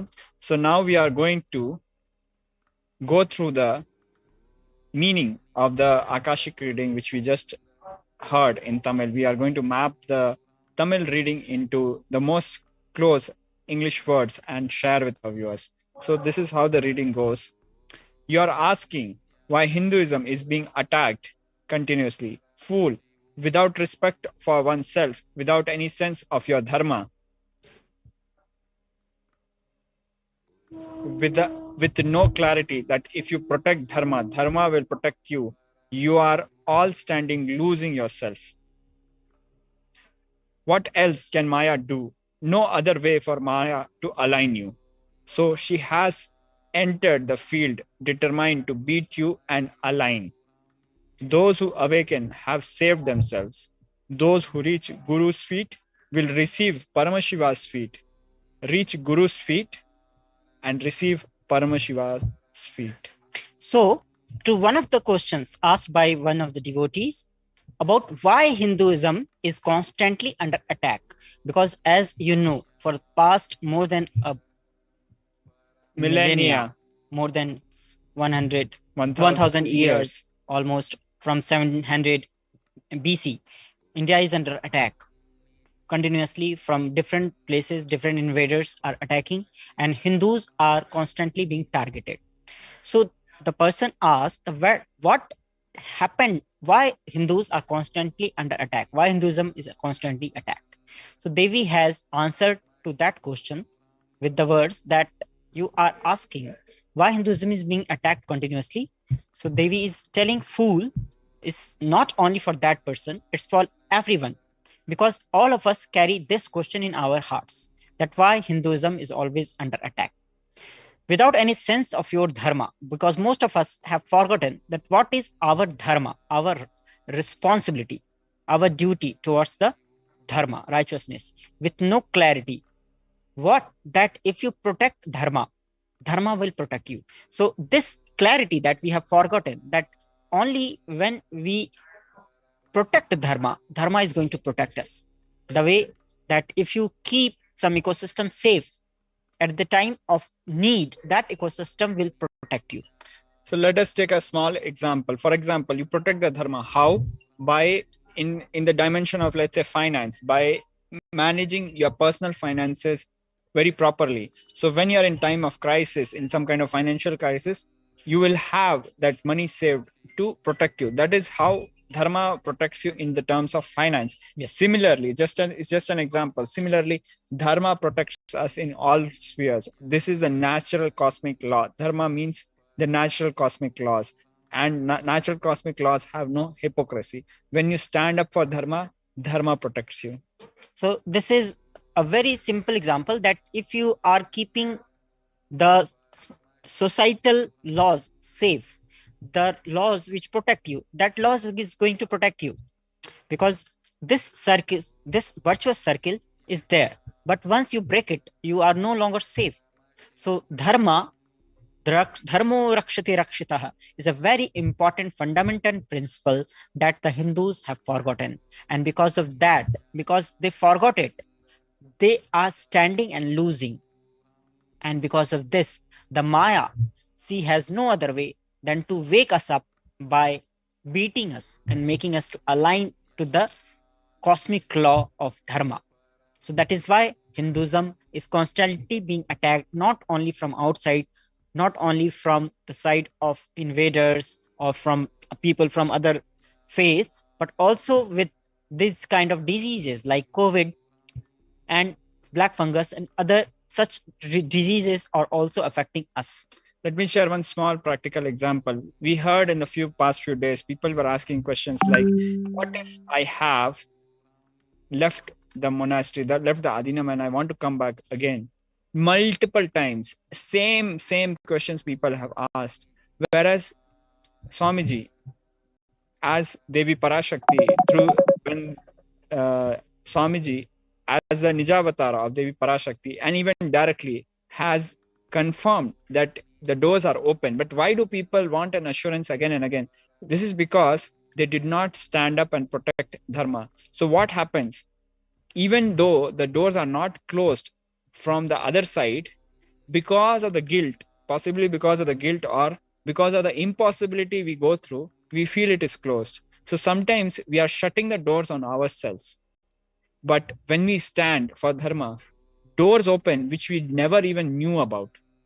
That is an experiential reality which, when you stand up for dharma, and I'm sure all of us have done it at some point of our life, when we stand up for dharma, we experience it.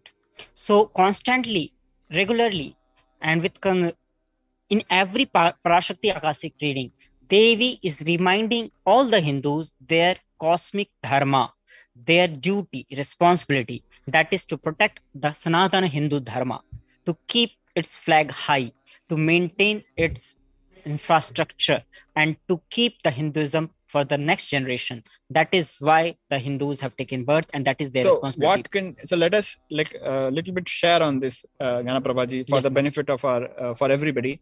What do we mean by protecting dharma? Some people have a very wrong understanding about protecting dharma means going and fighting and killing. Nothing like that. It is not that. That is not protecting dharma.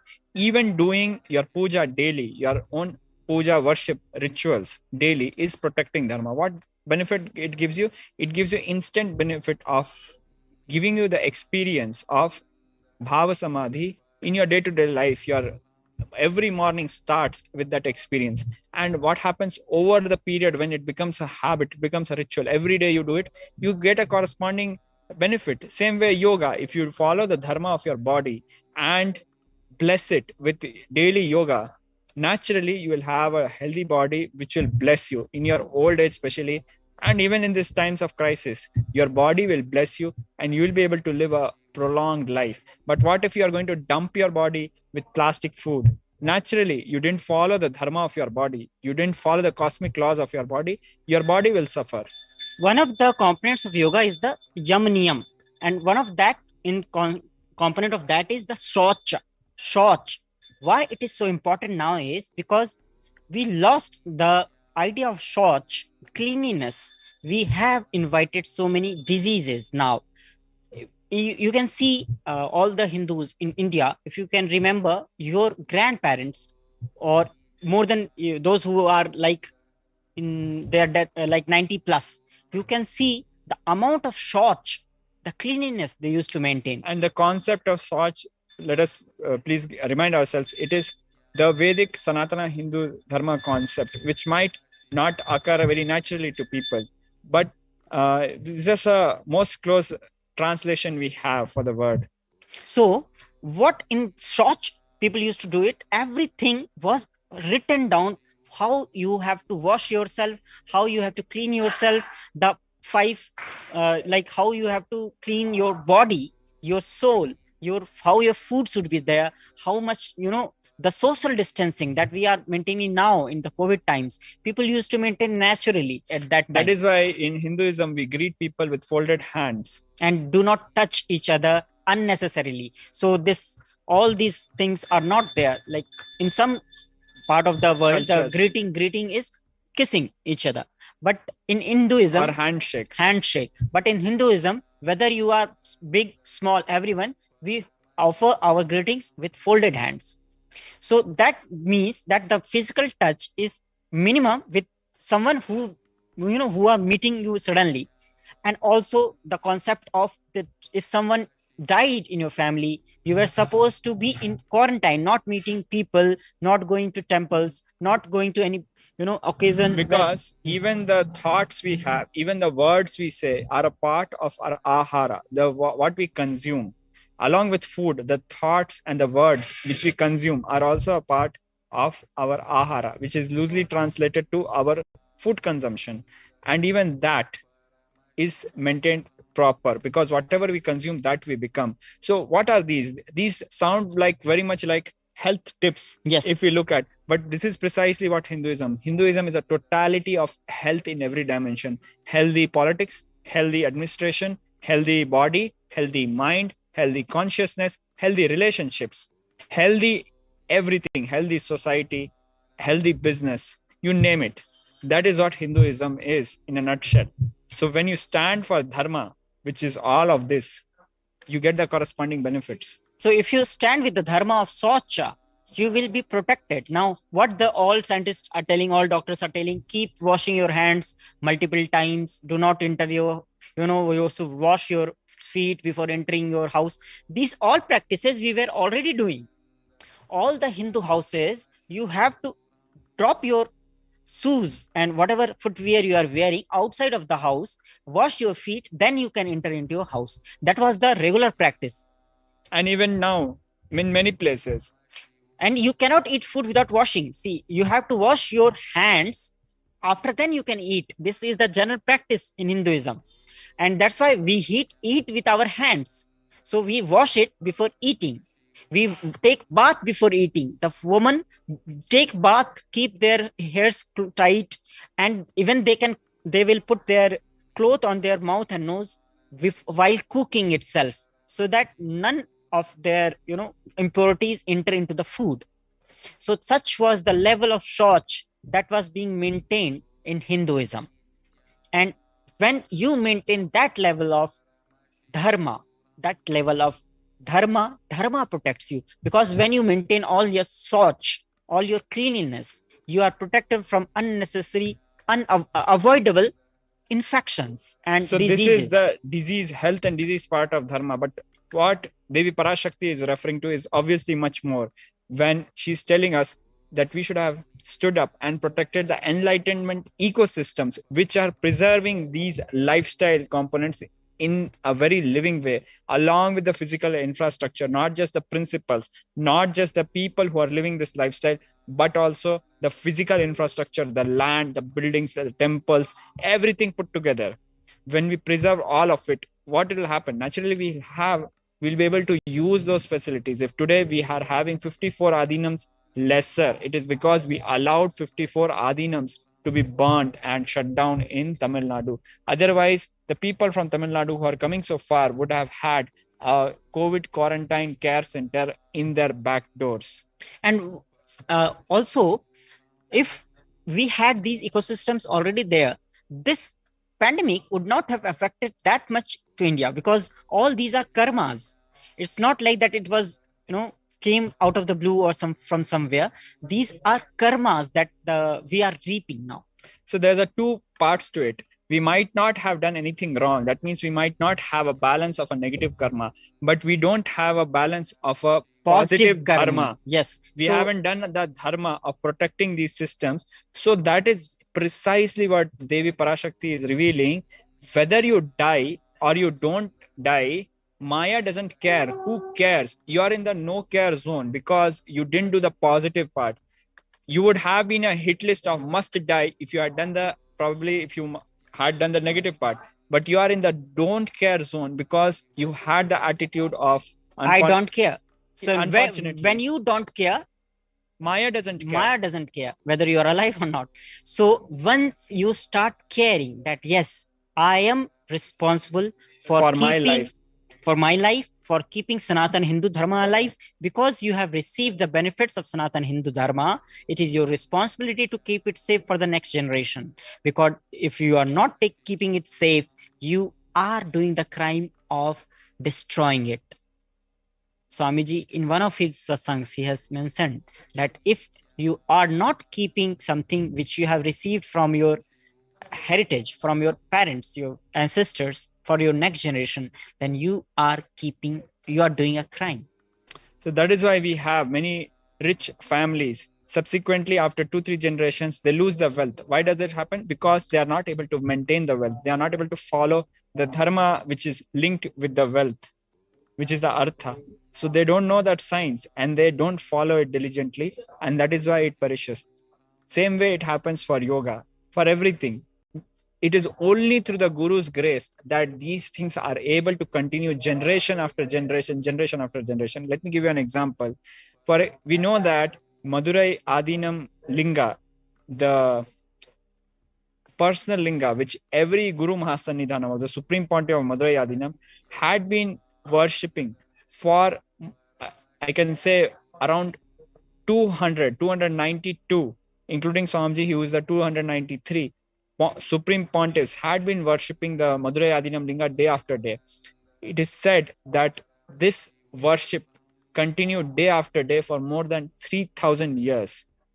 Please understand, 3,000 years. In today's world, we live with people who are, and families who don't last more than a year, and people separate and kids suffer. And here we are talking about a commitment of more than 3,000 years without missing a single day. That is made possible only by the Guru Bhakti, only by the grace of Guru, only by the Guru Parampara. This is essentially the Guru Parampara is what is Hinduism. And this maintaining this whole chain of daily worship is the way the dharma was kept alive. Because the dharma was kept alive, dharma kept the people who are maintaining this dharma alive. So this virtuous circle is what Devi is mentioning here, that if you are protecting dharma. Dharma is going to protect you. But once we forgot about it. Let us just one more example for the benefit of health of our viewers. We know that the maximum number of deaths worldwide happen before COVID, at least, happened because of heart diseases and diabetes and coronary related disorders. Now, guess what? In Hinduism, we have a solution for this, which is as simple as vegetarian diet. That sounds so simple. And we had like Hollywood stars like Arnold Schwarzenegger and other attest after going through a heart surgery, attest that they have shifted to a vegetarian diet because that is what their cardiologist recommended to them. So we know even bodybuilders and famous Hollywood stars attest that vegetarian food is good for us. But that is not we are following in what that is not what we are following in practice. Do we need a heart attack to wake up to this reality? We should not. On the contrary, I can very surely tell that there are many traditions, many Hindu traditions, many Hindu families who have been practicing vegetarians for more than 5,000 years. You can trace their history, they will be able to tell their family lineage, and all of them have been consistently vegetarian. You can check and you can ask some of the communities, they will be able to nod their heads. So understand, this is what dharma is. This is Hindu dharma. When you subscribe to Hindu dharma, when you understand and you fall into this science, it protects you in a multi-generational way in this birth and your possible future births, and of course your next generation also. So I was watching some of the comments by our viewers, and the people were commenting that Hinduism is life science. Yes, Hinduism is life science, the higher science of superior science of it's a greater life, science, greater science of life. And also Devi has mentioned that when you forgot it, what else Devi Maya can do? That means you were given all the chance to align. You were given all the chance to make, your correct your mistake and walk the path of dharma. So if we can understand very simply, what Devi is revealing is not like a moral science. It is a pure science. It is life science. It is so practical, so pragmatic. It is so much simple to understand. Only when we protect dharma, dharma will protect us. It's very intuitive. So if you forget it, then the Maya, because you have the commitment to to keep the Hinduism alive, safe, she is there.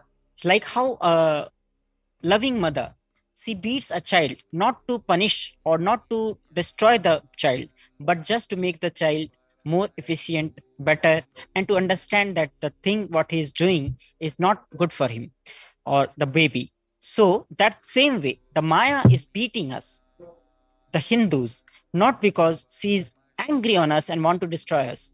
She is beating us to make us realize that it is time that we understand our responsibility and start acting on it. So that is what Devi is meaning by this, that no other way for Maya to align you. So she has entered the field determined to beat you and align. So here the beating means that this beating can be physical, this beating can be harsh words, this beating can be like just waking you up to the truth that you are here to keep the Sanatana Hindu Dharma alive. So when the mother wakes you up for your morning yoga, it can be something which you can feel extremely grateful for. You can have an expression of gratitude. You will be so thankful you have such a loving mother. Or you can throw a tantrum, and after actually going through the yoga, you might come to the understanding that this was the best thing to do. Or you might not even realize till the end of your old age, when you look back and only then you realize, yes, what my mother did was the best thing for me. Yes. The beating which you are experiencing is entirely depending on your maturity of how much you understand what is being done to you by Paramashiva is the best for you. Going further into the reading, those who have awakened have saved themselves, precisely as we have been discussing, and those who reach Guru's feet will receive Paramashiva's feet. Reach Guru's feet and reach Paramashiva's feet. In Hinduism, this Guru Gita is a very important book. In that book, actually it is Paramashiva's revelations to Parashakti, in which Paramashiva is telling Parashakti about himself. So in that book, it is written, it is said that Gurur Brahma, Gurur Vishnu, Guru Devo Maheshwara, Guru Sakshat Par Brahma, Tasmai Sri Guruve Namaha. That the Guru Tattva is Brahma, is the creator, is Vishnu, the sustainer, the maintainer, sustainer, and Guru Vishnu, Param Shiva, that he is also Shiva, the rejuvenator. Guru Sakshat Par Brahma, and combined of all this, the one who is beyond all is Guru himself. Tasmai Sri Guruvena, I bow down to that Guru Tattva. So in Hinduism, it is said if you reach to the feet of Guru, you have reached the feet of Par Brahma or Param Shiva or Parapada or Param. Anywhere you can go see Hinduism has multiple sects.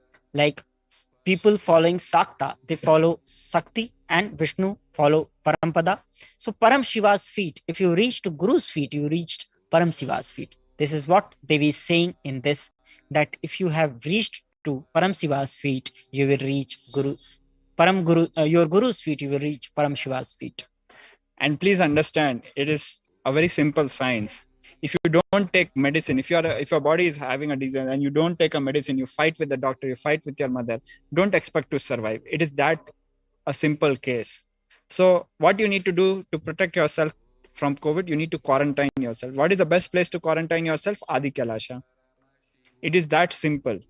So I take this opportunity to invite all the people, whoever are watching this show on YouTube, Facebook, Twitter, Twitch, or any of the channels, please fill up the form to come to Adi Kailasa or any of the centers for the preventive COVID quarantine.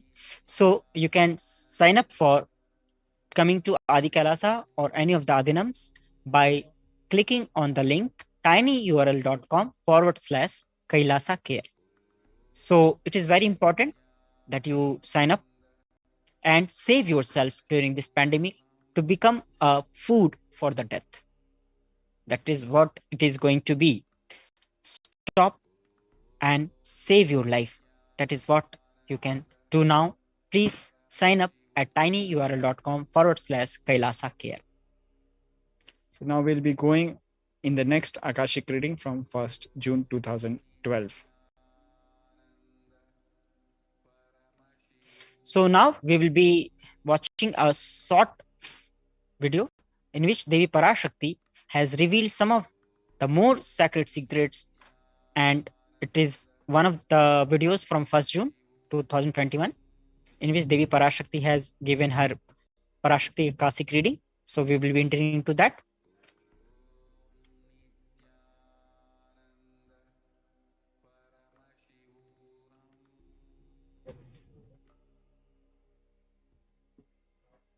சொல்வதை நன்றாய் கேள்மகளே, நித்யானந்தனோடு இருந்து இப்பிரளய பெரும் ஊழியில் இருந்து பிரபஞ்சத்தை காக்கும் உடன்மாலுமியாய் உலகிற்கு சேவை செய்ய கைலாயத்திலிருந்து இறங்கி வந்த ஜீவன்களுள் ஒருத்தி நீ. வந்த நோக்கத்தை மறந்து வேறு வாழ்வில் விலகிச் சென்ற உன்னைப் போன்ற கைலாயத்திலிருந்து வந்த ஜீவன்களும் இந்த பிரளய பெரும் ஊழிக் கொடுமைக்கு காரணமாய் ஆனீர்கள். செய்ய வேண்டிய திருப்பணியை மறந்து வந்த வேலை சொந்த வேலை எந்த வேலையோ அந்த வேலை தன்னை விட்டு வேறெந்த வேலையோ பார்க்கச் சென்ற உனைப் போன்ற கைலாசவாசிகளும் நடக்கும் பெரும் ஊழிக் கூத்து நாடகத்திற்கு காரணமாய் ஆனீர்கள். சொன்னதை 3 நாட்கள் சிந்தித்திடு. கனவிலும் நனவிலும் உணர்விலும் சத்தியத்தை காட்டுகின்றேன். கண்டபின் மீண்டு வா, பிராயஷ்சித்தமும் பரிகாரமும் அளிக்கின்றேன். போய்வா புண்ணியவதி போய்வா. ஓம்.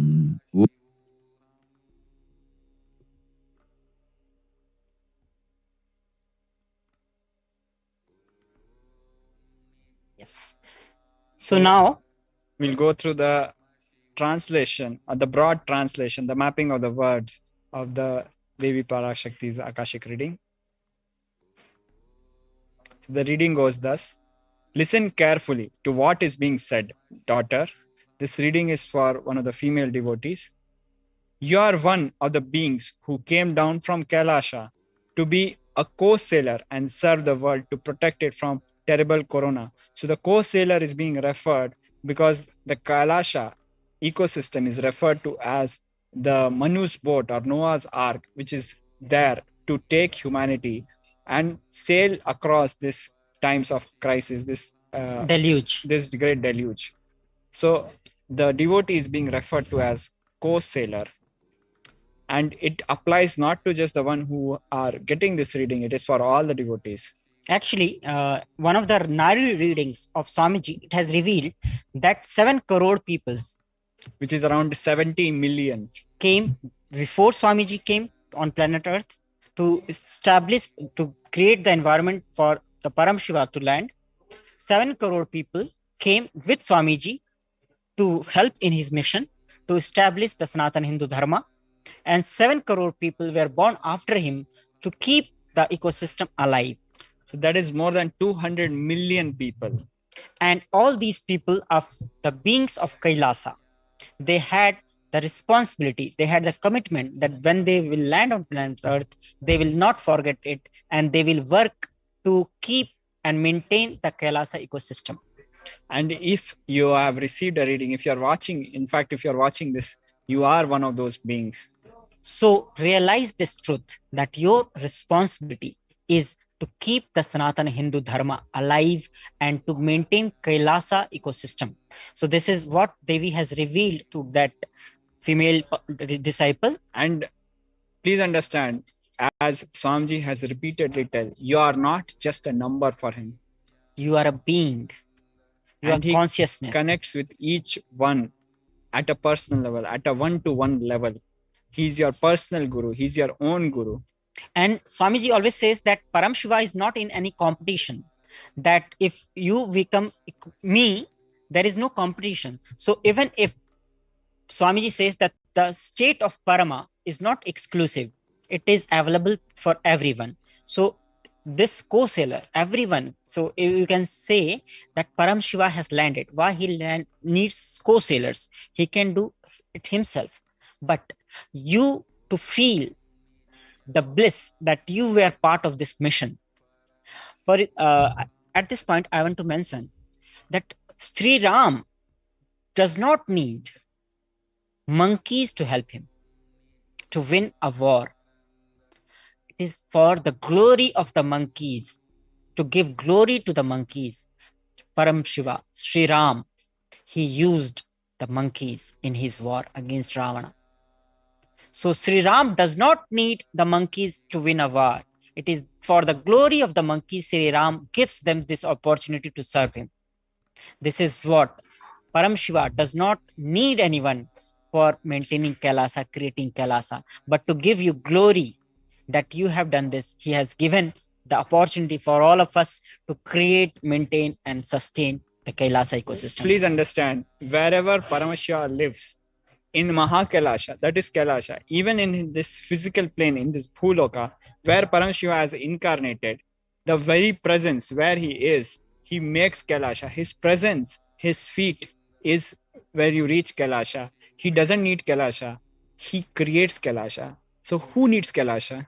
Obviously, we need Kailasa, because when we create Kailasa around us, we get Paramashiva with us.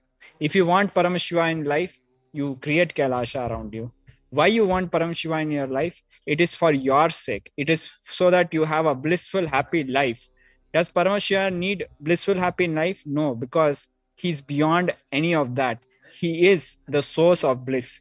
He is already in bliss. He is Nithyananda. So it is for our sake. It is in our interest that we need Kailasa. Kailasa does not need us. When you create Kailasa, you live in Kailasa, you live happily. And Devi further said, "You forgot the purpose of coming and diverted into another life. Such beings as you, who came from Kailasa, are also the reasons for this terrible pralaya." So, in this, Devi has mentioned that the purpose of your life was to help to become a co-sailor and to run the Kailasa ecosystem on this Bhuloka. But you forgot that and you started living a different life. That means you got engaged in your own personal life, like you wanted to have some job, you wanted to have some pleasures, you wanted to maintain some career and all, and you forgot your purpose. And you wanted to work for an IT company, or you wanted to work for some other company who sells some things which are not even useful today in this crisis. So because you forgot that, and the people that we are mentioned in just a few minutes ago, that the people who came before Paramashiva Swamiji, who came along with him, and those who came after him, when such people, they forgot their purpose, they created the karma because of which this terrible pralaya has happened. So these people also, Devi is mentioning that they are forgetting their responsibility is the reason for this terrible pralaya. Like you and other such beings who came from Kailasha have become the reason for this great drama. So the responsibility Devi is putting on the people who came before and with Paramashiva, and not doing their responsibility, not doing their duty for this great drama to unfold. Forgetting the divine seva you need to do and leaving the work you are meant to do, you are doing some other work. So here Devi is mentioning about the mistake that everyone are doing. For 3 days, think about what I told. I will make you realize it in your dreams, waking state, and consciousness. So this is for the person who asked this question. Devi told her to contemplate on this for 3 days, and then Devi will make her realize this in her dream state, waking state, and consciousness, and all these three. I will show you the truth. Once you see it, I will give prayashchitta, the penance, the process to come out, the completion process. I will give prayashchitta and parihara. Come, go and come, O virtuous one. So prayashchitta and parihara are these two words. Parihar means, prayashchitta is if you did something which was not supposed to be done, you go through the process and come out of it, like you are clean of it. Parihara means how to undo it and go to the right track. So prayashchitta and parihara are two different words, which means prayashchitta means if you did something wrong, you go through that process and you do completion and you are complete with it. Parihara means how to undo it. So all this Devi told that she will show in the dream state, waking state, and consciousness to the person who asked these questions. So all of you, if you think that this is answer to your question, and you feel that this is what Devi has said to you directly, please, you can also do this. You can also contemplate for 3 days, and maybe the Devi will answer you also. Or you can just directly log in and register at tinyurl.com/Kailasha care and register yourself to come to any of the Adinams of Adi Kailasa or the other 11 Adinams that are opened now for people to come, reside, and keep themselves safe during this COVID pandemic. So now we will be moving on to the next sacred secret of Hindu birth. This reading is from 31st May. So let us first hear directly from the Devi through the Nija Avatara, the Supreme Pontiff of Hinduism.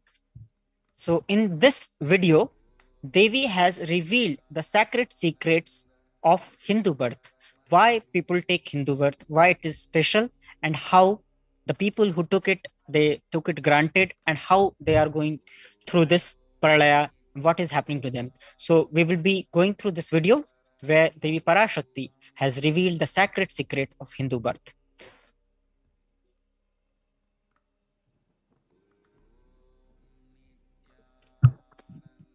நன்றாய் கேட்டுக்கொள், உன் கேள்விக்கு உன்மூலமாய் உலகெங்கும் இருக்கும் இந்துக்கள் எல்லோர்க்கும் அளிக்கின்றேன் உத்திரம். கேட்டு வாழ்ந்தால் உங்கள் வாழ்க்கை பத்திரம். நன்றாய் கேளுங்கள். பிறப்பின் ரகசியத்தை பிறப்பிலா பெருமை உடைய பரமேஸ்வரி சொல்லுகின்றேன் கேளுங்கள். அண்டஜம், யோனிஜம், ஜலஜம், பீஜம் எனும் 4 விதமான பிறவிகளில் 84,000 யோனிகளில் பிறக்கும் பிறப்புகளிலேயே பெருமை வாய்ந்ததும் உத்தமமானதும் மனித பிறவி. அந்த மனித பிறவியிலும் பலமுறை பிறந்து உழன்று அரசியல், பொருளாதாரம், சுகபோகம், தர்மம், அர்த்தம், காமம் எனும் ஆசைகள், துக்கங்கள், அச்சங்கள் அனைத்திலும் அழன்று உழன்று இனி வேண்டாம் இப்பிறவி, வேண்டுவது மோட்சமே என்று முடிவெடுத்தோர்க்கு மட்டுமே ஹிந்து மத யோனிஜம், ஹிந்து பெற்றோர்க்கு பிறந்திடும் சனாதன ஹிந்து தர்ம யோனிஜம். மனித பிறவி உத்தமம், சனாதன ஹிந்து தர்ம மனித பிறவி உத்தமோத்தமம்.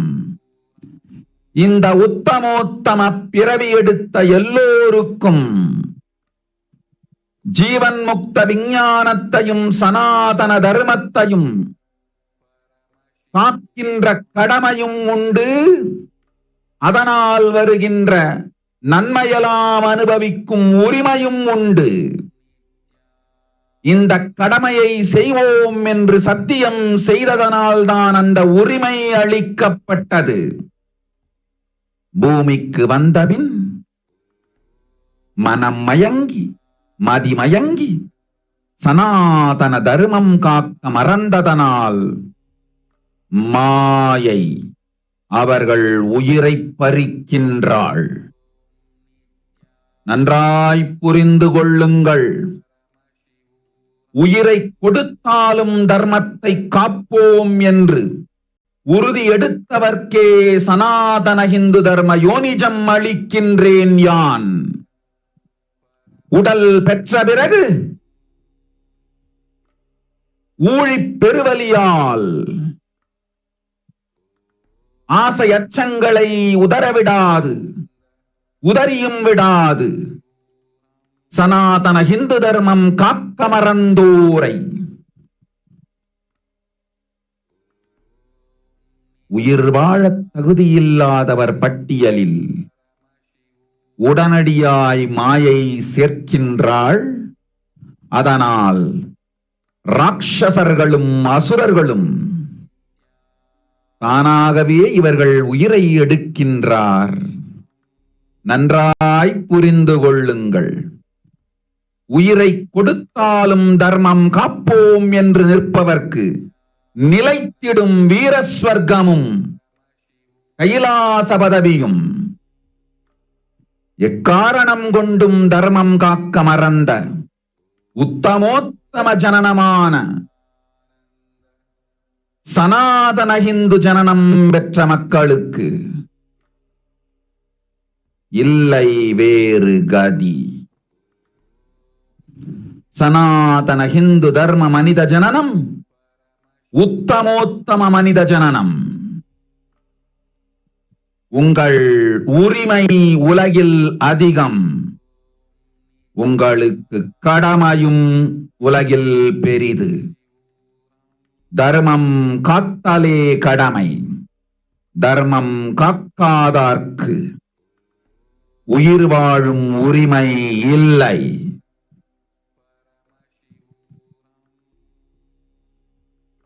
நன்றாய் புரிந்து கொள்ளுங்கள்.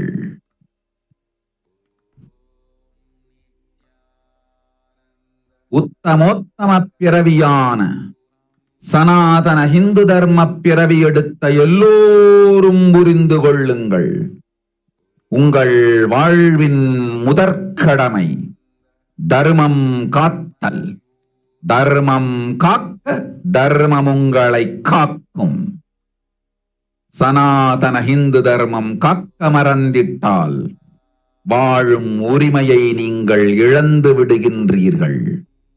அதற்கு மேல் வாழ்ந்தென்ன அழிந்தென்ன? பூமிக்கு பாரம் குறையட்டும் என்று அசுரர்களும் ராட்சதர்களும் உங்களை உண்டு தீர்க்கின்றார்கள். அதையும் மாயை கண்டு சும்மாவிருப்பாள். பிரபஞ்ச ரகசியத்தை, பிறவியின் ரகசியத்தை உலகிற்கெல்லாம் உத்தரமாய் சொல்லிவிட்டேன். புரிந்து வாழ்வில் நடந்து உயிரை பத்திரமாய் பார்த்துக் கொள்ளுங்கள். அன்னை சொல்லும் அருள் சத்தியம் ஏது? ஓம் ஓம் ஓம்.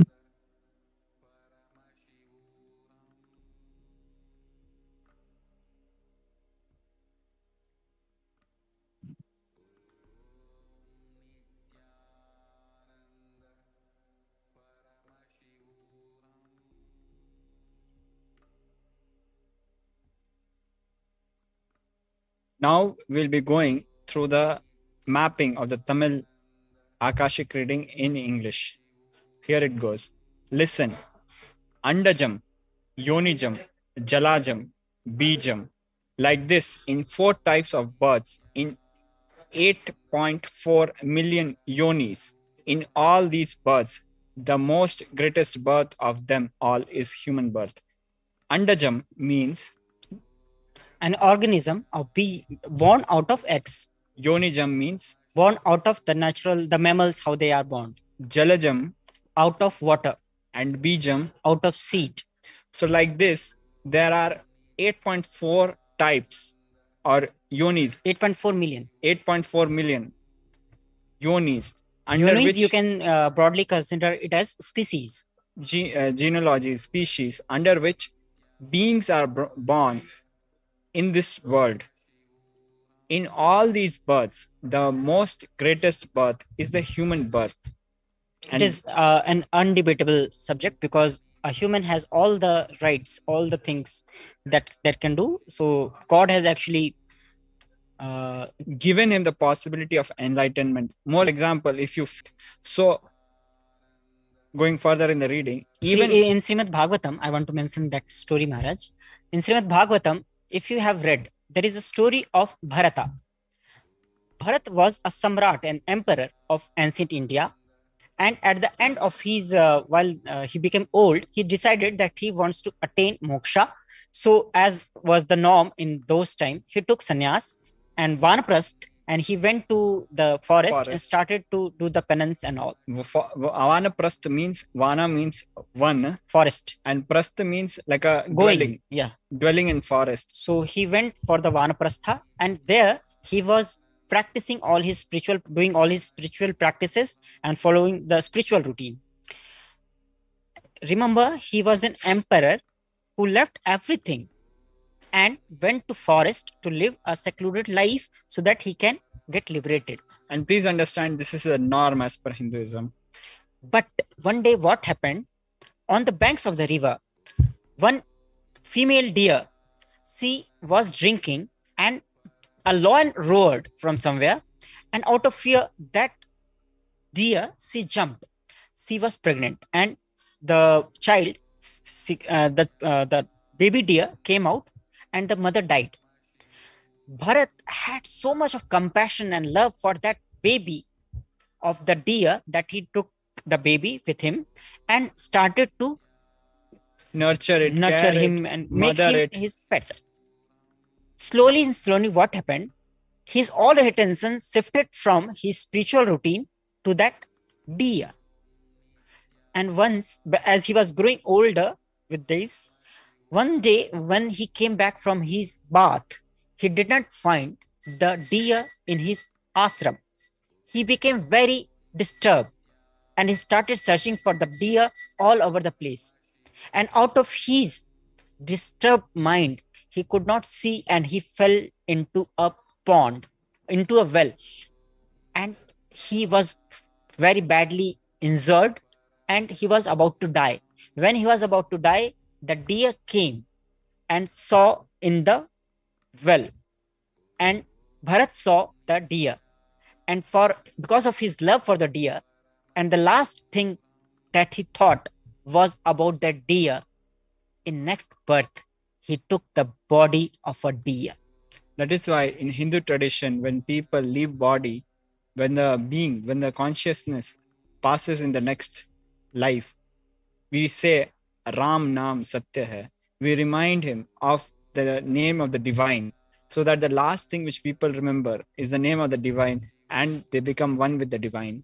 So here, every time, it is very important that during the time of the death, people remember the Bhagwan, the God, so that you attain that. If you will remember Hiran, if you remember the deer, you will become a deer. If you remember a buffalo, you will become a buffalo. If you think the experience of eating is the best, you will become buffalo. If you think that the flying is the best thing that you can do in your life, you can become a bird and you will keep flying in the next life. So what you think is the best is going to happen. But please understand, you have already gone through that cycle, and because of that, you have the maturity that human birth is the best. It is not a fact, it is your personal experience also. Otherwise, why would you have taken the human birth? So going back to the animal life from human life is not very, it's not like a norm, but even if you choose, it is possible. So that's why Devi is mentioning the human life is the best one, because you have already gone through all this 84 million lakh or 8.4 million yonis, the species, and you have experienced all this. You wanted to experience drinking raw blood. You did that as the form of lion, in the form of tiger. When you wanted to experience only standing, like you do not want to take any responsibility, you just wanted to enjoy in a sleeping state, you become a tree. So all these things you have already experienced, we have already experienced, and going through all these experience, we have matured to become a human being. So this is why Devi is mentioning that the human birth is the best of all the 8.4 million births any being can take. So going further into this reading, even in that human birth, being born, yes, being born and toiled many times, after getting burnt and toiled in politics, in finance, in luxuries, in dharma, artha, kama, in all the fields, even in human birth, we might have gone into the pursuit of wealth, we might have gone into the pursuit of knowledge, we might have gone in the pursuit of power, we might have gone in the pursuit of relationships, dharma, artha, kama. In everything, we might have gone. And finally, we took the birth of Hindu. Going further in the reading, and those who decided of not wanting this birth, wanting only moksha, which is liberation. It's a translation, it's a close translation of the word moksha. It is liberation.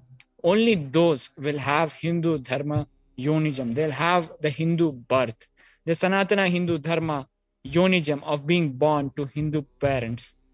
So when the first time someone is born as a human being, what was the last body that being had? That sanskar, that instinct will be there. So for example, if you had an inclination in pursuing wealth, you might have been born in a country which is inclined towards money capitalism, like the US. When you had the desire to experience relationships, you might have been born in large joint families such as in Italy.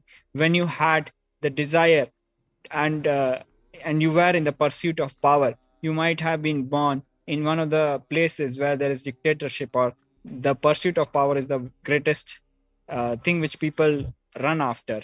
But after going through all of this, finally now, especially the people who are born Hindus, you actually chose the Hindu birth because you planned this time with the maturity you accumulated after so many births. You understood now it's a time for moksha. Now is a time for liberation. That is why you took Hindu birth.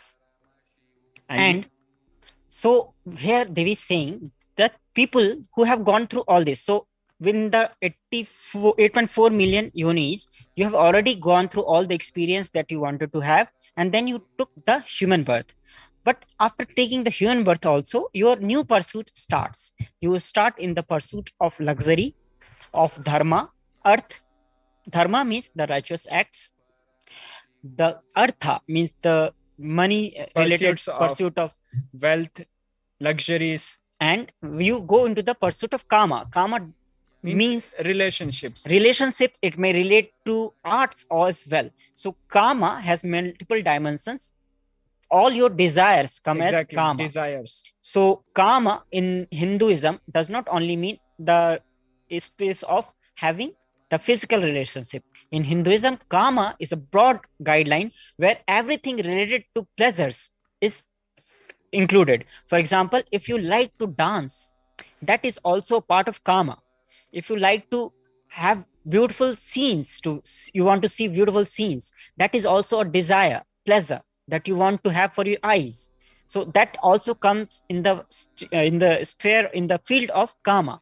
So if when you go through all these things, you want to enjoy the pleasures, you want to enjoy the wealth, you want to enjoy the feeling of being righteous. Once you have gone through all these and you have matured and you have felt that they are not giving you the satisfaction, the fulfillment that you wanted in your life, you go to the next step, that is the pursuit of moksha, which is liberation. And for many of us, this might have not even been an experience of multiple births. In one single birth, you might have experienced it. And finally, you decided for the Hindu lifestyle. And for the people, especially who were born to Hindu parents, you chose it consciously, and that is why you were born to Hindu parents. Human birth is Uttamam, the best. And Sanatana Hindu Dharma, Hindu birth, human birth is Uttamottam, the best of the best. So Devi is saying that as the human birth is Uttamam, is the best, being born as into Hindu parents or in a Hindu family is Uttamotam, best of the best, because you have consciously chosen for moksha, you have voted for moksha. So you are born in Hindu family, you were given the ecosystem needed for that. You have, everything was set in place so that you achieve what you wanted to achieve as moksha in this life. And please understand, when we say your pursuit becomes moksha, it does not mean you need to live like a pauper. We know how Bhagwan Krishna lived. He was a king. We know Bhagwan Ram. Yes, he went to the forest, but he was a king. We know Sikh gurus who were kings. So it does not mean that you live like a pauper, or you don't have knowledge, you don't have dharma, you don't have the wealth, you don't have fulfilling relationships. But these do not bind you. They do not stop your expansion in life. That is when you are in your ultimate best possible life. That is why it is Uttamottam, best of the best. So Devi is revealing very subtle, deep, sacred secrets of Hindu philosophy, Hindu ideology, or darshan. Darshan. Everyone who took this Uttamottam birth, the best of the best birth, has the responsibility of protecting the science of living enlightenment and Sanatana Dharma.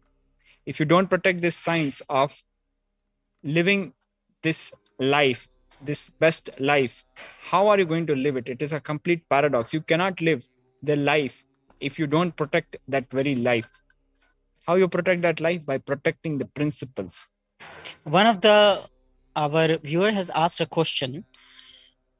It is from Christina Maschio. People that have done very awful things don't pay karma. See, the whole idea of karma is not only the idea of this reaction, it is more than that. People who do awful things, the space from which they are doing, that is also one of the factors that is needed, that is calculated while the karma is decided. So the karma theory is like an automated generation. No one is monitoring. It is automatic system. You do something, it's like how if you touch the electric wire, it is going to give you shock. It is a phenomena. It is going to happen. It needs not any intervention. So to give an example, Swamiji has very beautifully said, when you do these kind of crimes, you don't go to hell. Actually, because you're already in hell, you do these crimes. Look at the people whom you feel are doing things which you feel are wrong. Just talk to them. Just if you talk and spend 5 minutes with them, they will transfer that disturbed mental space to you. You will know they are living in hell.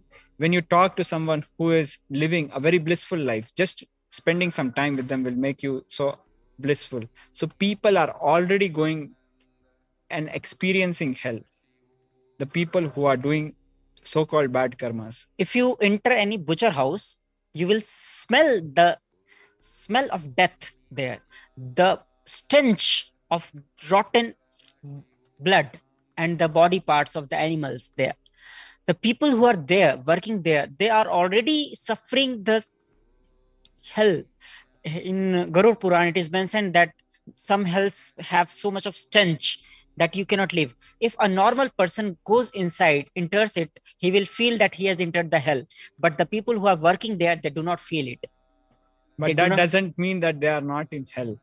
Actually, it happened to me, Maharaj. One time, I was moving with a spiritual organization, and I was collecting the chanda, what we call the offerings, the donation. Yes, fundraising. I was doing the fundraising. So we accidentally went into a butcher house where they were cutting some animals. It was such a strong smell there that I felt that if I stand there for 1 minute, I will die. So I actually came out and I ran, and I was searching for an open space where I can take breath. But the people who were there, they were sitting and standing like nothing is happening. For them, it was a natural thing. So only one who is outside of hell can realize the people who are inside the hell are in hell, because those who are in hell, they forget that they are in hell and they create hell for others. So run away from the people who create hell for you. And please understand, this is about the present birth. In the next birth, the kind of birth they get is also going to be a response to their karmas. This birth also and next birth also. So moving on to the very sacred reading by Devi Parashakti. And also they have the right of experiencing its benefits. The right was given to them because of their commitment given by them to do this responsibility. So the benefits of Hindu Dharma, there are multiple benefits. First, if you are born to a Hindu family, you will be taken care of, because in Hindu family, the child is taken with very love, and you experience the love of a expanded family.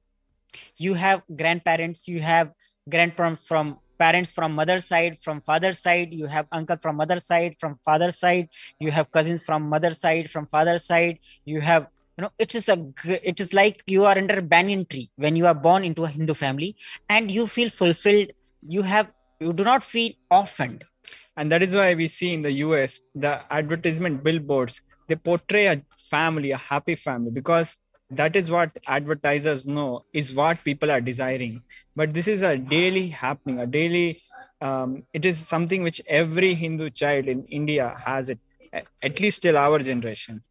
So the benefits of being born as a Hindu is a stable Hindu family. Then you also experience the lifestyle of light food. You eat, mostly the Hindus eat tasty but healthy food. Even in some families, some traditions who take non-veg, but even the non-veg they take is very limited and is not out of too much of cruelty.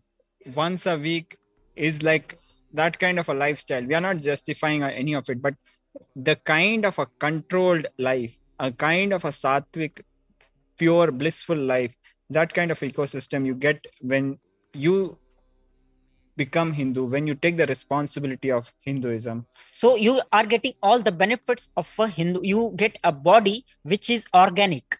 So you can see the Tambras, the success of Tambras, the Tamil Brahmins in all the IT field. Why? Because the body they have is the organic Hindu body. Organic, multi-generational. So they have an organic body which they have inherited because the mother's womb, when the blood which is supplied to the child, that is so pure, the kind of hormones that are secreted, the kind of environment it creates, the kind of epigenes which express because of that blissful hormone, that helps in development of the brain. That is why in war-torn countries, we see the children when they are born with many of the psychological disorders and various ailments.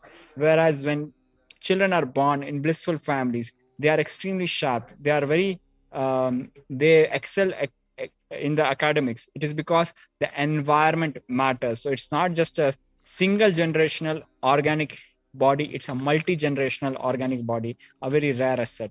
See, the whole allegations on the Brahmins, especially that they have taken up all the opportunity, is not justified, because the Brahmins, because of their multi-generational maintaining high organic body, the intelligence with which the next generation is born is always higher.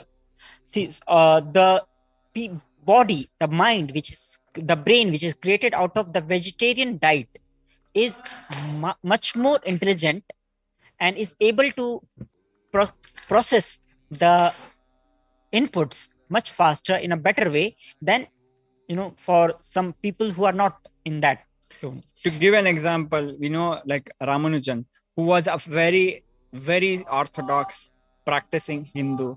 And we know the kind of theorems he had revealed to the world. We had scientists, mathematicians from the other parts of the world who would be asking him, who would be begging him and fighting him for theories, for proofs. But he will be just revealing the answers directly without even needing to go through the steps. He will just jump directly into the answers without needing to go through the steps. That kind of a possibility, power manifestation is available to us. We had many such people, like even Shakuntala Devi. We had many such power manifestors, even in the field of medicine. Like very recently, one of the Vaidyas, we can say, the people who practice medicine, traditional, the Hindu traditional medicines, like Janini Amma, who has delivered more than 15,000 babies without a single failure, without using any modern equipment. Child mortality, without a single child mortality. Without a single child mortality, completely by traditional methods. How is it all made possible?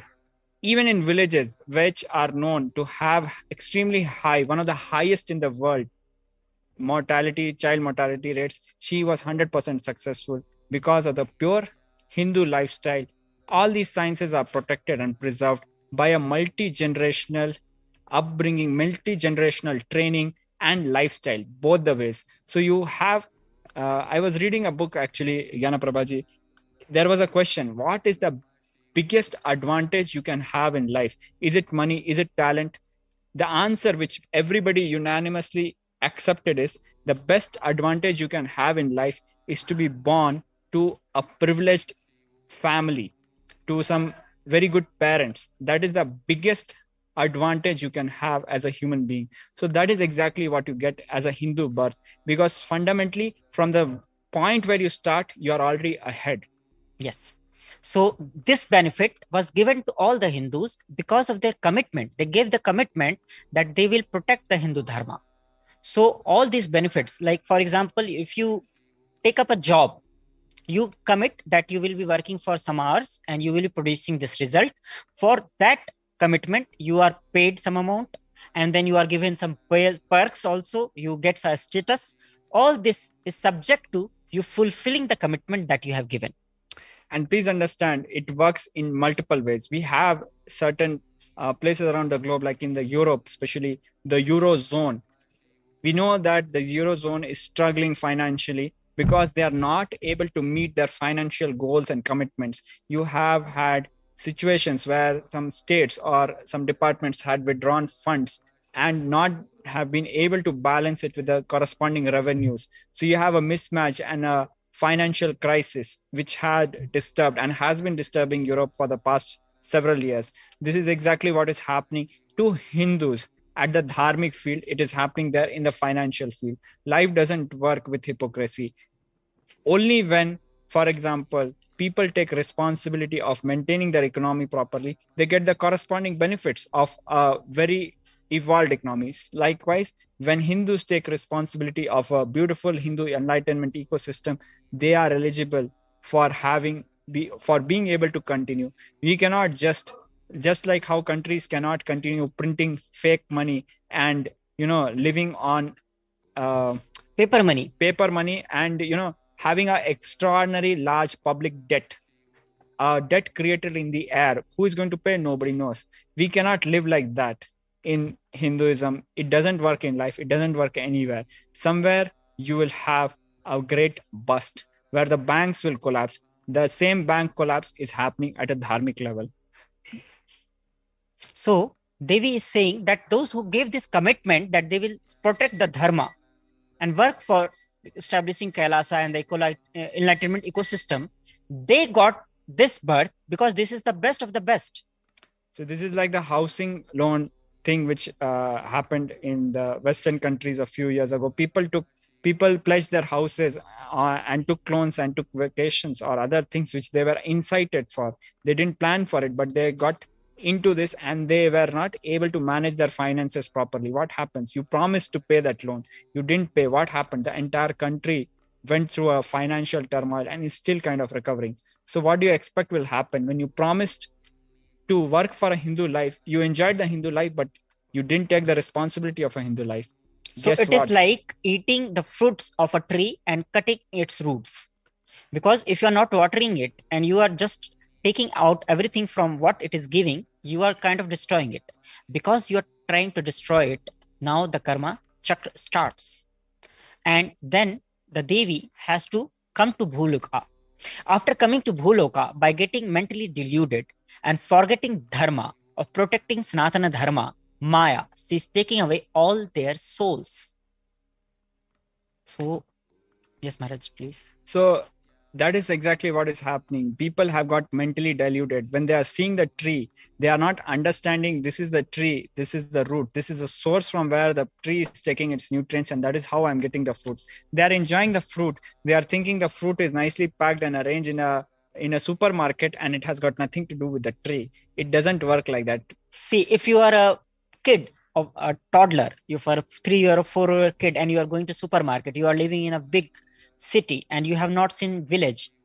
If you go to supermarket and you see the mango on the shelf, your idea of mango will be it is found on the shelf. But if you will not never be connected to the tree that gave the fruit.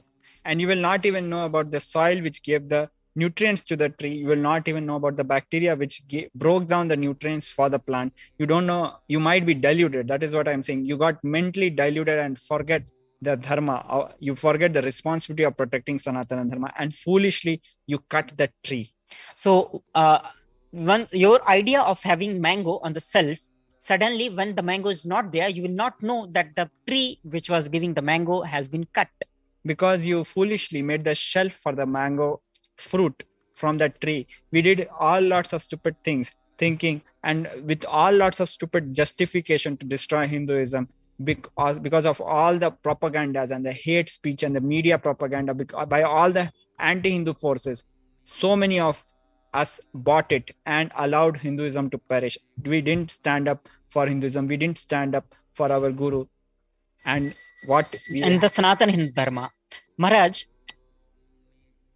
for past centuries, there have been people trying that they want to reform Hinduism. What do they mean by reform Hinduism? It is just a cover-up for destroying Hinduism. Hinduism does not need reform, it needs revival. It needs practice. It needs people to live it. It does not need to change. What makes Hinduism perfect is practice. Practice makes Hinduism perfect, not changing the rule. If you want to be perfect in yoga, you don't change the time of waking up. Changing the time of waking up does not solve your problem of not waking up for yoga. Waking up daily diligently is going to solve your problem of waking up for yoga. Changing the rules is not going to work because your body is aligned with the cosmic rules. You have to align to cosmic rules. Cosmic rules are not going to align to our whims and fancies. So, after coming to Bhuloka, when we took the decision that, okay, this is the best of the best birth that I can take, and let me go and take the benefits of whatever I get from this. And for this, I will be working and I will be doing the Paramashiva's work of keeping the enlightenment ecosystem safe, to propagate it and to maintain it.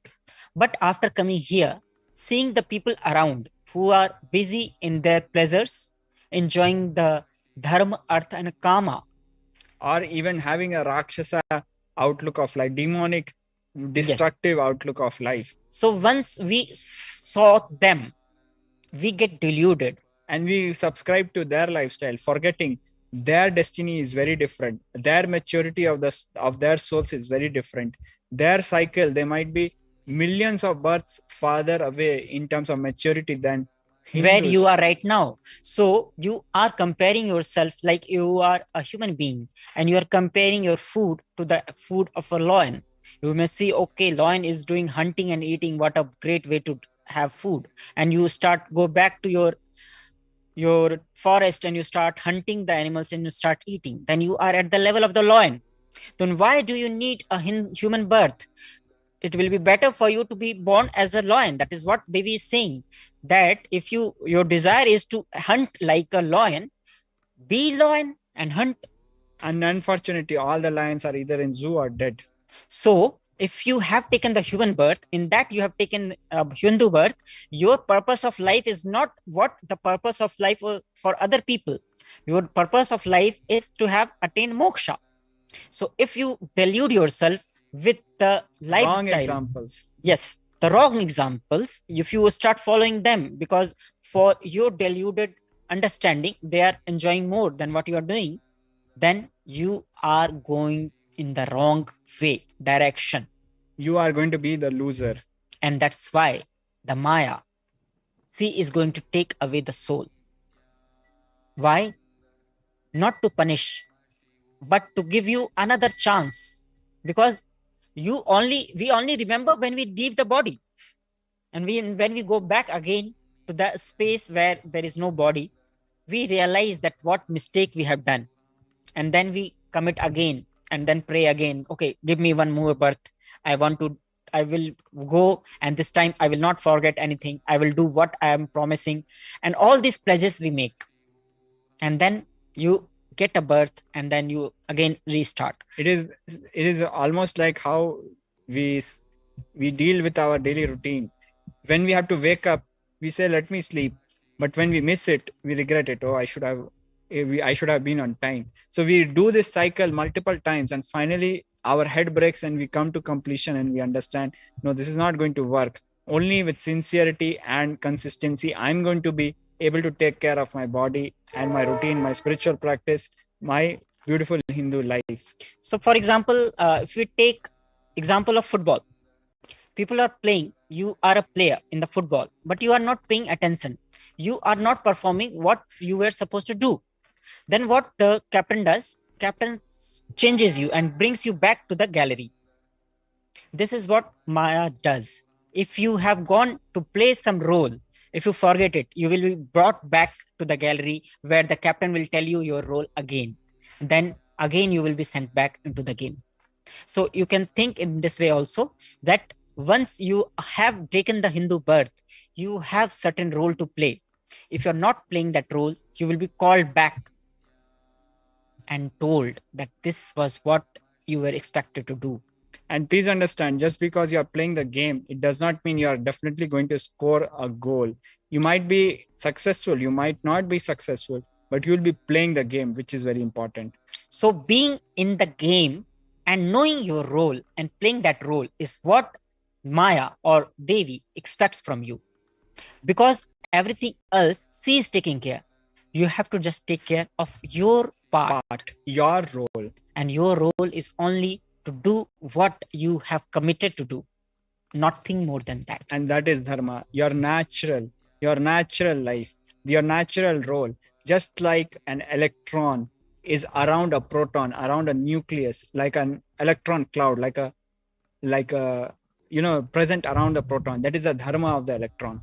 Likewise, your dharma, you have a specific dharma, a duty, a natural responsibility, very much just what the natural laws of life say. Nothing extra, nothing artificial, exactly as per nature, what you like.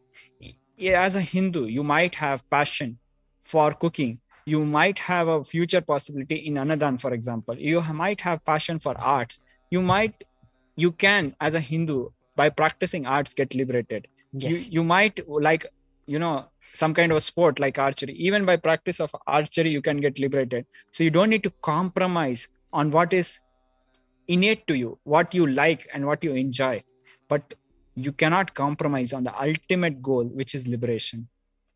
So, for example, if you know about the Kailasa temple, which is built of a monolithic stone, the people who built it, they cannot be normal people. So we are talking about Kailasa at the Ellora caves. It's a huge single monolithic. Monolithic means which a single mountain, a single huge mountain was carved from top to bottom.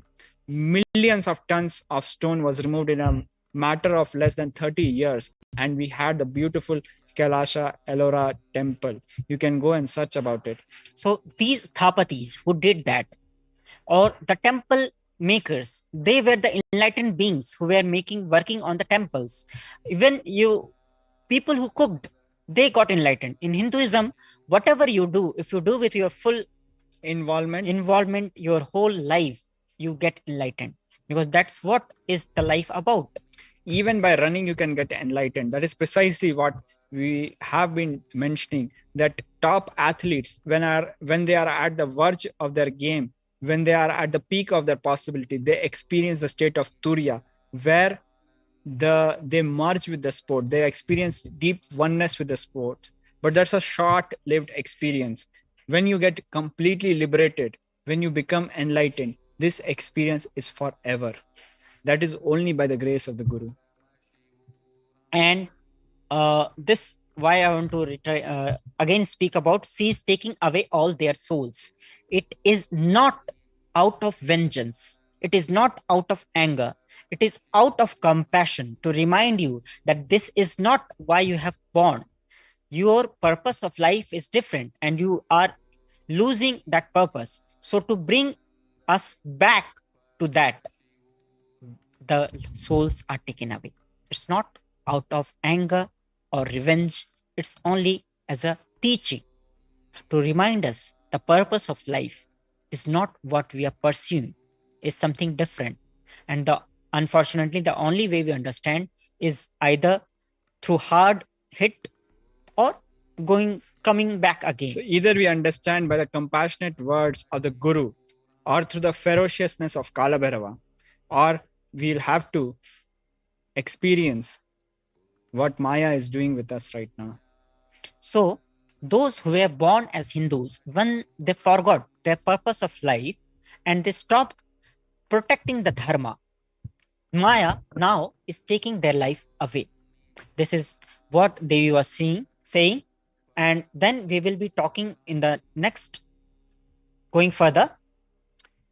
Understand carefully. I am giving the Sanatana Hindu Dharma Yonijam, the birth of Sanatana Hindu Dharma, only for those who give commitment of protecting Sanatana Dharma, even by giving their life. That is exactly how, in an analogous way, when you are playing the game, it is not necessary you might win the game. Whether you win or you lose, when you are at the game, you know what it means to be at the game. You did your part, and that is what matters the most. And you get liberated even for playing your part. So here Devi is saying that those who gave the commitment that they will protect Sanatana Dharma even by giving their life, for them she has given this birth. This means that For example, in Mahabharata, different gods took different births, and Abhimanyu was avatar of moon. So moon decided that I do not want to spend a long time on planet Earth, but as everyone is going there to play the cosmic drama, I will also go there, but I will come back very soon. Like I will go there for only 16 years. So he came to play, he was born. Then in the war of the Mahabharata, he was only 16 and he laid his life. So that with that commitment, he was born that I may live short period of time, but I will work and I will fight for dharma to establish dharma. So the people who took this kind of commitment, gave this kind of commitment that even if I have to lay my life, I will live and die for dharma. Those beings, though they got the Sanatana Hindu Dharma birth. For example, there are thousands of people who died in the line of their duty to protect the Sanatana Hindu Dharma. They, in our eyes, they may have died while protecting Dharma, and we may even question that why they are dying if they are protecting Dharma. But they are actually becoming immortal. Their commitment was that they are ready to even die to protect the Dharma. So let us share a vivid example of it. We know that when Hindu kingdoms, the Rajput Hindu kingdoms were being attacked, invaded, and we know the ghastly persecution which the entire families were subjected to. We can't even share it as we are preparing for a very beautiful experience, but we understand that the families were going through a very ghastly experience. At the time of crisis, when 100 times bigger armies would be invading and everything failed, the kings, the warriors would tie a saffron cloth on their head, the Kesari Bana, and they would march for the war. And when they tied the Kesari Bana, it was literally like they took Apat Sannyas. They took the sannyas of crisis. Means what? They got untied to their families. And I'll mention exactly what preceded them to take sannyas. Actually, their wives, their families, they did the Johar. They burned the fires where the children were put first in the fire and then the mothers jumped into the fire. Just imagine how painful it must have been to put your children into the fire. Just think, why would mothers do that? It was not for some blind ritual or anything. They know when their children would be captured by the enemies, they would be made slaves. They would be abused sexually as children. That was most painful to watch, for their children to have such a horrible life. We know that when the Hindu kingdoms, their children were captured and they were made to walk from Hindu regions all the way across the Hindu Kush mountains. They would die. 90% of them would die in the Hindu Kush mountains. That is why it was called Hindu Kush, which meant the killer of Hindus, the killer of people who refused to convert, who refused to abandon the Hindu lifestyle. And later on, they would be sold as, whoever survived would be sold as slaves. The mothers, they pushed their children first because it was so painful. They couldn't do anything about it. And then they jumped in the fire. And when the warriors saw those flames, they understood they have no attachments left in life. There is no reason to worry. There is nothing there anymore. They got all relationships, they got untied of them. And they tied the Kesari Bana on their head and they went on the war and they fought and killed the entire army and they died or survived, whatever happened. But there was a promise behind this great sacrifice. There was a promise that we will again unite, our family will again unite in the next birth as Hindus. Same families will reunite. If these experiences, the narration, if it fills you with some vivid experience, some tears in your eyes, maybe you are one of them who had made these promises in your past births, and that is why you are back in your Hindu birth or following the avatar, the supreme pontiff of Hinduism. Please understand that is what it means to give your commitment to protect Hindu Dharma. That is living life like kings and queens, and living life like kings and queens and being born, reborn. If you are not liberated, if there is some scores, some accounts to settle, maybe just a hug of your loved ones, maybe for that alone you took another birth. But that is what it means to live like a liberated, powerful life. Here, Maharaj was mentioning about the sati pratha and the saka. The sati was done by the female bodies and the children, and the saka was done by the male counterparts. So it was actually in Chittorgarh itself. There is one fort in Rajasthan where 3 times this happened, when thousands of women will lit the fire and they will jump and they will sacrifice their lives. Many times the so-called intellectuals, the modern intellectuals, they question that why they did die, why they did not surrender. But they forgot that they women who committed, who put themselves into fire, were not like them. For them, their chastity was the most important, not life. Because for them, they knew that even if they drop this body, they will get the next body whenever they want. Because they know they have mastered the science of birth and rebirth. So for them, the attachment with this body is not there. Their attachment to the higher principles of life is there. Because of their attachment with the higher principles of life, they do not find dropping this body as difficult as the people who are so-called intellectuals, who do not know anything about the life, feel. So even when they had to go through the most painful death, dying by fire, they have chosen that. They have not chosen poison. Why? They didn't choose poison. Why? Because the people who were invaders, they were known to rape even the dead bodies. It is a very strong statement, but it is the truth. Even the dead bodies were raped. To prevent the mutilation of their dead bodies. And even of their children. And the children. These women took the bold decision to burn themselves so that even their dead body is not touched. This is the level of commitment which makes a Hindu. This is what Devi is saying, that Hindu birth is given to only those who choose to give their life even for protecting dharma. And that's why with glory we sing their songs. For Hindus, practicing Hindus, the women who sacrifice their lives for protecting their glory, their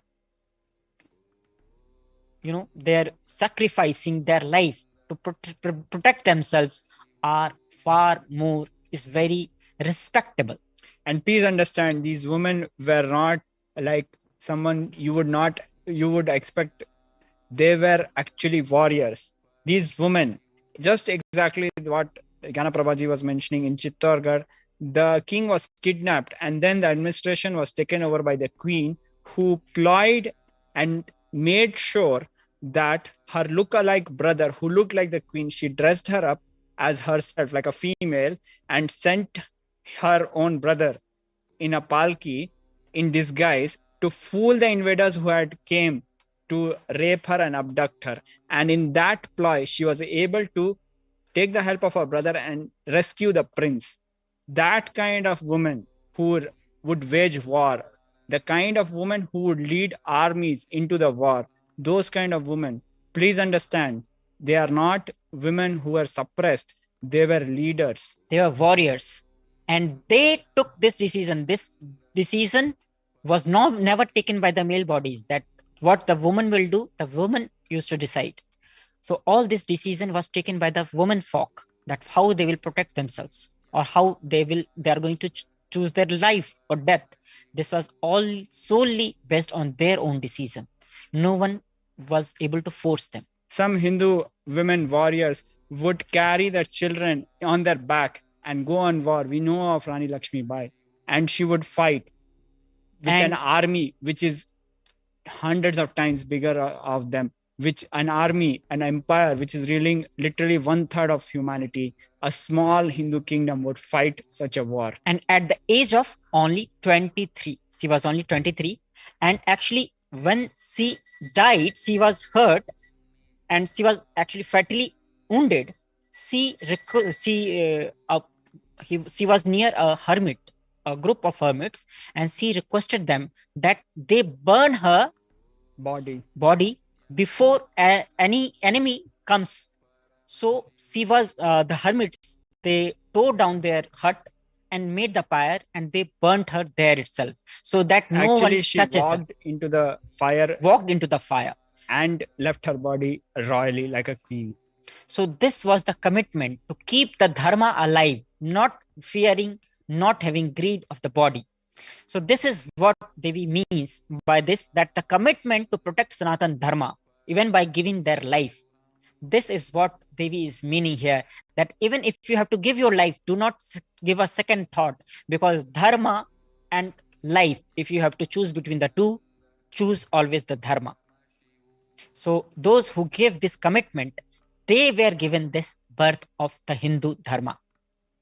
After getting the body, the Hindu body from Hindu parents or becoming a practicing Hindu, when we took the body, because of painful deluge, not dropping fear and greed, for those who forgot to protect Sanatana Hindu Dharma, Maya, she will immediately add them all to the list of the people not worthy of living.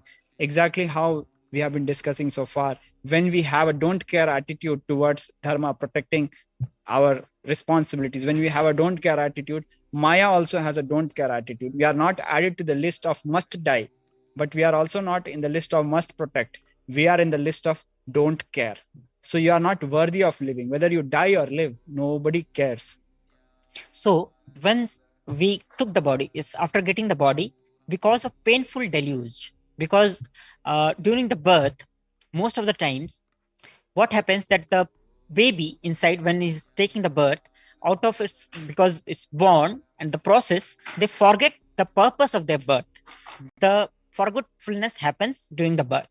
Because of that, we forget that what commitment we have given, and not dropping, because of painful deluge, not dropping fear and greed, and we stick to the fear and greed patterns. We want something and we do not want something. We want something is greed, and we do not want something is fear. So once we get caught in this fear and greed, for those who forgot to protect Sanatan Hindu Dharma, of being in this fear and greed pattern, and we forget that the purpose of our life is to protect Sanatan Hindu Dharma, what the Maya does is, she adds them to the list of the people who are not worthy of living. When we have a don't care attitude, Maya adds us to the don't care list.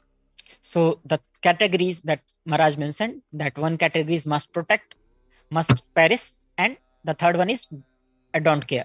So those who forget that, they go into the list of not worthy of living. So even if you die or live. Maya does not care. You might survive as a mistake, literally like a mistake. If you survive, it's a mistake. If you die, there's no surprise. See, many times people find that they are at a loss. They do not know why they are living. Suddenly in your life, you wake up and you see that what I am doing, why I am living, what is the purpose of my life.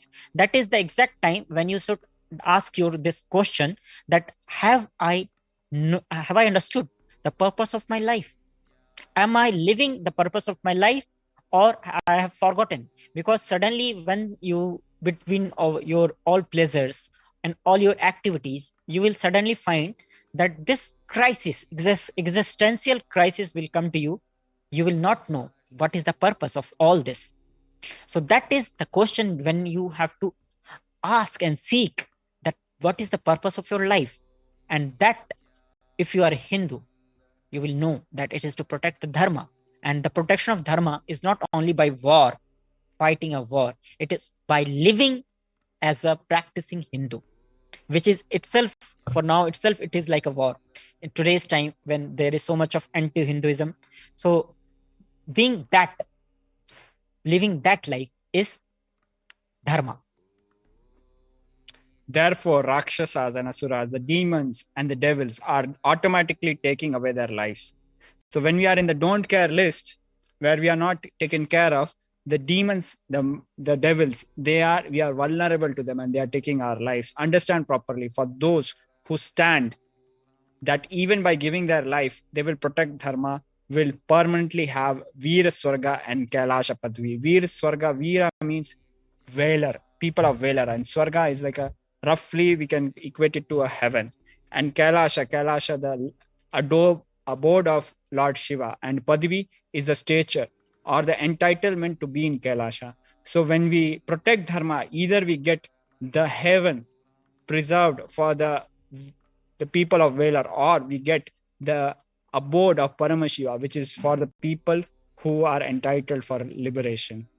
So, in this Veera Swarga, it's right time to mention Sri Krishna, when he was telling Arjuna to Dharma Utthashta Kaunteya Dharma Yuddhaya Krit Nishchaya, Bhagavan Sri Krishna told Arjuna, Hatva va prapsyasi swargam, jitav va bhogyase mahim, tasmat utthishta kaunteya, yuddhaya krit nishchaya. If you die in the war, you will attain this Veera Swarga. And if you win, you will enjoy the planet Earth. So, hey Arjun, get up and get ready to have the war, to fight the war. So both way, you don't lose. Yes. So the promise that Bhagavan Sri Krishna gave to Arjuna is that if you are fighting a righteous war, a dharma yuddha, you are, even if you die or you win, you are not going to be a loser.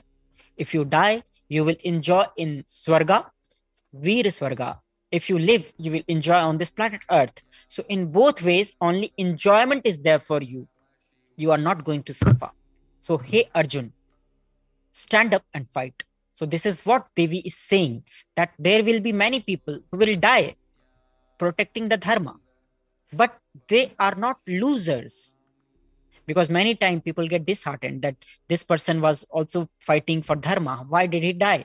Because we might not know the cosmic diktat. We might not know the karmic equations. Maybe it was the right time where he has burnt all his good karma and enjoyed.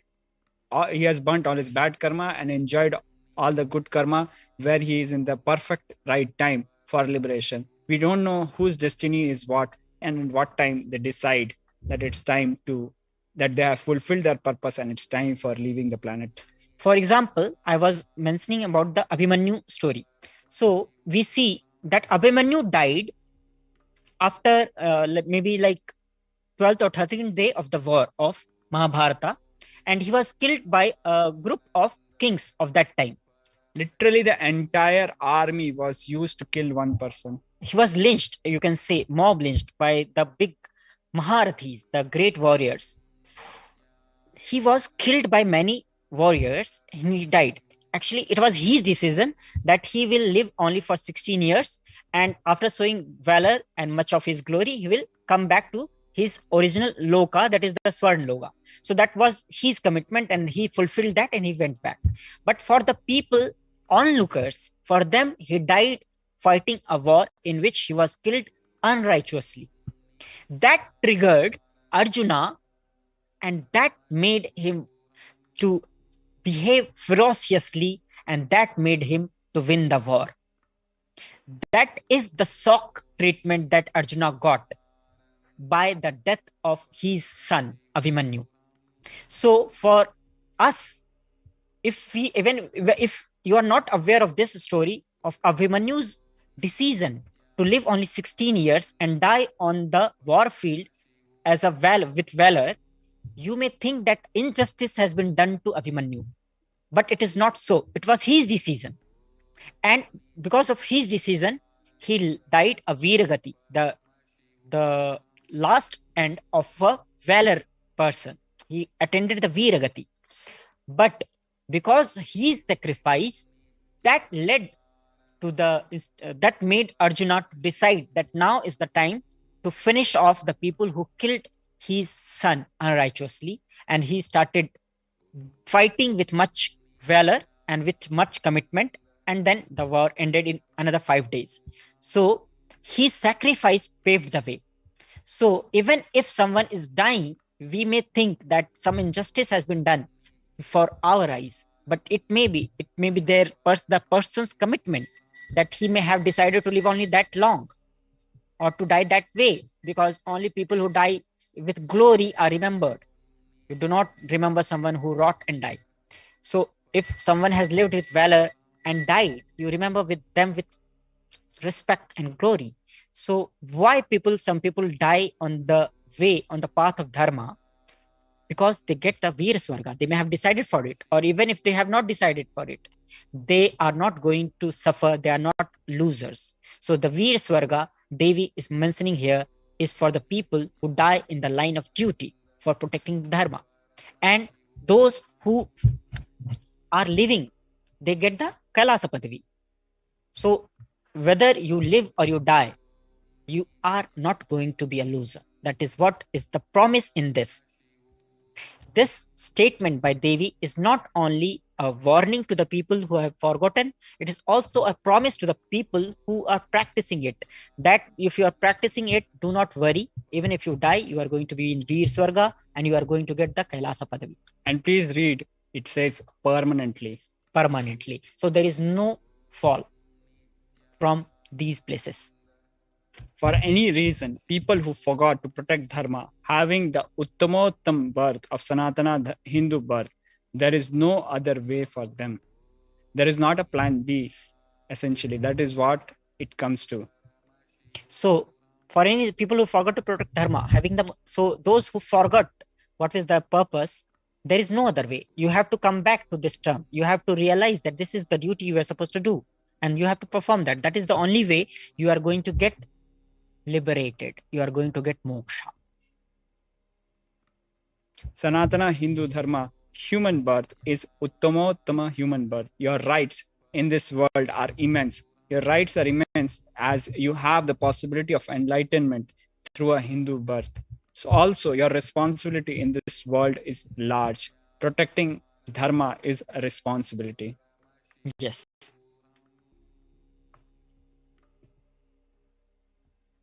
So here Devi is saying that your rights in this world are immense. This means that as the manifestation of Paramashiva, your rights are immense. Your right means whatever you want to do, you are free to do. You are free to achieve anything, everything that you want to do, because you are given everything that Paramashiva has. He has given you the third eye. He has given you the Kundalini Shakti. He has given you the intelligence to understand, to listen this, what is being said, to listen to Swamiji's Satsang. So everything you have got. Your rights are immense, but also your responsibility in this verse is large. So once you have the rights, you have the responsibility. If you have the right to have a third eye, you have the responsibility to tell the people about the third eye, to enrich them about the powers of the third eye. So if there is a right, there is a responsibility. And protecting Hindu Dharma, the Sanatana Dharma, is responsibility. Those who do not protect dharma, they do not have the right to live. Understand properly. All those who took the Uttamottam birth, which is Sanatana Hindu Dharma birth, all of you understand. The first responsibility of your life is protecting dharma. If you protect dharma, dharma will protect you. If you forgot to protect Sanatana Hindu Dharma, you lose the right of living. So please understand, in cosmic law, there is no government as we think in the modern day world who is going to give us rights, even if we are not fulfilling the responsibility. In cosmos, there is no hypocrisy. We cannot claim entitlement for any law without taking the responsibility of protecting it. And there is the good news about it. By protecting the responsibility, by taking the responsibility of dharma, we can create Kailasa anywhere we are, because it works as per the cosmic laws, not as per the nation's laws. So in this last statement, Devi is saying that if you forget to protect Sanatana Dharma, you lose the right of living. So it does not mean that you will die immediately. It just means that you do not have the right to live. You are added to the not care list, don't care list. So the Rakshasas, demons, anytime they can kill you and finish you off. After that, what bothers whether you live or get destroyed? Asuras and Rakshasas will eat you, so that the burden on earth is reduced. Seeing that Maya, she will keep quiet. So the Maya, after that, what bothers whether you live or get destroyed? So no one will bother if you forget to protect the dharma, whether you are living or you are getting destroyed. Asuras and Rakshasas will eat you, so that the burden on earth is reduced. So here, Asuras and Rakshasas, here they are being sent for reducing the burden on the earth. So you are basically a burden who has taken a human birth but not aligned. fulfilling the duty. And so you are a burden, and Rakshasas have come to unburden the planet of people who are irresponsible. And so when Devi will see that this is happening, she will keep quiet, because you have chosen it. You have decided to remain silent. You have decided not to play the role you were meant to play. So it is the responsibility, it is the default responsibility that you have taken away you. This is the default result that will come because of your failure to perform the duty, that take up the responsibility. Some seemingly irresponsible people might live. Some seemingly responsible people might die. Why? Because you're added to the don't care list. In the don't care list, whether you live or die, nobody cares. It is up to the Rakshasas whether they kill you or not. And Rakshasas also don't mind killing you. So after this, seeing that Maya, she will keep quiet. So this is all about this, what Devi has revealed. And then we will be going further after this short break. Let us have a short break, and after this, we will go further. Thank you so much for joining. Nithyananda.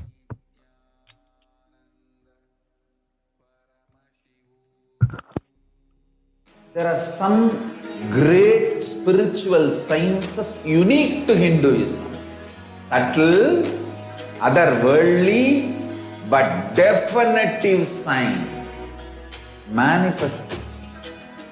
The cosmic beings in Archavatara, deities in Nijavatara, living incarnations is fasting. Understand? Kriya Pada of Vedas and Agamas elaborately explain the whole science of making the cosmic beings manifest in Archavatara, deities, and Nijavatara, living incarnations, both. During the Bhava Samadhi Darshan, literally those cosmic beings manifest through this body. Just like how they manifest in Archavatara, deity, they manifest in Nijavatara, Pratyakshavatara, and give you all the boons you ask, bless you.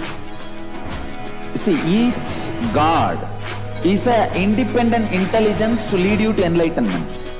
Each God is a bridge for you to achieve the Shivatva, the ultimate Shiva consciousness. Krishna is the bridge for you to achieve the Krishna consciousness. But the Shiva consciousness, Krishna consciousness, all consciousness is one and the same. Ultimate consciousness only. So that energy itself completely expresses. Just like Radhika, when I see my own sweetness in the mirror, I become eager to taste it. I find that the only way to relish this sweetness is through the constitution of Sri Radhika. Bhava Samadhi Darshan is a window to the infinite expanse of consciousness, allowing us to glimpse the formless in a way that we can understand. It cleanses the karmas of lifetimes. It awakens our biomemory to the space of Paramashiva, the ultimate consciousness, and creates a deep and lasting transformation in us.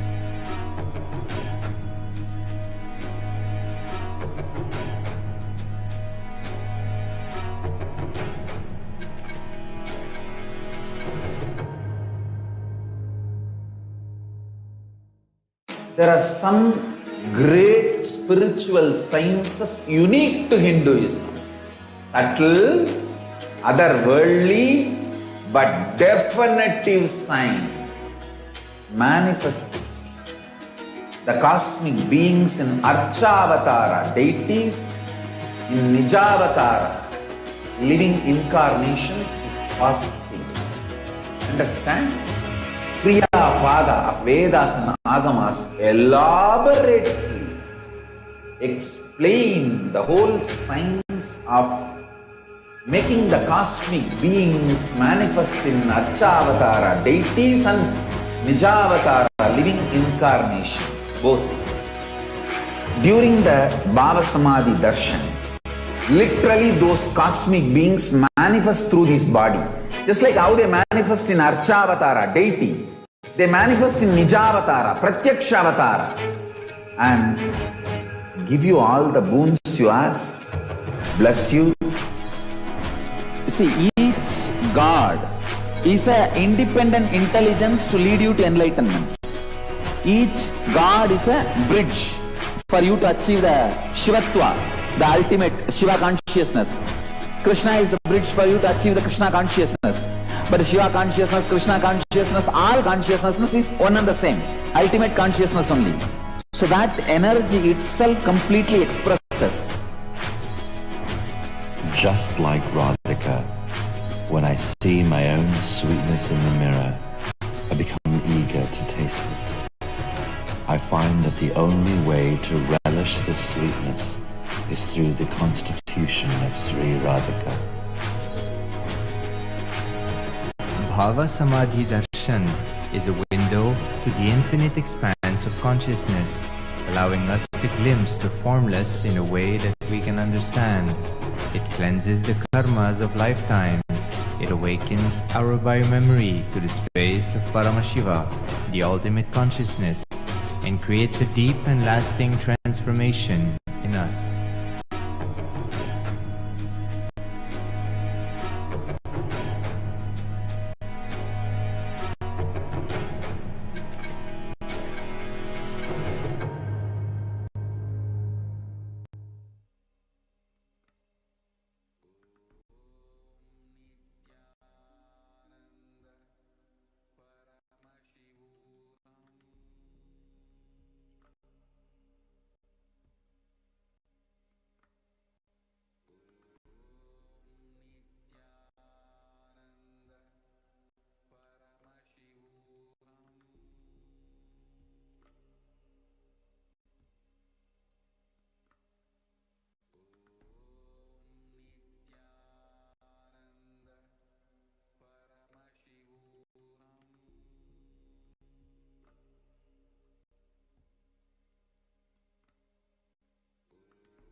Nithyananda, after this revelations from Devi Parashakti Akashic reading and going through the whole program, now it is the time to manifest the powers of the third eye.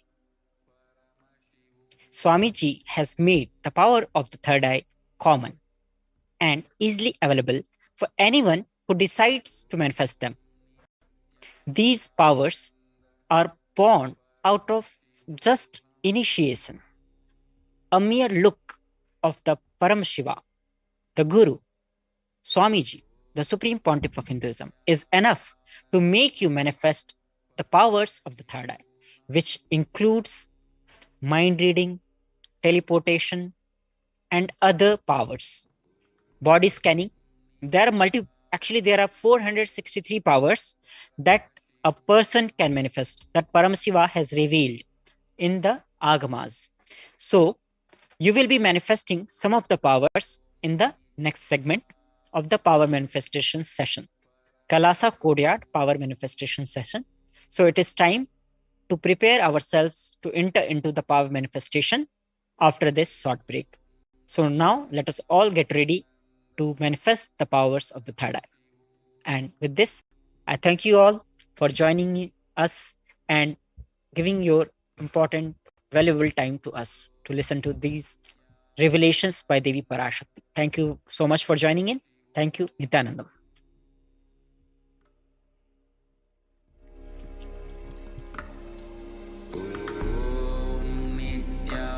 Nithyananda Paramashivoham.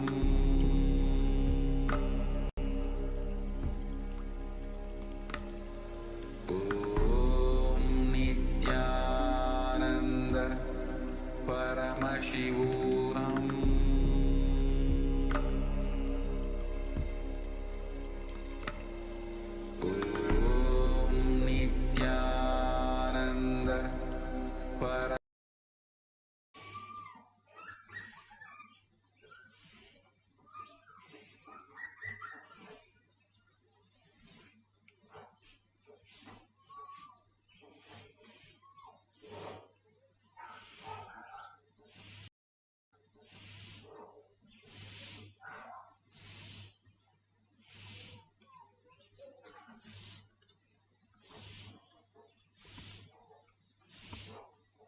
Let's start with the Sadguru Vandanam.